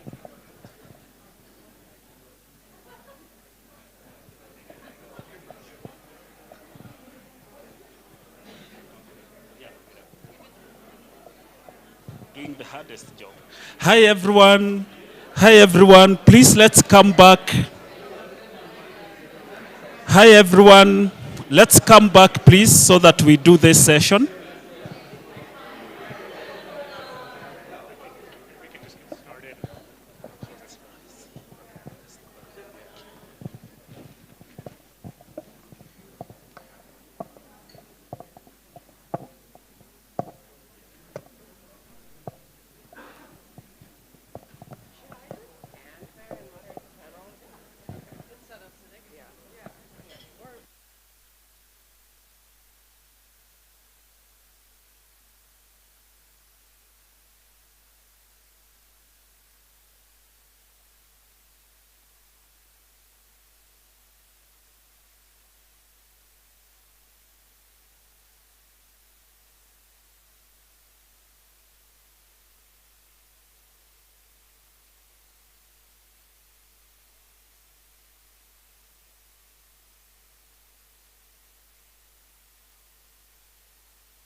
Hello. Oh. Thanks so much for all the poster presenters. Can we have a round of applause for everybody who made a poster? That was a lot of work and effort, and so we're definitely going to have another session today as soon as this panel is over, where you'll get to learn more, and we'll also have the posters up for the entire conference. So if you feel like standing again by your poster and telling people about it, if you feel like asking people questions, that's definitely going to be there for the whole conference. So thank you so much. So I'm really, really excited about this last session for today, which is going to be a panel related to the Collaboration for Inclusive Development Research. But before we bring our panelists up, Amos Juguna, who's are you executive director or chairman? He's the head of NIERA, he's the chairman of NIERA and one of our Dear East Fellows, and also a professor at US International University in Kenya. So he's going to give us more information about CEDAR and its goals before we dive into the panel. So I'll hand it over to you. Thank you, Maya.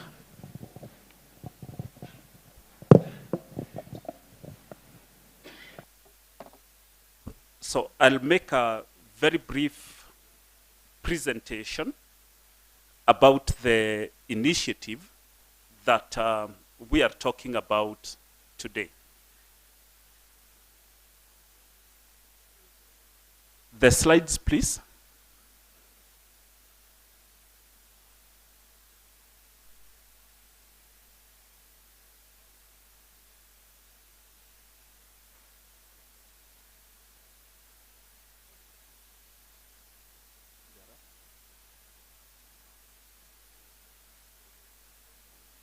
So the initiative we are talking about today is titled CIDR, that is Collaborative Inclusive Development Research.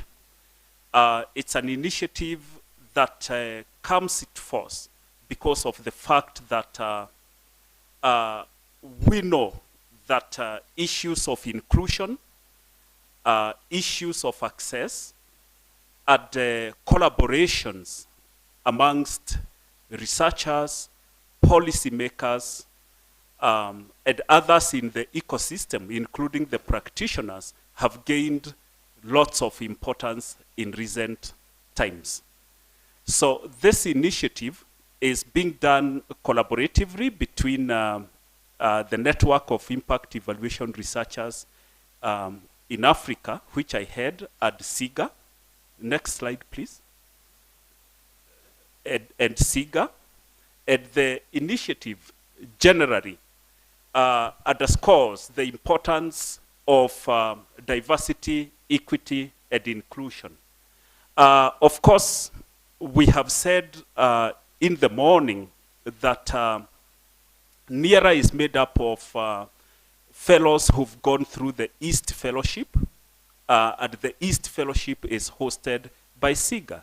So it's therefore only natural that over the 12 years that this has happened, we've learned the need to deepen and become more inclusive and create and generate knowledge around this area.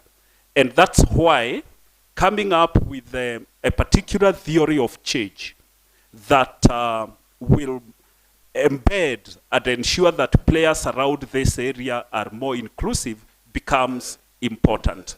So who will use this work? We have fathers, we have practitioners, we have researchers all over the world. So given this opportunity, then we seek, next slide please. Given the opportunity, we then seek to have very interactive aspect where we look through to increase the leadership and inclusion of African scholars in global development research. We know that, and as Executive Director Carson presented this morning, we have very little representation of African researchers. So one of the things we seek to do is to ask ourselves, what can we potentially do to significantly change this landscape and change the statistics? So we therefore need to do that. We need to look at the barriers. we need to review the opportunities. We need to ask ourselves what has worked, what has not worked, and what then do we need to change within the overall pipeline. So activities here you see will include aspects of building communities of like-minded individuals who are committed to change throughout the pipeline. We'll do data collection and analysis, and we will also publish the results. Most importantly, we will come up with frameworks of reference that can be used by donors, practitioners, those doing advocacy to ensure there is increased participation of African scholars amongst others that they can use to inform their programming. Next slide. So this is work that we started by dreaming about close to 2 years now.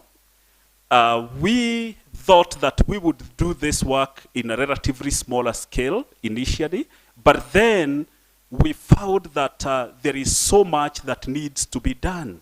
As a result, we started by forming a working group, and I thank some of us whom I've been seeing today participated in that virtual convention that we did in March. Sometimes mid-March we did this, and we looked at inclusion from different understandings of different stakeholders.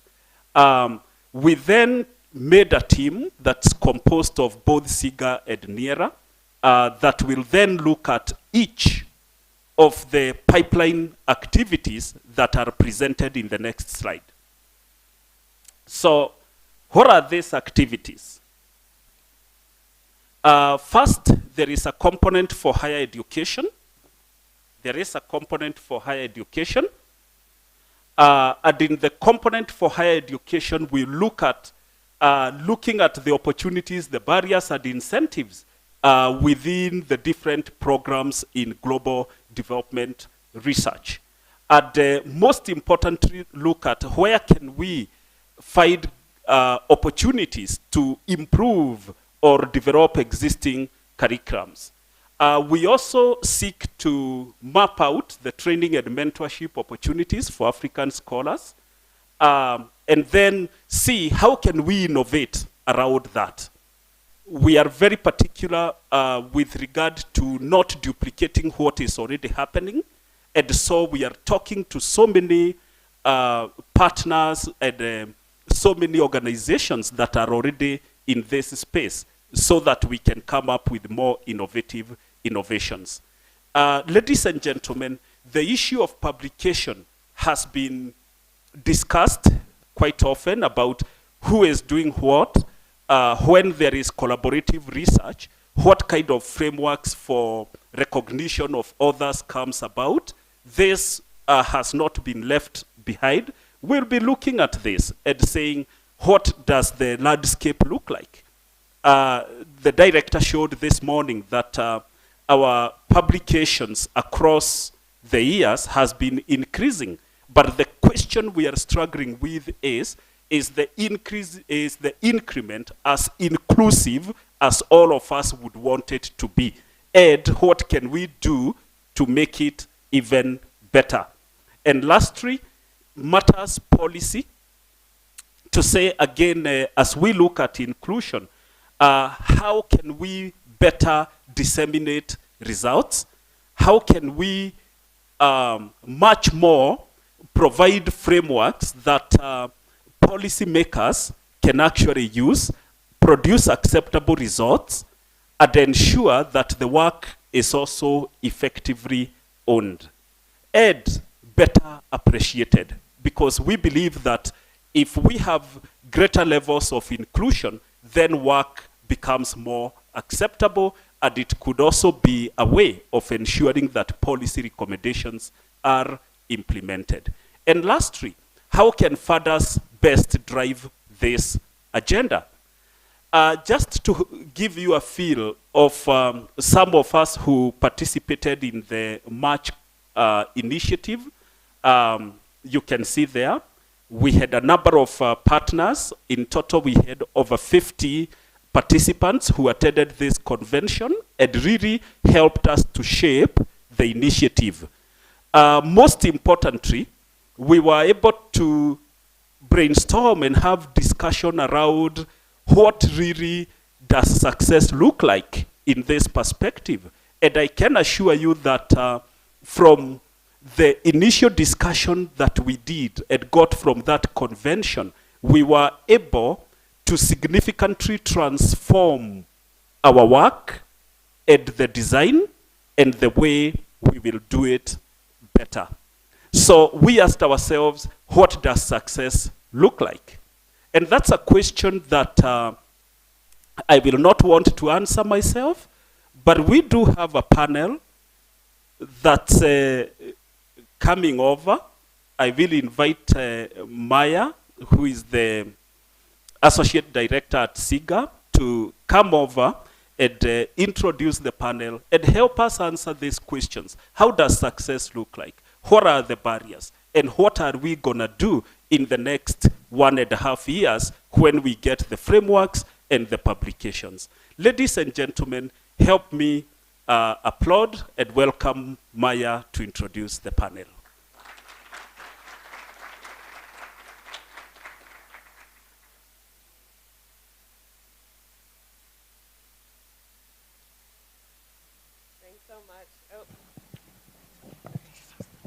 Thank you so much, Amos. That was a great introduction. Can we have all the panelists come up, please?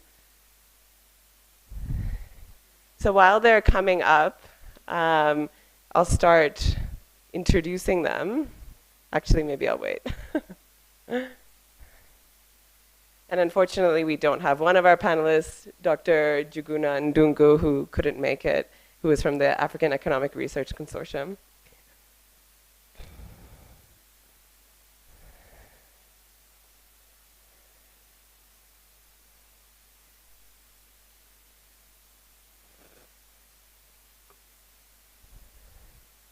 Thanks everyone for coming up.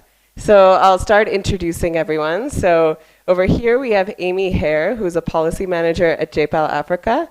Next to her we have Chris Chibwana, who's a program officer at the Hewlett Foundation. We have Fiona Moeges, who is the executive director of the Mawazo Institute. Tony Vayange, who is the executive director of PASCR, the Partnerships for African Social and Governance Research, and also an East Fellow a long time back.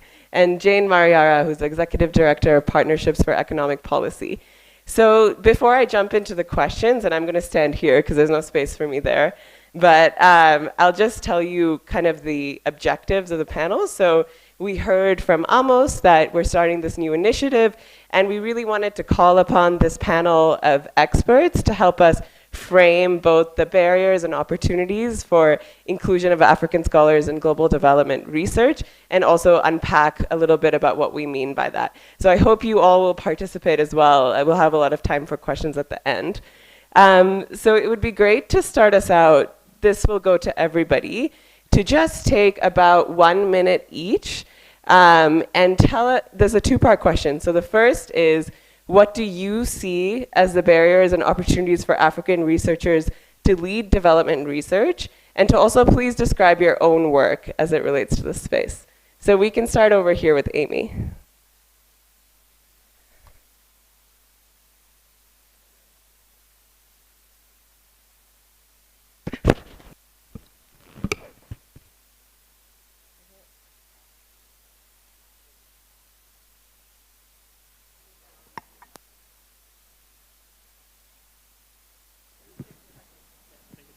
Hello. Great. Well, thank you, Maya and others, for including us in this panel. I'm really honored to be here, and it's lovely to see everybody in person. So I guess if I have to think of the key barriers and opportunities for African scholars, I'm sure my colleagues will be able to give a lot more nuance to these areas. But I think from a JPAL perspective, we really see that the barriers kind of fall into three main buckets. So there are challenges related to research funding, which is something that JPAL is really trying hard to fill. The next sort of barrier is around networks and kind of access to these networks, especially within academia. I think there, within African scholars, often these sort of barriers to networks are kind of amplified by geography, along with other sort of key barriers within academia. And then I think the third barrier is around training and having the access to the appropriate training. I think from a JPAL's perspective, we look at randomized evaluations, so having the sort of key training within that space is really necessary and one of the barriers that we see. And so I think from JPAL, we are, part of our work within supporting African scholars is to open up more research funding within our different research initiatives to be able to have more local researchers running these randomized evaluations with the intention that we have more local researchers sort of driving the research agenda on the continent. And yeah, I'm going to pause there and hand over to Chris, who I'm sure will give us the Yeah, thanks, Amy. So I think from a funder perspective, so I work for the Hewlett Foundation. I think one of the key barriers is just where the power lies. So power is really centered for that have the money, the people that are funding research. Now, the government has every right.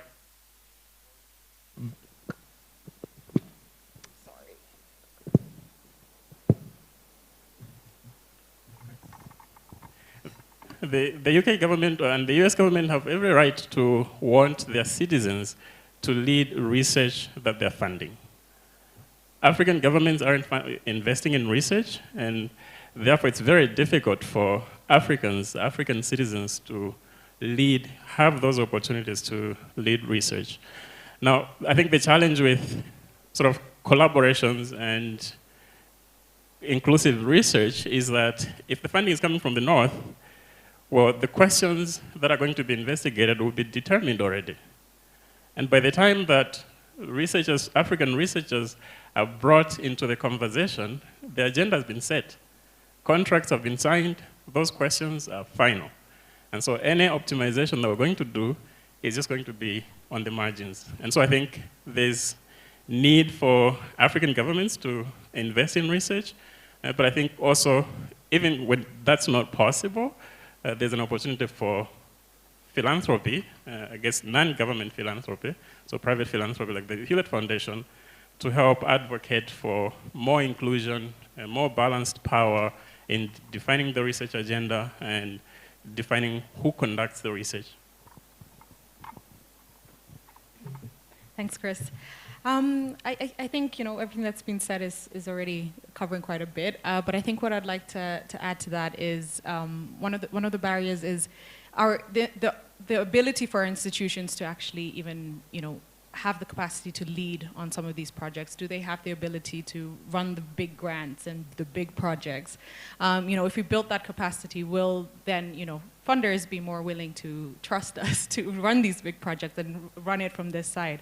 And I mean, coming from the Mawazo Institute, which is really an organization that supports African women in research and making sure that their voices and ideas are really leading and pushing for solutions to the development problems. Another issue is changing how, the ecosystem of our research institutions to allow for inclusivity, to allow for researchers to bring their whole selves to their research. The way things are, I feel like we've created an environment where we're missing a lot of voices just because they feel they can't fit in or they don't have the right background or approach to come and do research. And I think we need to do more to really support and really inspire that creativity and that curiosity in our people, so that they can also come and bring their ideas and bring curiosity for new solutions to our problems. I think I will leave it at that, and I'll pass it on to you, Tony. All right, thank you so much. This is exciting, very much so. First, let me because you had asked us to say something about our organization, and my colleagues never took that chance. I'm going to take it. So what is PASCA? Partnership for African Social Governance Research is a Pan-African organization, roughly about 11 years since inception, operating in over 26 countries in Africa, with key mission of advancing research in public policy and governance in the continent. So if you're interested, the poster is outside. I'm doing some marketing. I hope I'm allowed. Now, go to the question, what are the barriers, what are the opportunities? Let me start off with some of the barriers. What I tend to see, and what we see in our work, is competition vis-a-vis complementarities at the institutional level. We all know I'm an economist, and the economists, we have ego. We tend to think that our discipline is superior than any other social scientist, for example. So that has limited collaborations across multidisciplinary, interdisciplinary, and cross-disciplinaries in Africa. I think that's a barrier that has really limited in answering complex public policy challenges that the continent is facing, which would require not only an economist eye, it also requires a social scientist eye, social sociology eye, and so on and so forth. The second barrier that I would like to register is the poor visibility of African research and research output. African research is not visible. And in many cases, and as Amos said, publication co-authorship are skewed towards the West. I think it's about time now we decolonize African research, allowing African scholars getting visibility. I like what I see here because this is a true representation of what actually collaboration means. Most of the research work that is presented in this summit includes a lot of African scholars. This is not necessarily the case in many parts of the continent, and I think that needs to be addressed. And finally, on the barriers, William Estley wrote a book, Tyrant of Experts. For those who have read that book, you know, Tyrant of Experts, having Western voices discoursing African research. Are we supposed to be there now? The answer is no. We need to build the capacity, so we do away with Tyrant of Experts. Instead of African research being dominated by the Western voices, it needs to be dominated by the African voices. Capacity is here, people are educated, population is coming up, and we have everything possible to do that. What are the quick opportunities that I can mention? I think based on my first point, we need to actually create an opportunity for adopting multidisciplinary research approaches that includes different disciplines, economists, geographers, historians, coming together to answer some of the pressing public policy questions and challenges. We need to encourage and promote African published scholars and journals that are African-oriented. Most of the time we see when you publish in the West, then you become, it doesn't mean that Africa doesn't have indigenous knowledge that is actually very lucrative, very good. So we need to promote that. We don't see that that often. My organization is at the forefront of championing such efforts. And I think finally, the last 2 points is, fourth industrial revolution is here. We are talking of youth unemployment bulge. 1.3 billion people in Africa, 70% are youth below 30 years. 65% are youth below 25 years. So there are opportunities to do very good research that can have impact on policy in the continent. And finally, I think there's an interest in the donor community. Chris mentioned about where the power lies. And donors now are very keen on collaborative work. And what is the composition in the teams? I think that's an opportunity that we need to tap. Thank you. Okay, thank you. Thank you, everyone. I think a lot has been said, so I'll try not to repeat everything. The first one, I do agree that one of the key barriers is the research capacity. I know we can say that we've come from very far. Of course, where we were, maybe if you think about 20 years ago, purpose 20 years ago, I'll talk about that. Where we were 20 years ago is not where we are. We have come a long way. But I know from where I sit that the research capacity in the Global South, Africa especially, is still not quite what we require for us to be able to compete or to participate very well in development research. And we have raw skills, or raw proposal writing skills, so that even though there are a lot of opportunities now, I know funding is a problem, but there are increasingly more and more opportunities. But we do find that, for instance, maybe we'll call for proposals. We want to fund 15 proposals. We get 300 proposals, but so many of them are very poorly written. So there's a lot of skill development that we still need in our systems. And I think most of us have read maybe some studies that have been done in the past, which have talked about the raw, maybe literacy skills that we are still having in some parts of Africa, even in Kenya. Because sometimes you look at even from lower levels, maybe you expect a child in a grade 8, for instance, to be able to read and write, but you find that they do not have that proficiency. And it starts from that low level, then going higher. You find that we do not have the capacity. Second, I think funding, lack of adequate funding has been spoken about, but maybe I would want to emphasize the fact that there's always the opportunity cost, there are time constraints, and therefore, how do you incentivize researchers to be able, even when there's some funding, to be able to allocate adequate time for research? Because there are a lot of competing activities which are not necessarily remunerated. Because of the type of infrastructure that we have maybe in our countries, you find that researchers or even academicians who tend to spend a lot of time in unproductive activities and therefore cannot take advantage even of the retro research funding that there is. Of course, there's the issue of the research infrastructure and equipment. We are still not where we should be. Libraries not always very well equipped. I think the challenge of ICT, it's of course improved a lot, internet connectivity, but I think the real challenge has been realized during the COVID lockdowns, because we know there are areas where even universities have been able to go on with their education programs through online teaching. But the others that we know that at best we are cheating ourselves, because if you look at the more remoter areas of our countries, where university students are, for sure we know they can't really access the internet, and you are saying that education has been going on online. And then finally, maybe just a fourth point is the fact that we still have relatively low access to conferences and seminars for people in Africa, the Global South. And I agree with my colleague that this is a very good case where we have so many locals that are able to come. What we know and what our research has shown, and I think we all know, is that sometimes important development conferences, economic conferences, maybe based on work from the South, will take place in the North. And then the question is, how many scholarships then are we able to give to our researchers to go participate in those conferences? But why am I talking about conferences? Because we know that they'll provide the networking opportunities for our younger researchers to be able to interact with others and to sharpen their skills, or even just to be challenged to know that they can actually do better. In terms of the opportunities, I will not repeat what has been said. I'll talk about now what we do ourselves as PEP.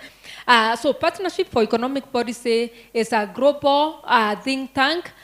We support capacity development in the Global South in research and policy engagement. I want to emphasize policy engagement because we go beyond training. We provide funding for research, but then our funding is more intensive on the mentorship, both scientific and mentorship in policy engagement, because we pair our researchers with policy mentors who can actually help them ensure that the research is policy engaged. So the opportunities that we are providing then will go beyond just funding research.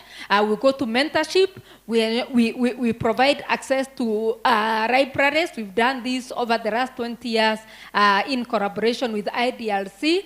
We provide subsidized software. So for projects that we support, we ensure that we acquire the software for our researchers, and then we do support them to hold national policy conferences and also give them international conference grants. And finally, we give them incentives to publish in good journals by providing editorial services for the papers that are produced from our work. We ensure that we support them to have the work reviewed internally, or even where we have to pay for that review before they can submit to journals. And then where we can support open access publication, we do that, and we give publication incentive grants after they have published in a certain tier of journal. Thank you. Thank you so much, everyone. Can we just have a round of applause? I was so inspired by it. I was taking furious notes during that whole thing. So thank you so much for sharing all of that. So almost showed you the kind of framework that we're using before, where we're talking about the pipeline from higher education all the way to policy impact. So I want to focus on the first part of the pipeline, which is higher education. So some of our panelists have already touched on this. Jane just touched on capacity strengthening. But I want to direct this to Tony and Fiona, because I think you have a lot of experience in this. And of course, if anyone else wants to weigh in, feel free. But the question is, what strategies show the most promise in terms of strengthening the higher education pipeline for aspiring African social scientists? So Fiona, I'll turn it to you first. Thank you, Maya. So for us, what we found through the work that we do at Mawazo, we do a lot of surveying. I think our fellows are kind of tired of us sending them surveys, but it's the best way to get a snapshot of the reality of the things that they're facing, and how some of our interventions are helping. And we found that definitely mentorship is a really big one. And mentorship, we kind of tie it to our networking approaches, in that, you know, mentorship can give them access to experts, but we have to go beyond that. We have to think about what other support do they need? And so we have a networking activities that include peer-to-peer. So we really try to create a community amongst our fellows to support each other through the journey of doing a PhD, being researchers, being African women researchers in places where they're often the minority. But we've also tried another approach where because we realized there was something missing. You know, with mentorship, and you've got an expert that's a senior person, and there's certain things you don't want to go to them because you don't want to seem as if you don't know. And then peer-to-peer, you also don't want to seem, you know, like you can't do things to your peers. So we kind of figured there was a gap there. And so we ran a pilot program where we had our alumni come on board as kind of, kind of like support. We didn't even call them anything, you know, like mentors or anything. It was really a support program where our current fellows had the opportunity to reach out to the alumni. And the alumni were compensated for their time, and they could ask them whatever it is they needed support on. And the support they needed ranged from everything from, you know, can you help me write an academic manuscript? Can you help me review this proposal I've written? To really personal things around how to balance, you know, their life as African women and researchers, how to deal with really sensitive issues within their research labs. And we found it interesting because they couldn't reach out to their peers, and they didn't want to reach out to their mentors, and they clearly weren't getting the support in their lab. So that support system, for us, whether that's through mentorship, through networking, has been so extremely powerful to build their confidence and build their ability to get opportunities. And then the other thing is training. And I'm sure Tony will touch on more, but for us, the training in things that are not at all technical. So really and I don't like to use the word soft skills, but really those really nuanced skills around public speaking, how to communicate their research, how to do policy engagement in a way that is effective. how to think even just about their research beyond their lab, beyond their research sphere, beyond academia. Like how can, to really get them to think about the bigger picture, so to ensure that their ideas and their creative, their very curiosity-driven approaches to their research is really influencing things where impact is happening, whether that's innovation, whether that's policy making. So yeah, the training of providing the training on the other side of research is what we've found has been really, really powerful too. And of course, research funding, providing flexible research funding beyond things that are very specific to their research, providing grants that allow them to travel to conferences, that allow them to access workshops that are not necessarily in their field but could support them in their career down the line for impact. And so, yeah, for us, that's what we found has been the most impactful on our end. So, yeah, I'll hand over to you, Tony.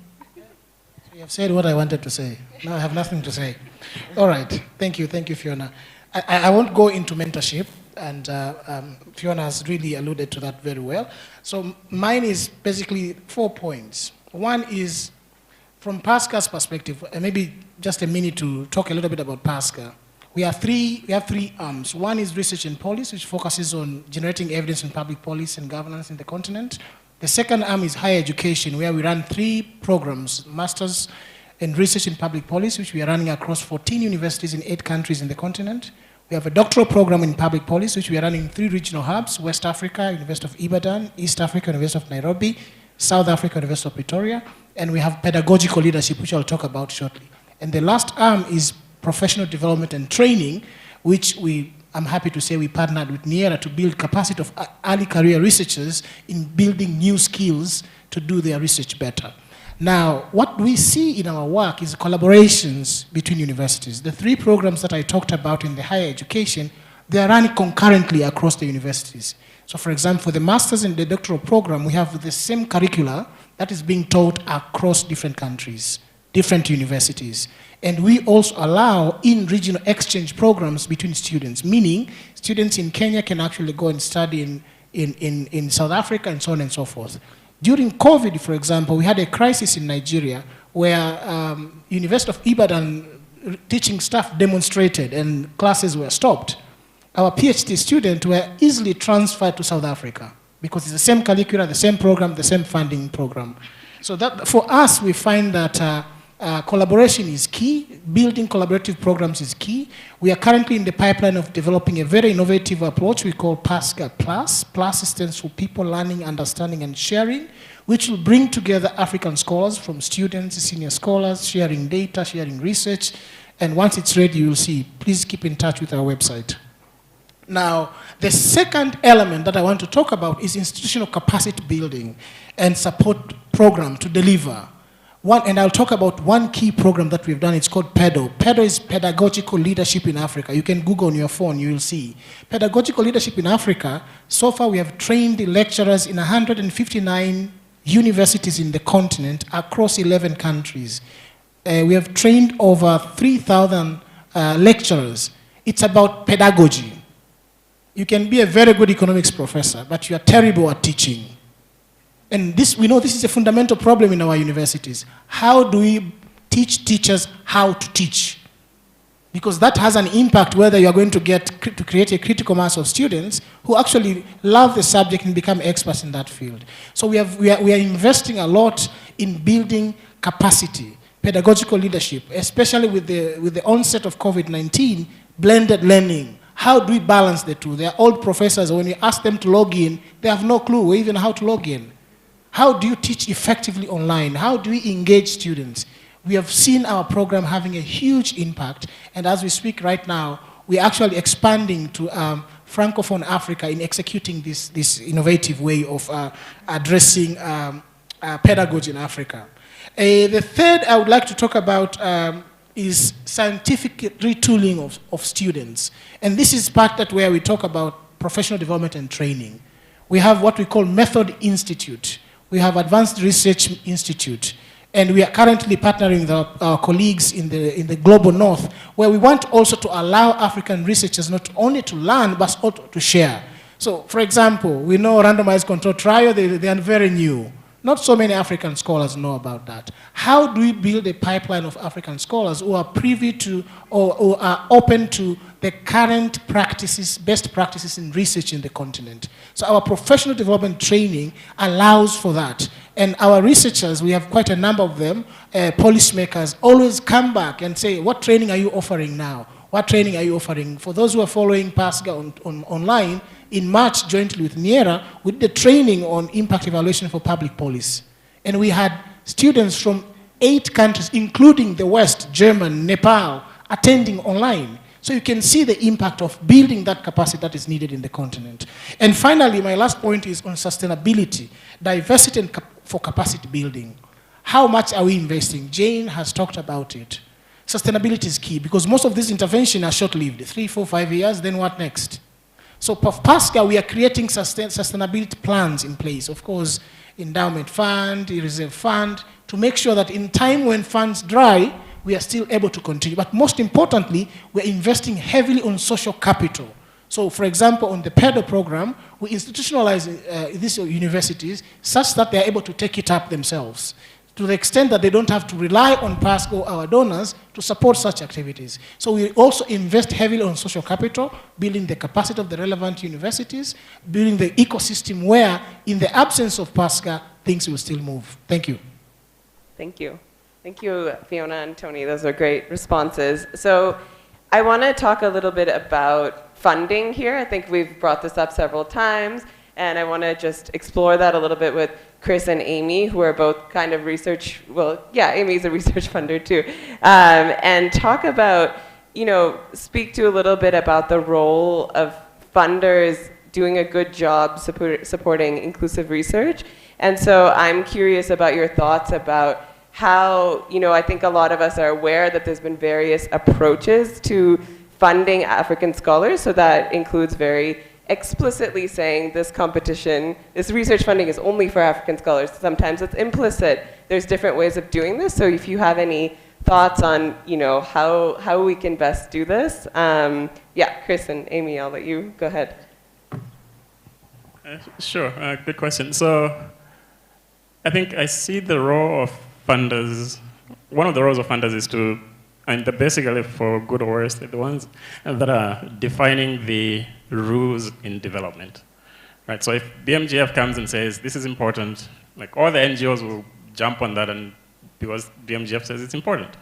And so I think the signaling effect that donors have to just point organizations and people to the values that I think we should be doing our work, we should be using for our work, I think that signaling effect cannot be ignored. And so whether it's explicitly or whether it's implicitly, if nothing is being done, I think using the power of philanthropy to ensure that action starts to be taken, I think is something that's very important.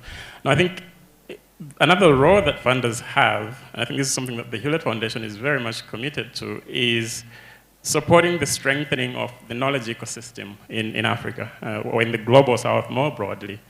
I think we heard about capacity. Jen mentioned that there's a lack of capacity. I do think that there is capacity. I think the issue is trust. The Hewlett Foundation follows what we call trust-based philanthropy, which is we trust your organization, we trust that you know what's good for your countries, we trust that you can manage resources, including financial resources, and we'll give you the money, and we'll see you in a year. Give us a report after the year. Tell us what you did. I think that's what philanthropy should be doing. Unfortunately, it's not the case. I think Hewlett is probably the extreme in that regard. But we need to be able to trust local organizations, local think tanks, local universities, that if we give them the resources, they will use those resources responsibly, they'll do what's right, because after all, they're the ones who care about these issues more than we do. Because, I mean, if you're a citizen of Tanzania and you're working on research in Tanzania on food security, that affects you, it affects your family members that are living in Tanzania. And so people really care about these issues and they're committed to doing the right thing. And so I think philanthropy in general, funders, donors, should really just trust the organizations that are in this room, the organizations that are doing this hard work. Great, thanks, Chris. Yeah, I think so. JPAL's in an interesting position because we both are funded by the Hewlett Foundation, and we also act as funders in that we fund African scholars as grantees. So, I mean, I think if I think about the role of funders in this sort of broader sort of ecosystem, I'd say that their role, it would be exciting if there were more funders doing more of this work, of course. But I think part of that role in them doing more is also kind of facilitating and ensuring that we are collaborative amongst groups who are kind of working towards a similar goal. So I think that there's just there are so many opportunities between groups who are either supporting African scholars or African scholars themselves to work collaboratively and to find synergies across groups so that we aren't as sort of siloed and that we can kind of learn as a group. And I think donors have quite a lot of power in being able to facilitate those sort of collaborations. So really excited about CEDA as one of those sort of examples, and hopefully we can do more of that. We do have an inclusive development research working group that we're really, we meet quarterly, and I think this is just one of the opportunities where we're kind of kick-starting that collaboration and trying to find exciting ways to work together. And then I guess from the different approaches as a funder, so putting my funder hat on, I mean, I don't know if I can speak to all the approaches, but the one that JPAL uses is sort of earmarked funding within certain research initiatives for specifically for African scholars. And yeah, I mean, is it successful? I think I would hope so. It may be a little bit early to say, but we have funded a number of scholars. So I think there are 38 researchers that we've funded so far, which is really exciting.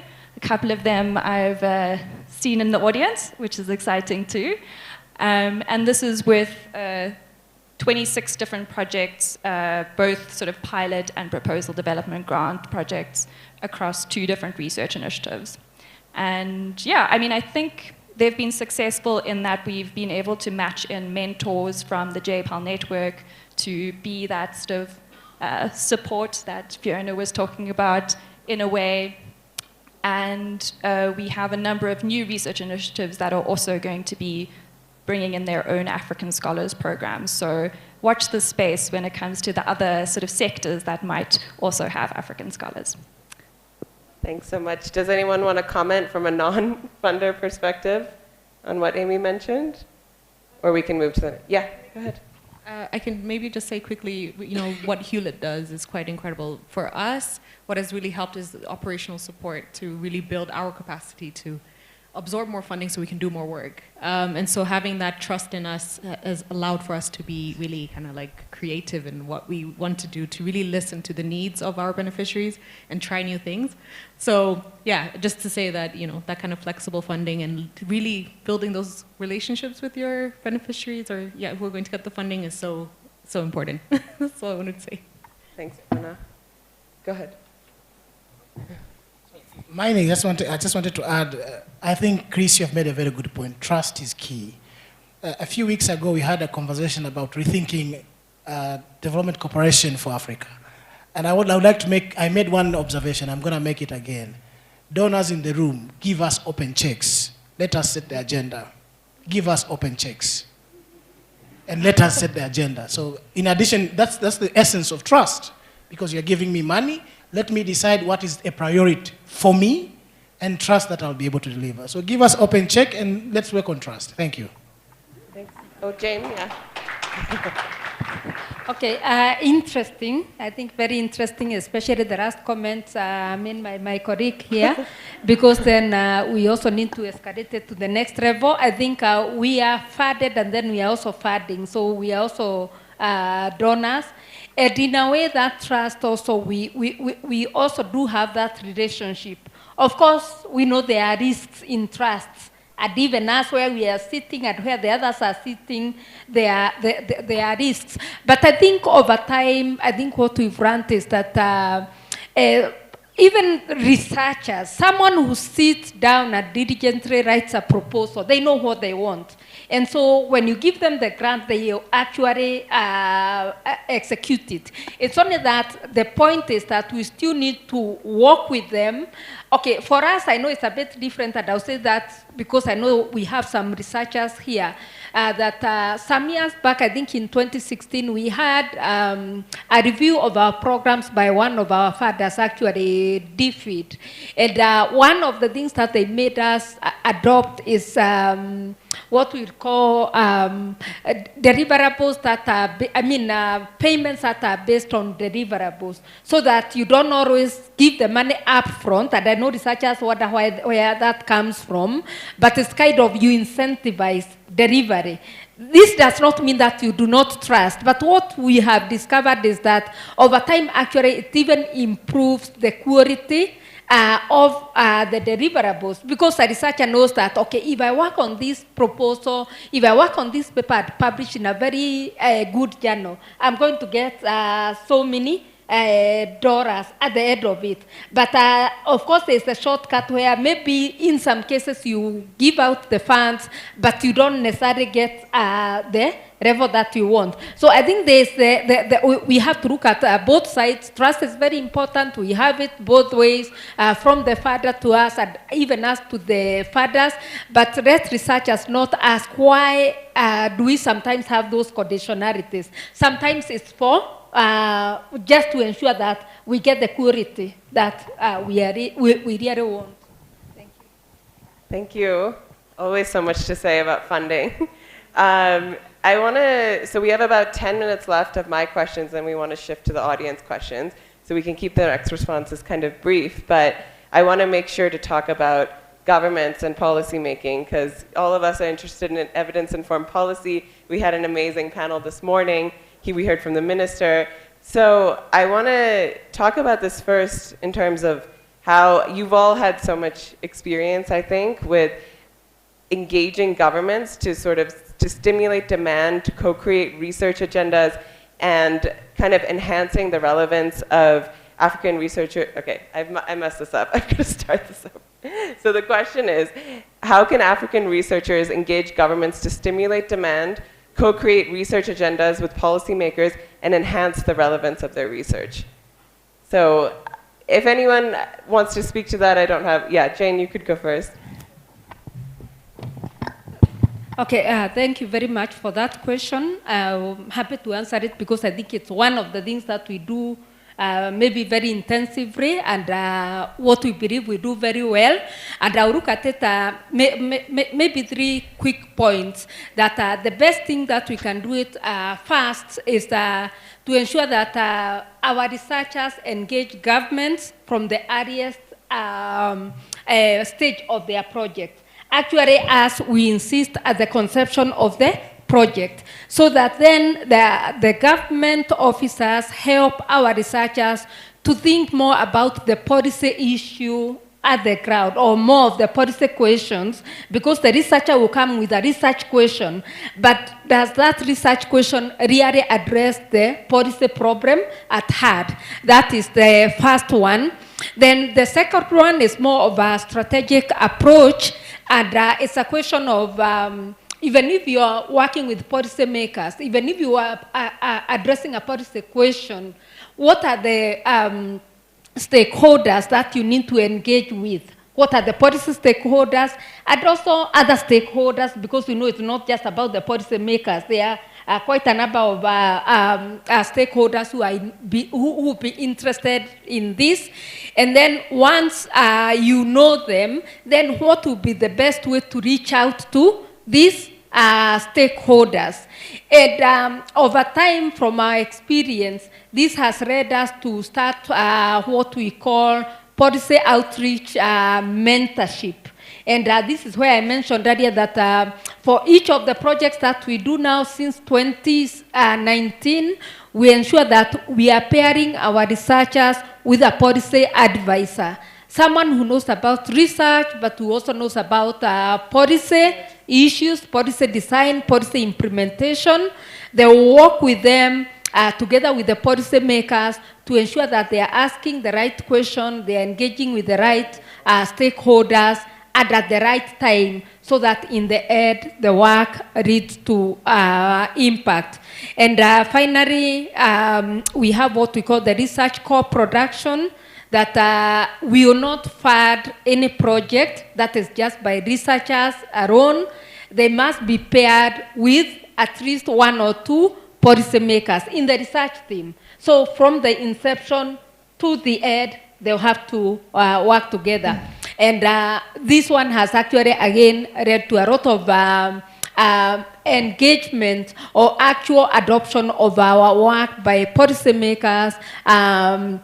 Not just that work, but going forward. If we have more time, I can talk about it. Thanks, Jane. I think that I'm just going to move to my final question so I can give the audience some time. So just keep this to like a 10-second, 20-second response. And I want to know if so we've talked so much about, we're all doing so much, we're doing so many efforts here to improve the landscape. And so if all of our efforts are successful, how will the development research space look different 5 years from now? So we'll start with Amy and we'll go down the line. It's a big question. Yeah, I mean, I think that there are three big things that I could think about for the next 5 years. I think I would be really excited if, one, we could have more African scholars leading the research agenda in sub-Saharan Africa. And I think having more scholars from Francophone Africa would be fabulous too. The second bucket is around more collaboration across groups who are supporting this work. So finding ways to work together and finding those synergies to really enhance the work as a collective. And then the third is around kind of the South-to-South collaboration. JPAL is working on an African Scholars Program, but we also have an Indian Scholars Program. So I think in the next 5 years, I would love to see more collaborations and learnings across the different regions, just as a way to enhance the work overall.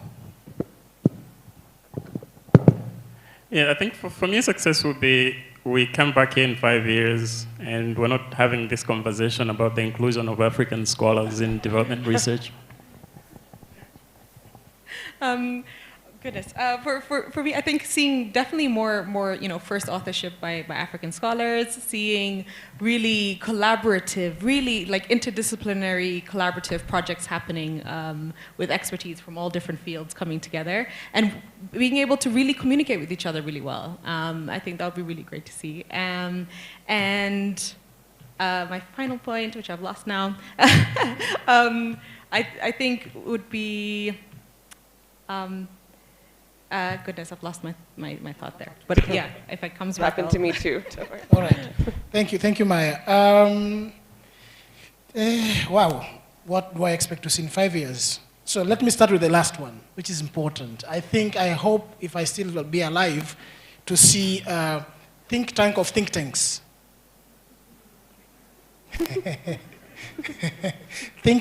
One think tank of think tanks. Why am I saying that? What we see in the continent, in many countries that I've been going to, in one country you have A, B, C, D think tanks. They're all going to the government with the same evidence and confuses the policymakers.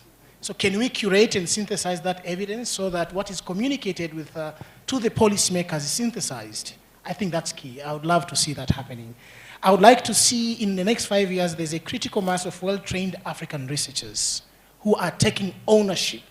Of course, now we are talking of decolonizing knowledge. I think it should be talking, it should be walking now and doing it. So in the next 5 years, I would like to see some statistics, how many African scholars have been trained in what disciplines, and how many are leading in publishing, in leading this research across the continent.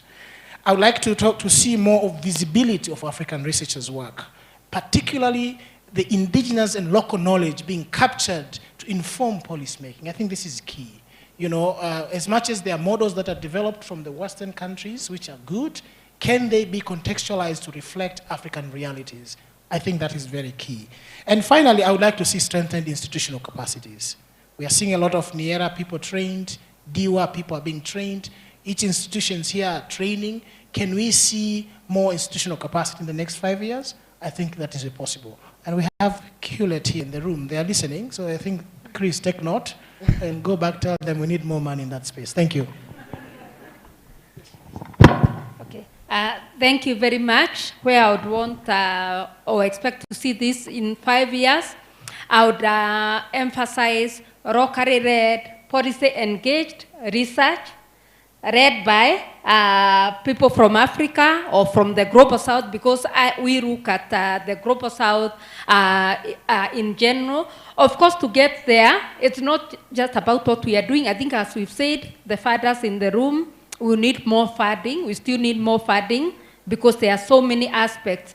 But I think what I want to say most important is that I think all of us here, we are committed to seeing more participation, more representation of people from the Global South in this debate, in this work.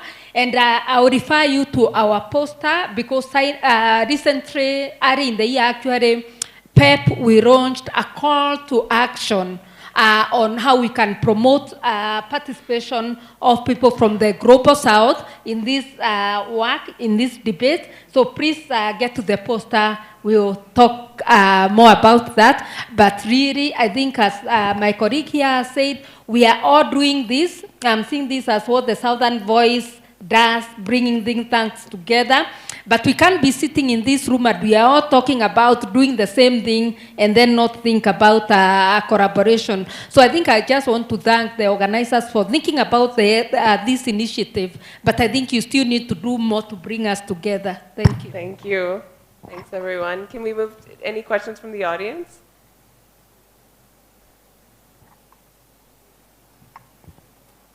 There, at the back. I see two at the back. So please direct your questions to a specific panelist if you can.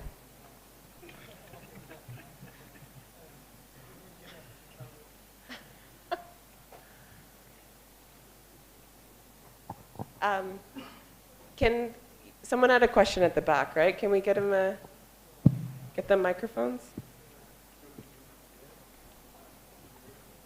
Please raise your hands high. Thank you.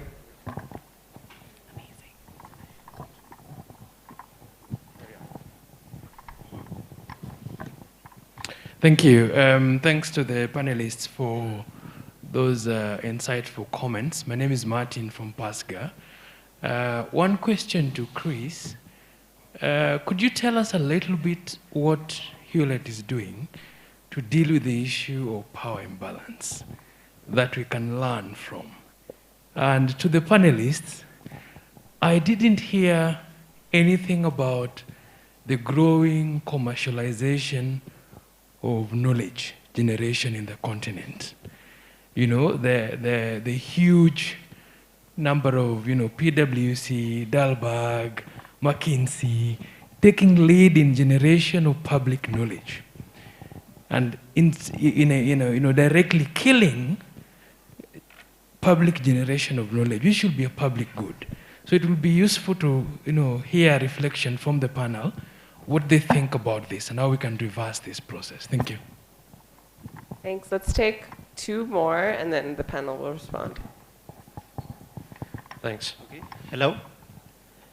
Okay. The issue of capacity of researchers has featured in most of these kind of forums. And even today, almost all every one of the panelists did talk about capacity gap among the researchers in Africa.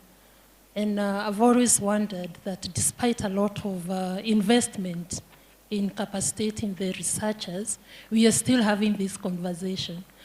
I don't know whether there is any insights coming from the panelists, but I would like to make a proposal to this collaboration of inclusive development research, that perhaps we need to do some evidence generation to find out exactly what is happening, where are we going wrong, what are we not doing right, so that we can stop this conversation and start talking about Africa researchers do have the right skills.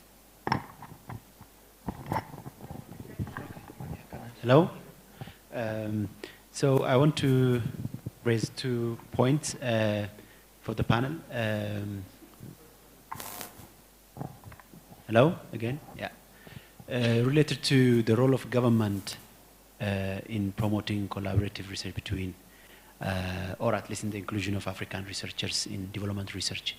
I think the role of government is not as much emphasized in this panel, I have to say. So when we think of development research inclusion, you guys talked about starting from higher education, training, all the way up to policy making. But one of the challenges of African researchers is that the incentive structures in higher learning institutions is so misaligned that it's so disincentivizing even for the most talented researchers to continue producing research. And if there is no sort of incentive structure well aligned, then basically that kills the motive and the drive. And that's, I think, how are you guys approaching governments to actually realign the incentive structures in higher education institutions so that they emphasize and sort of reward research among African scholars? And the second point is, recently I've noticed some developments in major journals such as Science and Lancet into recognizing the contribution of local research collaborators. And even they don't accept, for example, research publications which do not explicitly recognize local research collaborators from developing nations, for example. And how can funders like Hewlett or others can actually ensure that local African contributions are actually recognized in publications so that those local collaborators can actually get visible and sort of enhance future collaborations? Thank you. Thanks, Dagam. I think we have to cut off the questions and let the panel respond because I think everyone's eager to get to the happy hour. So those were a lot of questions. I'll let you all take them as you wish. Sorry, I'm not helping much. Okay, thank you very much. Maybe I'll address the question that came of the capacity gaps, why they still exist, or whether they still exist. I don't know whether the person who asked the question, whether she does not believe they still exist. I think we already spoke about the barriers, because these are really the barriers to this capacity. When we are saying that there are barriers to research excellence, what are we saying? That really our researchers are not getting there. And sometimes it's not even a question of the training. Sometimes we are trained. How many maybe good researchers do we know? Students complete their PhDs in very good universities, even in the north. They come back, but because of maybe the nature of our economies, you come as a, okay, let me talk as a professor, because in my other hat, I'm a professor of economics from the University of Nairobi. You get this young scholar who has come back from PhD, and then immediately they are given so many classes to teach. They do not have time to actually concentrate on excelling in research. And therefore, when you come then to competing in terms of research, writing, publication, it becomes an issue. And then maybe such a student, such a scholar, you find that 10 years down the line, you find that they are not where you actually expected them to be. So you could think about systemic barriers, you could think about demand side and supply side factors. There are many factors. But where I'm sitting, I gave an example that we'll call out an expression of interest because we want to fund research. Sometimes you get over 300 applications, but you realize that even though you are going to build capacity of these researchers, there are very few of them who will actually be able to execute research independently on their own. And I'm sure there are many funders in this room, maybe including SIGA, who have had that experience. Thank you. I think that's all. Thanks. And Chris, do you want to take the question about funding? Sure. So I'll speak about, I think there was a question that was directly addressed to the Hewlett Foundation and what we're doing to shift power in our grant making. So there are two things that we're doing. One is just looking internally within the foundation, how we're structured, how we're set up. how is the team, what's the team composition? And so I think some of you who are grantees will know that we had a transition within the evidence-informed policy-making team. And I think the deliberate decision that the foundation made was to bring in people that have lived experiences to oversee the portfolio. So I think within the EAP team, there's 5 people. I'm from Malawi. There's another person, Usenu, from Senegal. And then I work with Mai, who's from Brazil. And then there are 2 Americans on the team. And so trying to balance and bring in the perspective of people that have lived experiences so that we can actually relate better with the sort of challenges that researchers and organizations in the Global South face. So that's one thing. The second thing that we're doing is basically trying to increase the proportion of our funding that goes to organizations in the Global South. And so we did an analysis recently, and actually within our evidence-informed policy-making portfolio, we found that 63% of our grantees are from the Global South. But 43% of our funding goes to those organizations. So the bulk of the funding still goes to the fewer grantees that are from the Global North. And so that's something that we're continuing to work on to try and increase the amount of funding that goes to organizations in the Global South, but also just the number of organizations from the Global South that we're funding. Thanks, Chris.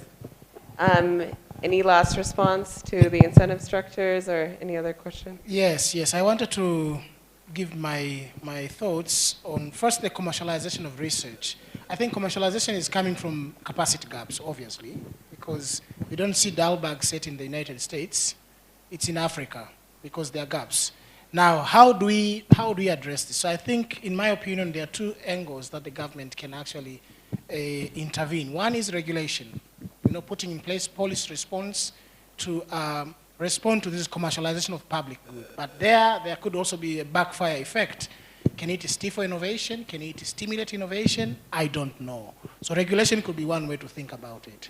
We all know research and development in sub-Saharan Africa is less than 1% of the GDP. So I think there's a concerted effort there for the governments to actually increase funding, locally led funding to support research, so much so that universities can compete with this private sector. On the question on the role of government and incentives, well, this is a broader public policy debate about budgeting, how much is allocated on health, on education. So as much as we might have as individual institutions, we build capacity, we invest in individual or departments or faculties, I think on a broader scale you would need more wider intervention by the government, and there of course you can have politics also coming into play, which we may not necessarily be able to control. The last one, collaboration vis-a-vis recognition. There's an article that was released a couple of weeks ago, Helicopter Research. There's a statement in Cape Town that was released by African scholars to condemn the current practice where African scholars are being used passively. So this is the helicopter research. And I think the Cape Town statement that was released a few weeks ago is a good step in the right direction. And we need more of this. We need to condemn, we need to speak publicly that this is unfair. You cannot come to Africa, you study about African problems, and you don't acknowledge Africans. It's unfair. It's completely wrong. I cannot do that in Europe. I cannot do that in America. Why would someone else come in Africa and do that? Thank you. Thanks, everyone. I think we're gonna, do you wanna, okay. Okay, well, they'll all be here in the happy hour, so please keep asking questions. Can we have a big round of applause for the panelists? That was such an insightful panel. I took a lot of notes. So I'd love to just close us out for today. So thank you so much to all the presenters, to all the staff, to the poster presenters that contributed to today. So can we have a big round of applause? So some reminders. So we're going to have a cocktail reception in the same terrace. We're going to keep going with the poster presentations. I think I saw a lot of people moving around with the posters, so I'm not sure if we fully stuck to half before and half now, but feel free to go stand by your poster again and keep sharing with everybody as they come by. I think that, just want to remind everybody to keep your name badge for tomorrow, because this is going to serve as proof of negative COVID results. so you won't have to show any COVID results again tomorrow. Keep being diligent about masks. It's a lot of people in here, big room. I know we're taking a lot of precautions, but let's keep trying to keep that up. And posters are going to stay up tomorrow as well. So we'll start tomorrow at 9 a.m. sharp. So try to get here by around 8:45 if you can. So thank you so much.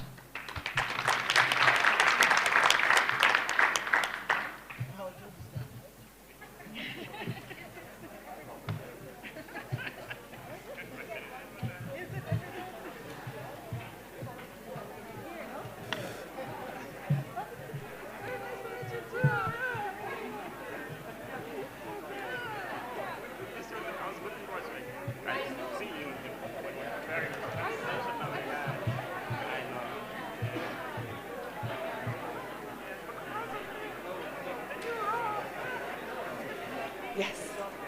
Thank you so much. That was so essential. Thank you. Good. Excellent. Good. I did that.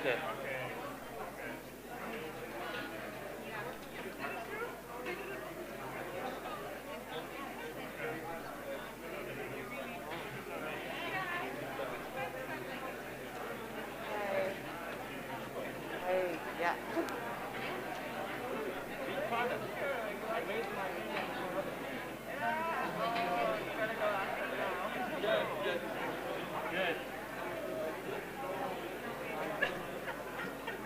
You know,